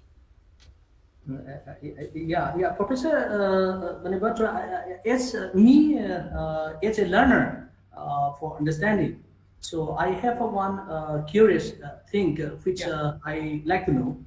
So please, once again, just enlighten us how the large scale magnetic field. Strong magnetic fields near the so even the origins of the black hole are originated. That's our form. The many ways can be argued. The way I argued here is the following. Suppose matter is being supplied from a sun-like star, having field on average 1 Gauss and having size 1 million kilometer. So flux will be how much? 10 to the power 12 kilometer square into Gauss. That's a flux. Now same flux I have brought in the accretion disk. I have brought in the sense matter is being supplied from the star to the black hole through accretion disk. So, but accretion disk size is much small. Say accretion disk size may be very in a region when system is advective and puffy. Size may be say 50 kilometers. If flux is conserved, then same flux has come here by dragging, and matter is dragging the field, and flux is conserved and field has come here, and size is now decreased, say 50 kilometer. Now 50 square into Gauss, 50 square into B we do not know, will be same as 10 to the power 12, because initial flux was 10 to the power 12. So that's called flux conservation. From there you can easily show 10 to the power 12 by 50 square will be the field. So it's called flux frozen and by fossil field. Whatever field at the beginning, same field due to flux conservation has increased. Another possibility is the dynamo mechanism. If you have reasonable convection, other appropriate environment, then by dynamo also, even if initially field was small, by dynamo mechanism extra field could be generated. Another possibility of Biermann battery. Those are other possibilities. Battery effect. Thank you. I get it. Thanks. It's clear to me. Okay, Biplov, do we have any questions in the YouTube search? One short question I would like to ask. Yes.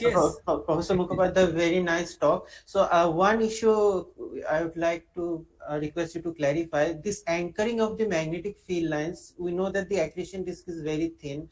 Now, if strong magnetic fields are anchored in the accretion disk, so how the anchoring will also need matter.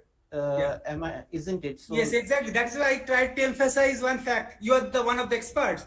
I think when you worked with Professor Santabrata Das, you also worked on advective regime, right? Yeah. So in those disks actually not geometrically thin necessarily. Those are geometrically thick, and that is so-called sub-Keplerian flow. So let me go back to the cartoon diagram. See, when I talk about anchoring, I'm basically meaning the advective regime, which is giving powerful jet. So geometrically thin region is not giving jet.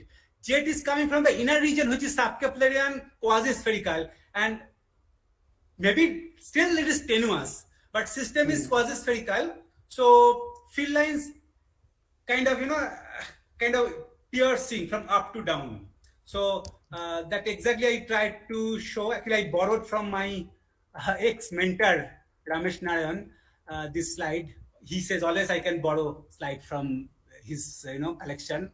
I did not take permission this particular time, but this is a torus-like structure. Is field lines are anchored like this, and so basically, that basically I try to argue. Yeah, I get your point. Thank you very much for the wonderful talk. Thanks. So thank you, Professor Vanipatra.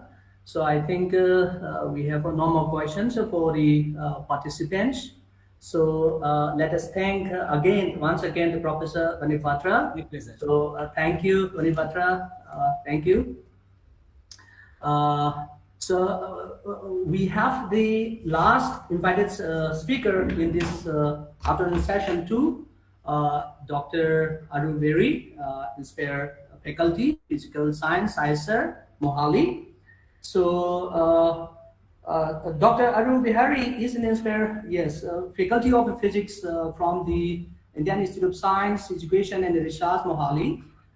She has completed her PhD from IIT Ropu in 2016. So before joining ISR Mohali, so Dr. Bihari was employed as the consultant to large X-ray propagation encounter and aspects on board Astro State at Raman Research Institute, Bangalore, India, and 2016. So after that, from 2016 to 2018, she worked as a postdoctoral research fellow, Royal Society, HERP Newton International Fellow at the University of Southampton, UK. Her research includes high energy astrophysics, X-ray astronomy, and X-ray binaries, neutron stars, black holes. So I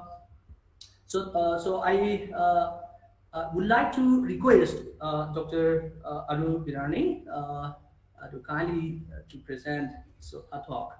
So she will be talking on the topic.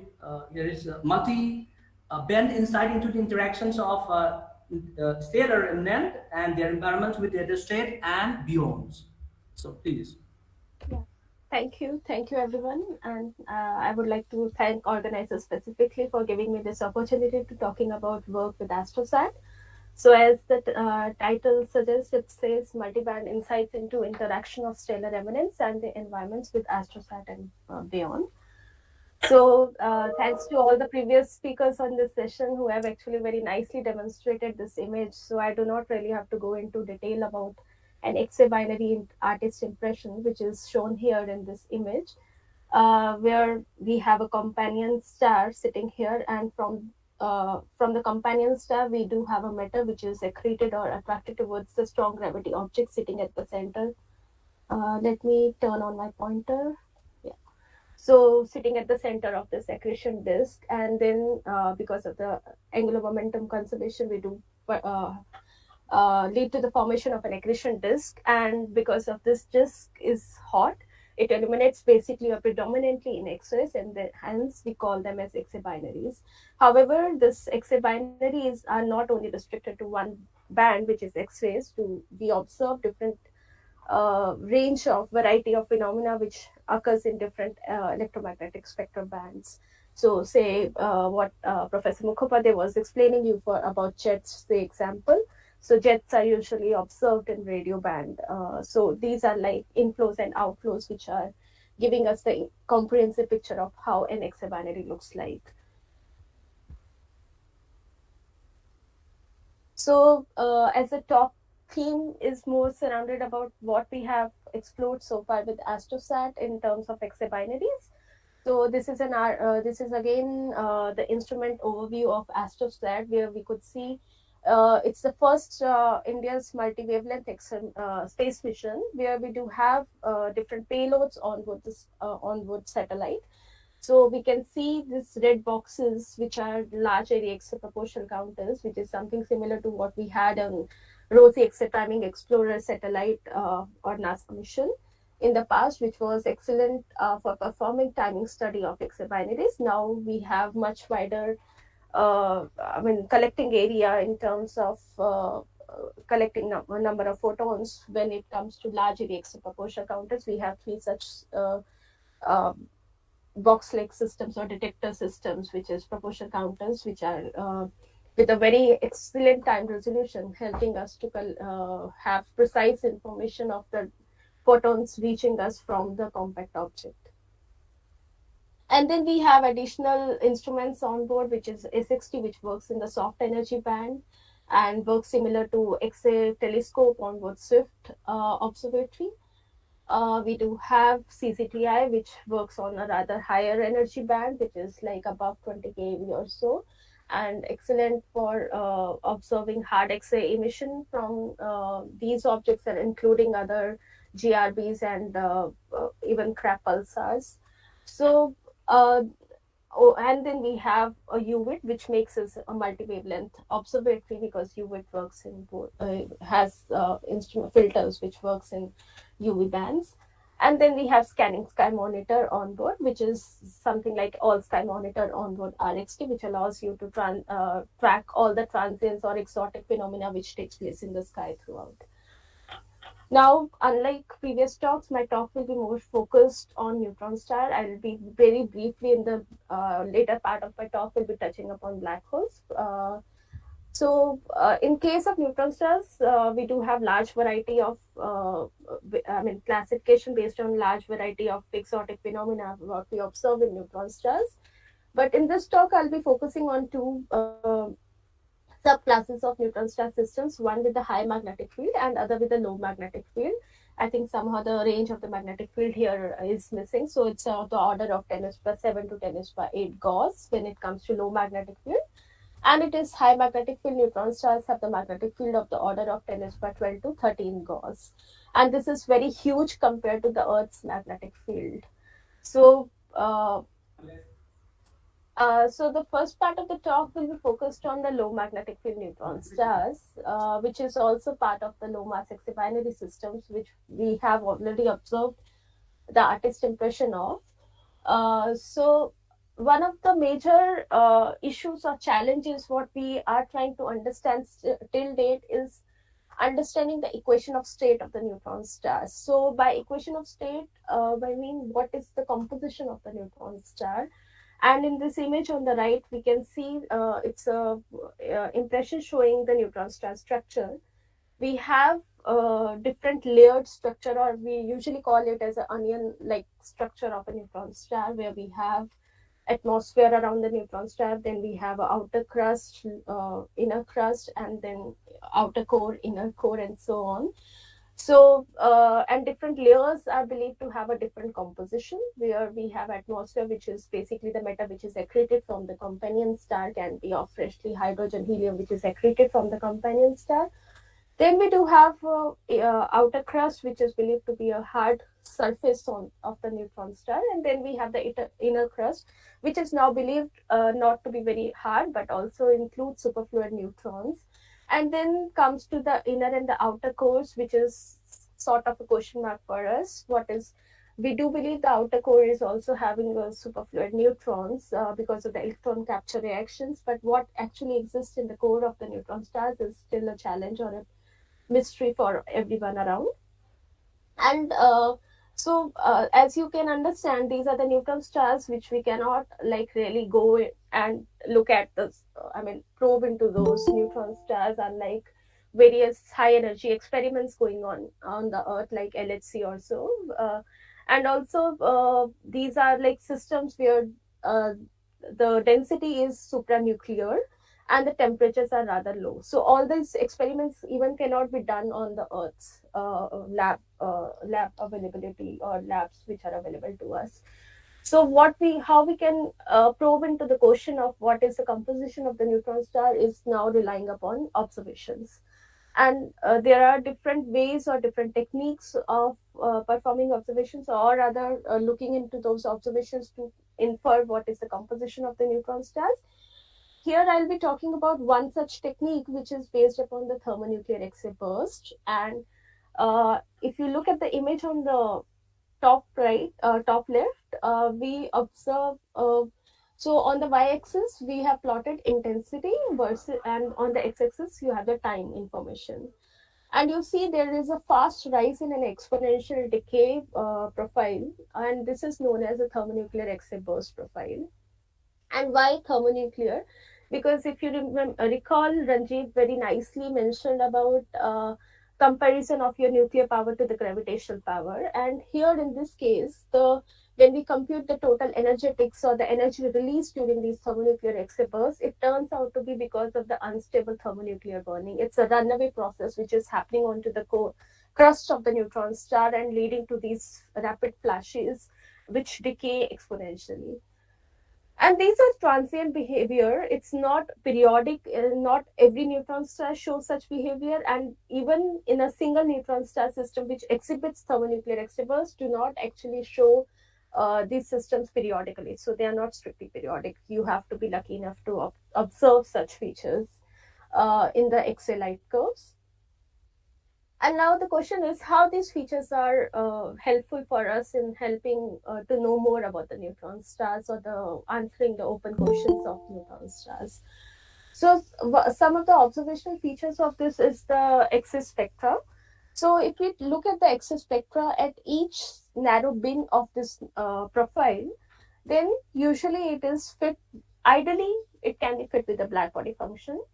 But I'll come to the fact that there are exceptions now, and we are trying. That also leads to certain uncertainties and systematics in the information or the mass radii information which we get from these first. But then when we fit it with the black body spectrum, we can actually from this temperature and radius relation from the of this burst, because they are black body and thermal behavior. So we can actually, from the Stephen Boltzmann law, we can estimate the temperature and the radii of the system. And this is the temperature from the neutron star surface, which can be related to the observed temperature by these factors. And if you look at these equations, some of the uncertainties you will quickly pick out. One of them is the redshift parameter, and other is F parameter, which is known as opacity parameter. So by opacity, it's like what is the composition of the atmosphere of the neutron stars. So we have an ideal picture of it's a hydrogen helium atmosphere around the neutron star, but the composition can also vary because of the hot electrons around the neutron star surface or so. That can lead to the hardening effect. So that leads to some sort of deviation from the black body itself. So these are some correction factors which have to be imposed on the measurements which we get from the observational side. So as already mentioned, these are the uncertainties. One of the hardening at the neutron star surface, which was denoted by factor F. Other is the gravitational redshift. Uncertainty in the distance is also because we are relying upon the luminosity measurements, and if you are unsure about the source distance, which in most of the cases there are large uncertainties in the distance measurements, because now thanks to Gaia we do have some strong stringent estimates of the distance, but still in various sources we actually find discrepancies between the earlier measurements and the measurements made by Gaia now. So some sort of uncertainty in the distance can also lead to a large uncertainty in the radius measurements, which are done with these sort of observational techniques. And then there are certain assumptions made when we are performing such studies. So one of the assumptions is that we are assuming that the entire neutron star surface is illuminated or being accreted by the or covered by the matter which is accreted from the companion star. However, that is an assumption. It could be possible that only the partial surface of the neutron star is covered by the accreted matter. So all that assumptions are taken into account when we actually compute mass and radius relationships. So that was a background of how thermonuclear X-ray burst can be used for mass radius measurements of the neutron star. Before that, coming into detail about that, I'll be talking about some exciting results which we got from AstroSat from studying subsystems. So Fourier 1636 63 is a very well-known neutron star X-ray binary system, very extensively studied with Rossy X-ray Timing Explorer mission. It was like having almost thousands of observations available in the archive if you look into the archive of this particular source. So almost like around 5 megaseconds of exposure time for this observations with only with RX3. So you can imagine how well studied this source is. So when the Astrosat was launched in 2015 September, so the first thing I mean the instrument teams wanted to do is to observe the well-known or extensively studied sources to understand or look at the validity of the results and also to find out how the functioning of the instrument is. And this is the profile which we obtained from one such observations taken during the performance verification phase of the satellite or Astrosat. So in the slide curve, you see that there are thermonuclear X-ray bursts observed, and the interesting part in this particular light curve is it was a very short recurrence time burst. If you look at the time difference between the first and the second and the third burst, it's of order of few minutes. And this is first of all the triplet, which is rare. I mean, and also if we compute the time difference between the second and the third burst here, it is of the other order of 5.5 minutes. So as I've already mentioned that it's a very well extensively studied source, then of course the question is whether this is something very interesting or something very new which has been discovered with Astrosat. So what one would like to do is to dig into the literature and also database which is available to us. So there is a very well managed database of thermonuclear X-ray burst which is known as MinBAR, and it is maintained by the Monash University. So Professor Khandelwal et al. Is responsible or kind of taking this task of maintaining all the thermonuclear X-ray burst data. So it's a multi-mission archive or database of all the sources which are showing thermonuclear X-ray burst. So we looked into this MinBAR, and to our interest, what we found was these are the name of the other thermonuclear X-ray burst sources and number of triplets observed from these. So there are several thousands of thermonuclear X-ray bursts observed, and what we observe is number of triplets are only few. And apart from that, we looked at the wait times also, the time recurrence time of these bursts. And what we found for this particular source, the previously known wait times are of the order of, the shortest is 7.4 minutes. So this actually gives us a hint that 5.5 minutes is the shortest known till date. It was at the time when Astrosat was launched, but the story has changed now. So after 2015 observation, now NewStar also performed observation sometime in 2019 of the same source, and then we looked at these data as well with NewStar. And now with that, we again found a rare triplet, but now the wait time, if you observe, is of the order of 3.8 minutes. So this becomes like the shortest period or short recurrence time known for this particular source. So to understand when we are saying that they are rare burst or rare triplets or rare multiplets observed in the Excel light curves. So, of course, people are into what causes these rare bursts or rare triplets or multiplets.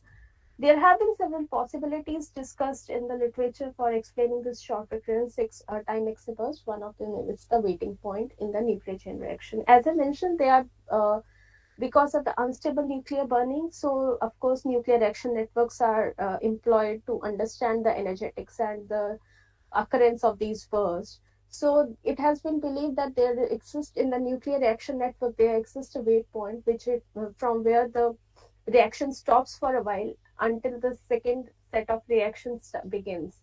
So although there is a possibility explained in the literature, but this cannot completely explain why there's only certain bursts or certain thermonuclear exaburst sources show triplets, because this wait point is something can be observed in all sources, and also even in single source you can have a waiting point for n number of nuclear reaction networks. So you expect to observe higher frequency of these multiplets or triplets.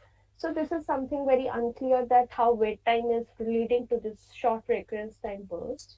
Very recently, work done by Keek and Hager et al. In 2017, they did uh, hydrodynamic simulations where they believe that it is because of the leftovers of the accreted matter. So when one flash happens because of the matter which is accreted onto the neutron star, reaches the ignition depth, proper thermonuclear runaway temperatures and environment has been created, you get a flash. And but in that first flash, you do not expect the entire accreted matter to be blown off. So there remains certain some amount of accreted material on the neutron stars, and that can lead to the second burst or the consecutive burst, which is basically transported to the ignition depth by convection. With the simulations, they actually generated this profile, which is shown here in the left, where you observe the luminosity observed during this burst versus time. This is very perfectly matching with the time, what we observe in these short recurrence time bursts. The time ranges actually match with observations. Even the luminosity orders measures matches with the observations, but what does not match is this sort of intermittent behavior of some sort of bumps which are observed in their simulations. If you compare on the bottom right, this is another triplet profile for a different source, Equus X1. And in this source also the profile actually matches the profile what we observed with Astrosat and NewStar for 1636.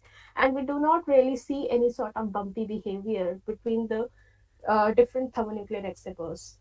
So there is some shortcoming, or this picture cannot completely explain our observations, but of course to some extent we can believe this picture to follow. The third possibility which can explain this short recurrence burst is the spreading layer model. However, this model is also having certain limitations in itself, which I'll come on later. So this spreading layer model is also based upon certain assumptions, and that assumptions are also not ideal for explaining this short recurrence time burst. Then again, interesting or intriguing thing which one could explore with Astrosat, as one can understand that large array exposure counter is not only excellent in collecting area and time resolution, but also has a broader energy band, which is 3 to 80 keV band. And effective area of this particular instrument is way larger compared to RXT PCA counters, which falls very sharply above 20 keV in the energy band. So we look at the which means you have the advantage of large collecting area and then broader energy bands. So you would like to explore multi bands or multi energy bands of this thermonuclear exaburst to understand how the profile looks like, or how the behavior of these thermonuclear exabursts are in higher energies. Before I talk about the top plot, let me introduce you to another uh, data set which was observed in integral. This is another source, 1728 neutron star X-ray burster, but the data was collected with integral here, and this particular profile is actually created after stacking 123 X-ray burst. Now if you look at this astrosat profile, this is actually with one single burst observed with astrosat lax PC, and this is 123 X-ray burst. So of course you can compare how efficient in terms of studying in doing this sort of studies is with astrosat. So after stacking 123 Xa burst and looking at the energy profiles of these bursts in different energy bands, what these authors found was there is sort of a dip at very higher energies above 40 kV or so, which is consistent with the peak of the burst profile in the lower energy bands. So of course we would be interested in exploring this with the high sensitivity instruments like astrosat. And what we did was observe this thermonuclear X-ray burst profile in different energy bands. And what we observe is, you at first glance, just plotting the light curves in different energy bands, one would be very excited to see this dip and see a result which is consistent with the previously reported results with integral. But then after we perform certain corrections, which is like specifically dead time correction for proportional counters, we actually found that the dip disappears or fades away. So basically it's sort of an instrumental effect which was mitigated in this higher energy band profile, and we did not observe any such sort of dip existing in the higher energy bands of the thermonuclear X-ray burst. So these authors actually try to explain their dips in the hard energy band with the sort of electron cooling effect which is observed. Because of this electron cooling effect, they believe that the flux is lost from the higher energy bands. It actually goes to the soft band of the thermonuclear X-ray burst, and hence you expect to observe larger persistent flux or the larger by few percent higher value of the persistent flux because of the loss of the flux from the hard energy band. So this is some sort of explanation or proposed idea about explaining the dip in the burst profile. But as we could not observe any such dip in the burst profile, we are not very convinced with this sort of theory which is being proposed. Then coming back to the profiles or the thermonuclear X-ray burst study, or specifically radius measurements which we could do with the thermonuclear time resolved spectroscopy. So these are the results which are actually showing how we try to calculate the radius from the black body spectral study of this thermonuclear X-ray burst. So this is on the top panel you have the burst profile, and for each bin you basically compute X-ray spectra, and for each X-ray spectrum you compute the black body radius, which is given here on the fourth panel, and one can actually estimate the black body radius using this technique of fitting the spectra with the black body emission. But then you might also be seeing this another profile overlaid on the black, which is blue profiles in blue. And these profiles are basically showing some sort of deviation from strictly black body behavior. And in this, what we induce is another factor, which is sort of a multiplicative factor, which takes care of the contribution of the persistent emission in the thermonuclear X-ray burst. So just going back to the previous slide to make you aware. So this is the burst profile. As you can see, this is the burst, but you have this persistent emission here, right? So this is this blue curves are basically taking care of the contribution of the persistent emission in the burst. So we actually found, so as I mentioned, there's a multiplicative factor FA, which is denoted by FA. So this factor is showing that towards the peak of the burst, your contribution of the persistent emission increases. As you can see, the factor value is very high, which also suggests that assumption of a perfect black body is not an ideal assumption for studying these bursts, so which may induce certain uncertainties in the measurements. And in the shaded region, we actually found or detected oscillations or pulsations in the burst profile. And this is very exotic behavior you observe in thermonuclear X-ray burst. And it's very difficult to detect because, as you could see, that these are very short time bursts, and within that short time as well, you have to search for burst oscillations in like few seconds of data. And because these pulsations are also intermittently detected, which means if you are not very careful in averaging or taking care of each segment carefully, then you might lose that information or detection of pulsations. So one has to do it very wisely and carefully. So first, coming to what are these thermonuclear X-ray burst oscillations. So these are believed to be the pulsations because of the azimuthal asymmetric brightness patterns during the thermonuclear burst on the rotating neutron star. So in this images, as you could see, the matter which is accreted, so there is a hot spot which is basically spreading um, along the in this equatorial direction of the neutron star, and hence the spreading of the accreted matter can lead to the temperature variations on the surface of the neutron star, which is spinning. And because of this spinning neutron star and temperature asymmetric brightness patterns on the surface, you expect to observe pulsations which are aligned with the spin period of the neutron star. So this is what we observe in the thermonuclear X-ray burst, and these burst oscillations can be observed during both rising phase and the decay phase of the neutron star. But to catch the rising phase thermonuclear X-ray burst oscillations is pretty more difficult because, as you could see, there's a sharp rise which is like a 1 to 2 seconds rise.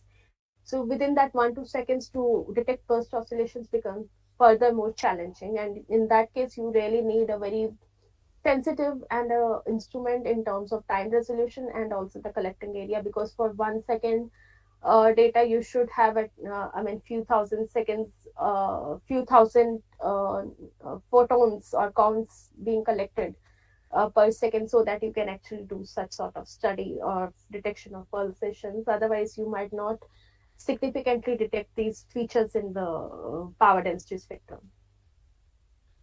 So this is again coming to that extensive study of 1636. Earlier we explored the PV phase data, but now what we did was we studied all the observations which were done with Astrosat of this particular source since its launch.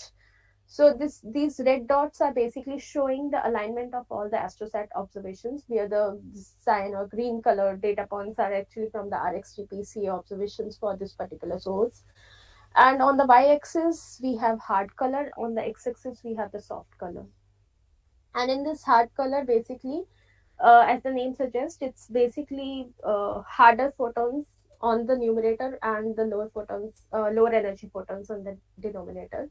So it's basically the giving you the hardness ratio information of the photons which are coming towards you or collected by the instrument. And on the x-axis you have the soft color, where now in you have the soft energy band photons on the numerator, and on the denominator you have the higher energy photons. So this basically picture gives you an information of how the spectrum of the source could be.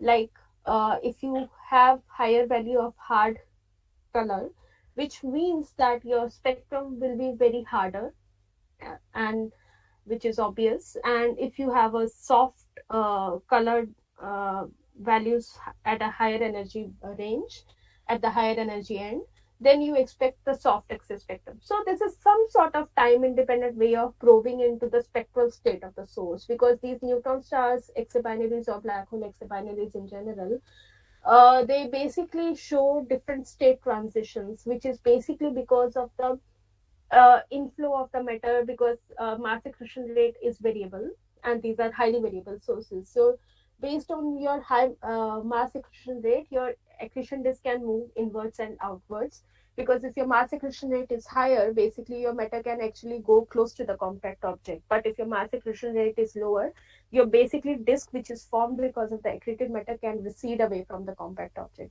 So based upon that, your excess spectrum, which is observed parameter, changes. So you can have so now to explain the hard emission and the soft emission, I'm not going to go into details of that in terms of explaining the excess spectrum of these sources, but this is some sort of a time independent way where we are not assuming anything in the model, but we are just looking at the photon counts which are collected by the detector and trying to probe into the spectral state of the source.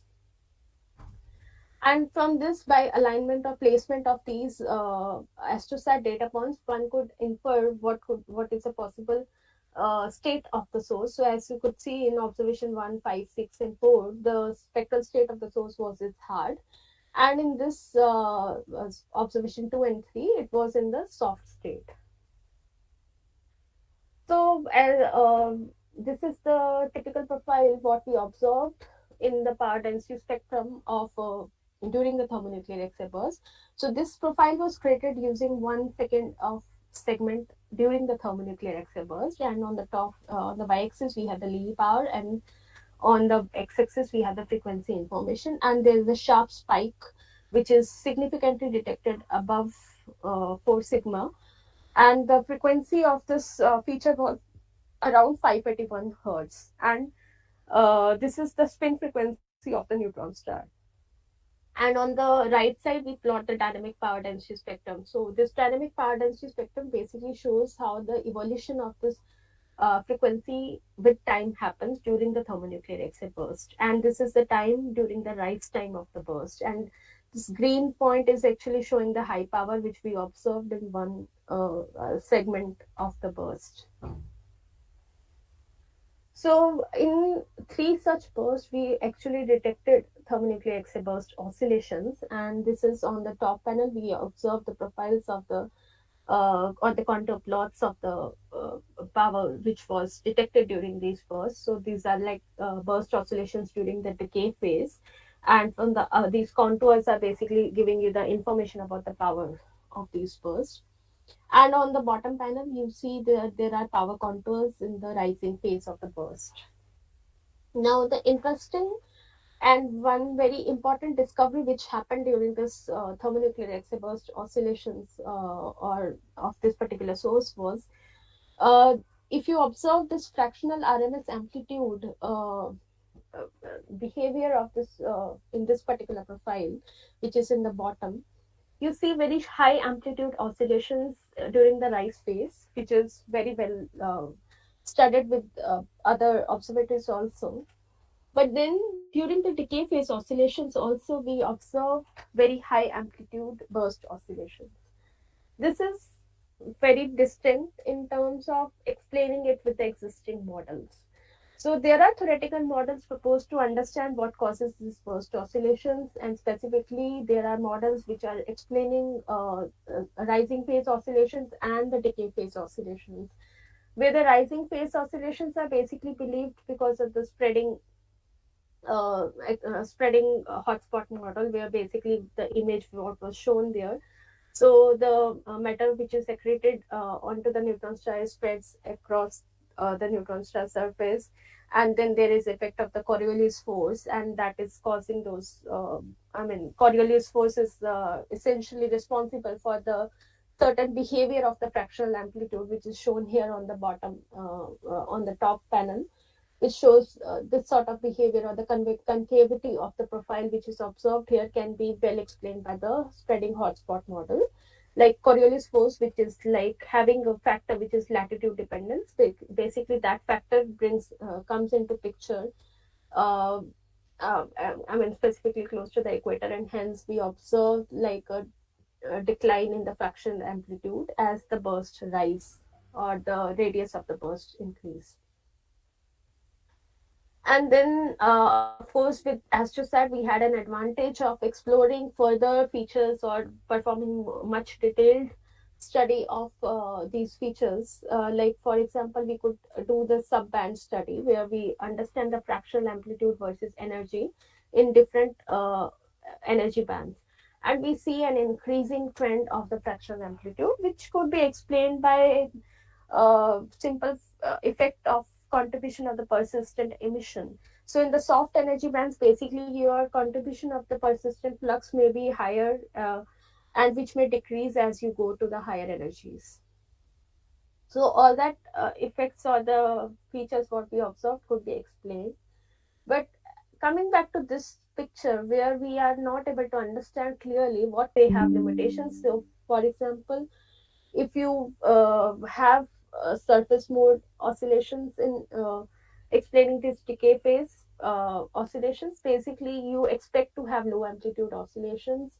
And then again, there is another model which is based upon the temperature asymmetry, can give rise to high amplitude oscillations, but not giving you the complete picture of the high amplitude decay phase oscillations. So perhaps we believe that it could be because of both surface mode and the cooling wake oscillations contributing to the high amplitude oscillations. So there are other studies one could do is like understanding, as we could do study in different energy bands, we could look at whether there is a difference in the time of arrival of the photons in different energy bands. So this is like phase lag study, what we call with energy. So one could do this phase lag study, and what we found was a soft lag in the behavior of these burst in the behavior of these burst oscillations. So coming to the conclusions of what we found overall in this thermonuclear burst oscillation was, we found oscillations during both hard and soft spectral state, and the short recurrence time burst could be explained by the spreading layer model, but then it needs significant improvement. So they assume that all accreting matter spreads in meridional directions, but the radial velocity is not taken into account. So unless we take into account the radial velocity, it does not give you the complete picture of or the real picture of how the accretion happens onto the neutron star, and hence it's important factor to be incorporated in the model to be able to explain the short recurrence time burst. Of course, we have done burst oscillation study with Astrosat, which is again excellent instrument, but works in a higher energy bands, which is above 3 kV or so. But then to really understand the lag behavior, like a soft lag or a hard lag, we actually need to incorporate more instruments which work in the softer energy band also. So now we have NICER, which is working very well and was launched after Astrosat. And then with this instrument, basically we could, and this instrument works in a lower energy band starting from 0.2 to 12 kV band. So in this, with this energy band and it also has excellent timing resolution and the collecting area and everything in the soft energy band. So now we want to complement Astrosat with NICER to get more information about the different subbands, and hence we could probe into the soft lag or a hard lag more confidently, which one could not do below 2 kV with Astrosat. So coming to another class of exapulsars, which is accreting millisecond exapulsars, and these are again low magnetic field neutron stars in low mass exabinaries, and just like thermonuclear exaburst oscillations, as the name suggests, these systems also give rise to oscillations in millisecond range or very fast oscillations.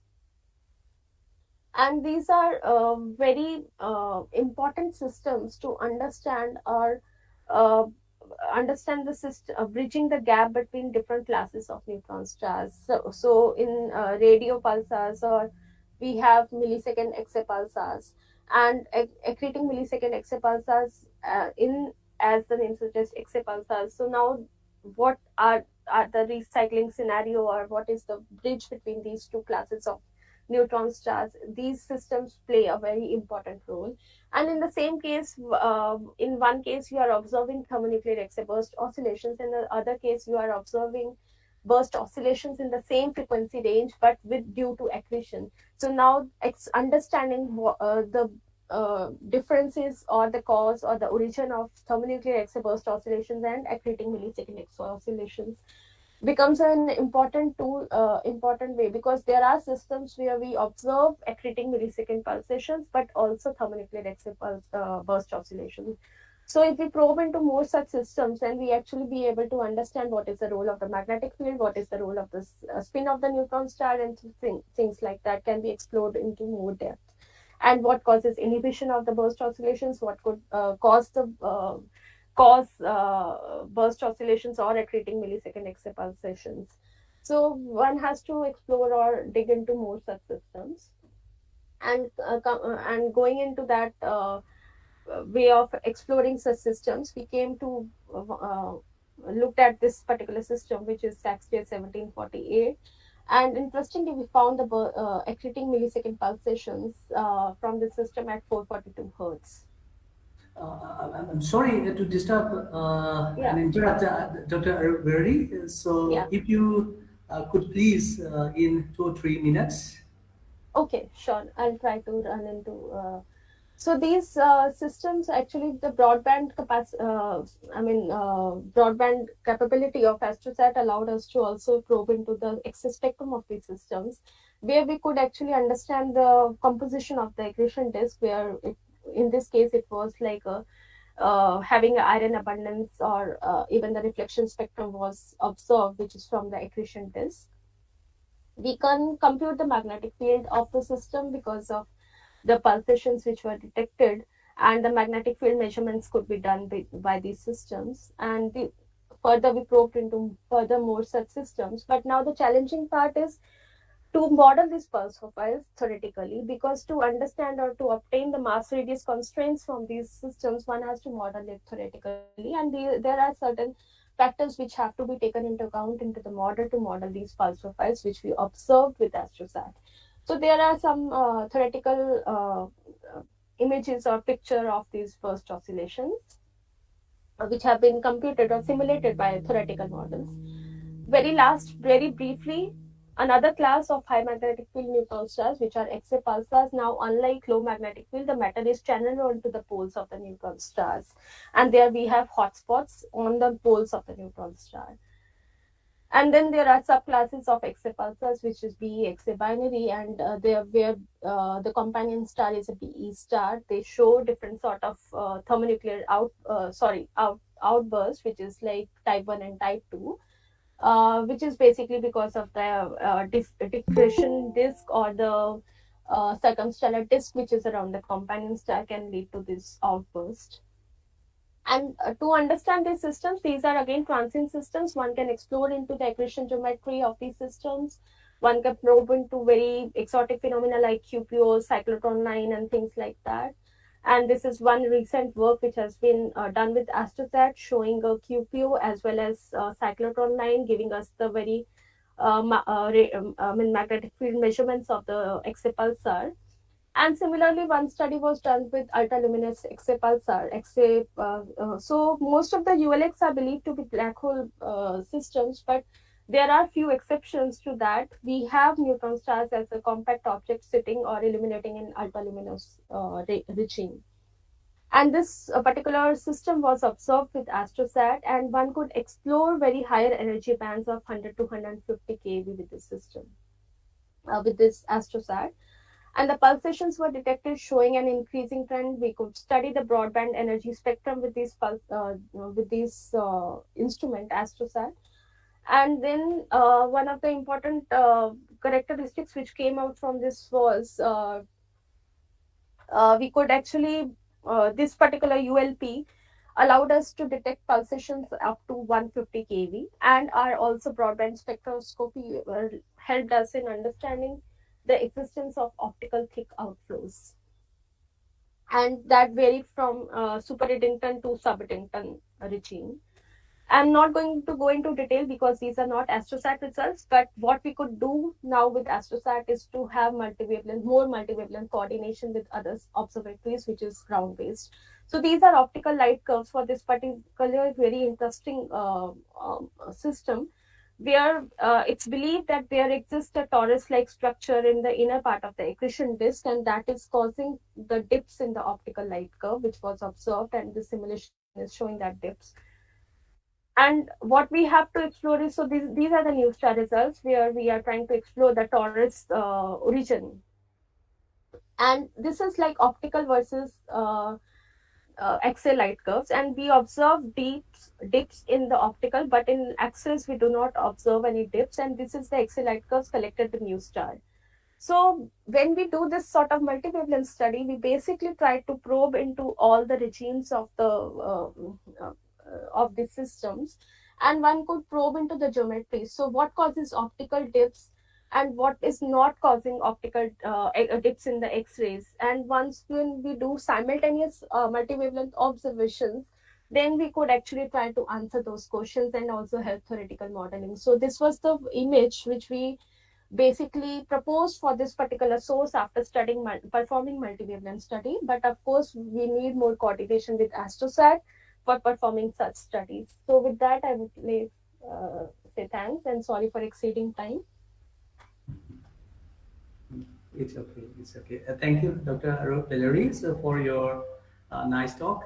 So if we have any questions or queries from the participants, so questions are open to the participants.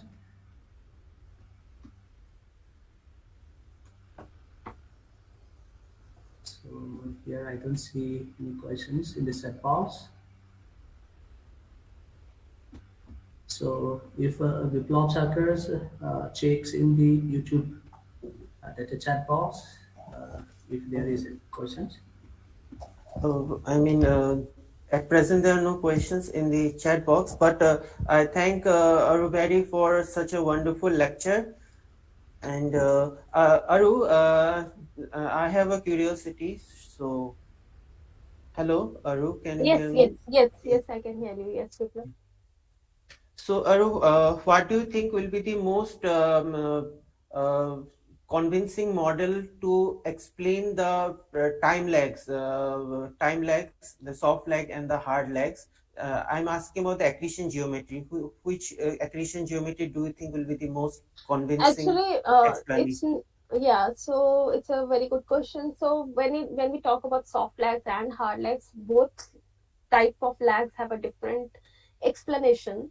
So I mean, it's for the soft lag, for example, it's believed that it could be because of the Doppler effect, which is basically the Doppler effect in the sense because these are rotating neutron stars, and because of that rotation, the hotspots are actually along the line of sight, and which means the hard X-ray emission is approaching first and the soft emission is lagging behind. This is giving you some hint, but not completely explaining the picture. So there are some limitations for that. But for hard lags, the inverse Comptonization effect is basically giving you a very insightful or very clear picture of what causes that hard lags. So because of the inverse Comptonization effect, your soft X-ray photons are believed to be upscattered by the hot electrons, and that because of that reason, your hard X-ray emission is reaching or lagging behind or coming towards us later compared to the soft X-ray photons. So this has been explained or could explain our observations, but then for explaining soft lag, there are few limitations which I couldn't really talk about. So yes, we are still in process of understanding what causes the real cause of the lags. So so for that inverse Comptonization, we'll be needing the corona sort of thing. Yes. And so in case of accretion disk around neutron stars, so where do you think will be the most convincing reason for placing the corona in the accretion geometry? You mean where will be the corona? Where will the corona lie? For explaining the lags, you mean? Okay, so basically, I mean, there can be different geometries. So one such proposition by us for studying a different system was like you have an extended corona which is like above the compact object. So there you have an accretion disk which is like sort of this flattened thing. And then you have a corona, extended corona, which is a vertical extension above the neutron star. So that can lead to some certain features, because one has to also incorporate the complete picture, not only in terms of lag, but also to explain other features like X spectrum and so on. So to explain that, we propose that it could be like corona, which is in a vertical extension and can lead to the, also, as I mentioned, the importance of multi-wavelength. So you can't really rely upon X-ray observations. So to give a complete or a comprehensive picture, you also have to take into account radio jets and things like that. So that also invokes, or one has to think about for proposing a model.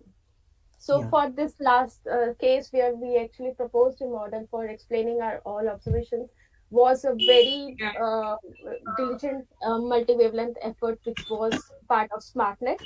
So where we actually were involved in multi-wavelength or simultaneous multi-wavelength observation, which was strict simultaneous, to obtain the comprehensive picture, not in optical or X-ray, but radio and other wavelengths also, to infer the geometry of the system. So such efforts are needed to really bring out where the corona is and what could be the region of placement of corona, or the disk is, where the disk is, whether the disk is close to the compact object or away from the compact object, and if there are any obscuring structures and so on. So we really need that coordination.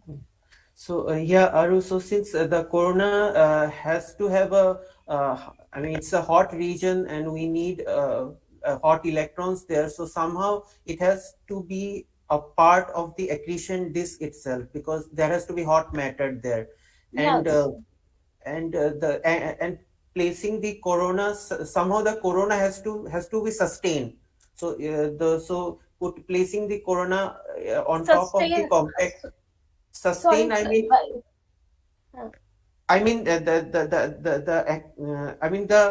corona cannot, what I mean to say, that the corona cannot exist independent of the accretion disk. There has to, which has to hold the corona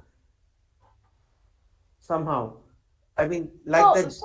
So existing of corona or no corona will also depend upon the spectral states of the source, because these are variable sources, and even the mass accretion rate will play an important role, whether you actually have a corona or not, or do not have a corona. So again, lags information in different spectral state may also vary. So that will also, be an important factor to understand whether there actually exists a corona or not, do not have a corona.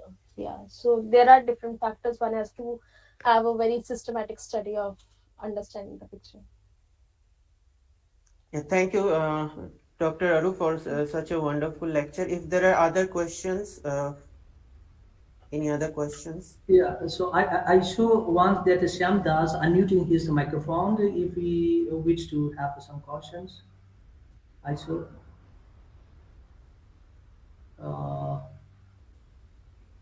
No, I don't see now this yeah, I don't see. I think we have no more further questions. Okay, then as there are no more questions, so from the participant then. Okay, then let us thank again to Dr. Arunberi. Once again, so thank you, Arunberi. Thank you. So, okay. So with this talk, so here ends the afternoon technical session 2. I think so. I thank you all the invited speakers for your wonderful and nice talk, and thanks all the participants for your kind attentions and cooperations for the next session. So I would like to hand over to my colleague, Dr. Biplab Sakars. So over to Biplab. Yeah, thank you, Dr. Sanjit, for chairing the session 2, and I thank all the speakers of the second session for their wonderful talks. So with this, we have come to the valedictory session. So I congratulate each and every one for making today's Emerging Trends in High Energy Astrophysics Conference a success. And before delivering the vote of thanks, I would request each and everyone to kindly turn on your video so that we could have a group photograph. And I request my research scholars to please take the uh, photos. So yeah, so yeah, so please everyone, if you could turn on your videos, please.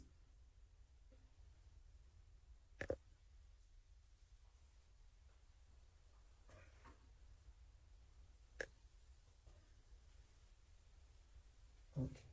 So please take I mean, for all the participants, So you one can change the. person, yeah, one person is sitting behind Dr. Aruri Berry. So if he or she can create that off screen. No, it's okay, it's okay.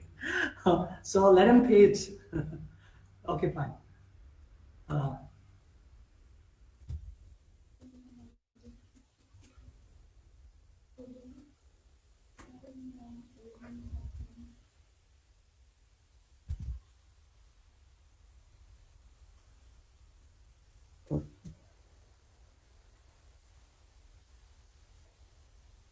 Okay. We'll have a few more, so kindly be patient. They are taking the photographs. The students are taking the photographs.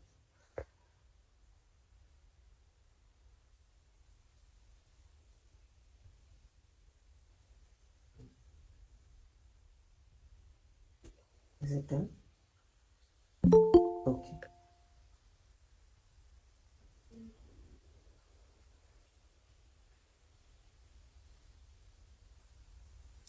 Okay, so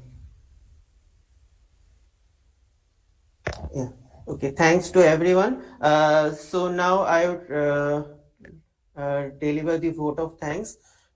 So first of all, I thank the authorities of Tezpur University, Honorable Vice Chancellor, Honorable Registrar, and Honorable Pro Vice Chancellor and Dean School of Engineering, Head of Applied Sciences, and all my colleagues uh, for helping us to organize this conference successfully.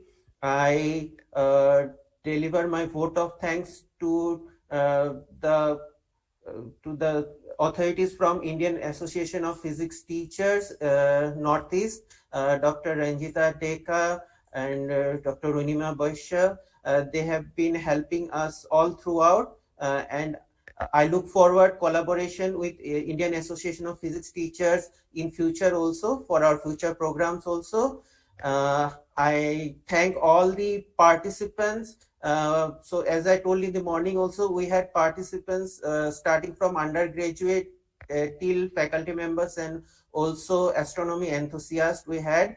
So I thank all of you for participating in this conference, making it a success and interacting with our resource persons. Last but not the least, I would like to deliver my vote of thanks to my students who have been working with me for the last so many days. So Sri Bhattacharji, Ritik, Tanushri, Vivek, they have been helping me with the managing the technical details. And I thank all of them. And so Dr. Ranjita Deka, if you could, if you want to say something as a vote of thanks, I would like to hand over the session to you. Actually, this whole program, this whole conference was really very wonderful. All the speakers really spoke so well, and it was understood by all. I think so, and I think lots of people participated also. We had lots of participation, and as a I want to thank Biplab, Dr. Biplab Sarkar, for actually collaborating with us, IAPT RC17. And the day I told him that we would like to celebrate DP Khandelwal birth centenary celebration. We want this to be a part of DP Khandelwal's centenary celebration. He readily agreed. And so giving us an opportunity to collaborate with you was really very nice. And thank you so much. And we would also like to collaborate more in future with you. We would like to do more programs with you all. And I would like to thank Tezpur University, the Vice Chancellor, and all the dignitaries for allowing us also to take part in this conference. Thank you so much, and it was really wonderful to be with all of you here. Thank you. Thank you very much, madam. We definitely love to collaborate with IIPT. I think I missed, but I thank all these speakers for sharing their valuable time with us and to entertain, and I mean to educate and enlighten all the participants with their wonderful lectures. And if somebody from the audience wants to say something regarding the organization, or if they have any comments, I would love to hear from them also. So if someone from the audience wants to give a comment. Okay, so there is a request from my student that if all of us could once again turn on our videos so that he can take a last quick good photograph. So this is a final request from my student side, that if you could kindly turn on your video so that he can quickly take a good photograph of us.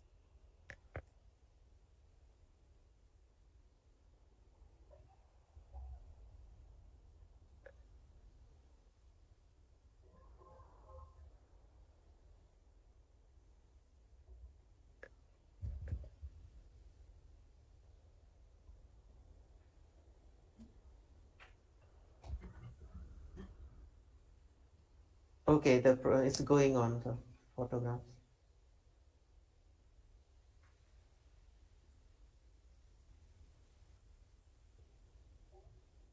It's done.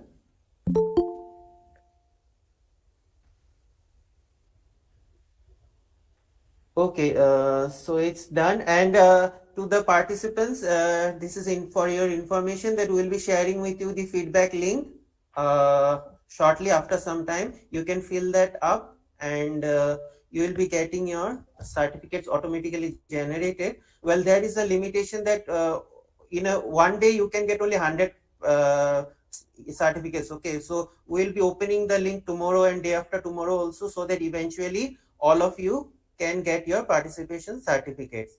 So I thank all of you, and I hope to meet in near future again in any such conference or seminar. Thanks to all of you. Thank you. Thank you. Thank you.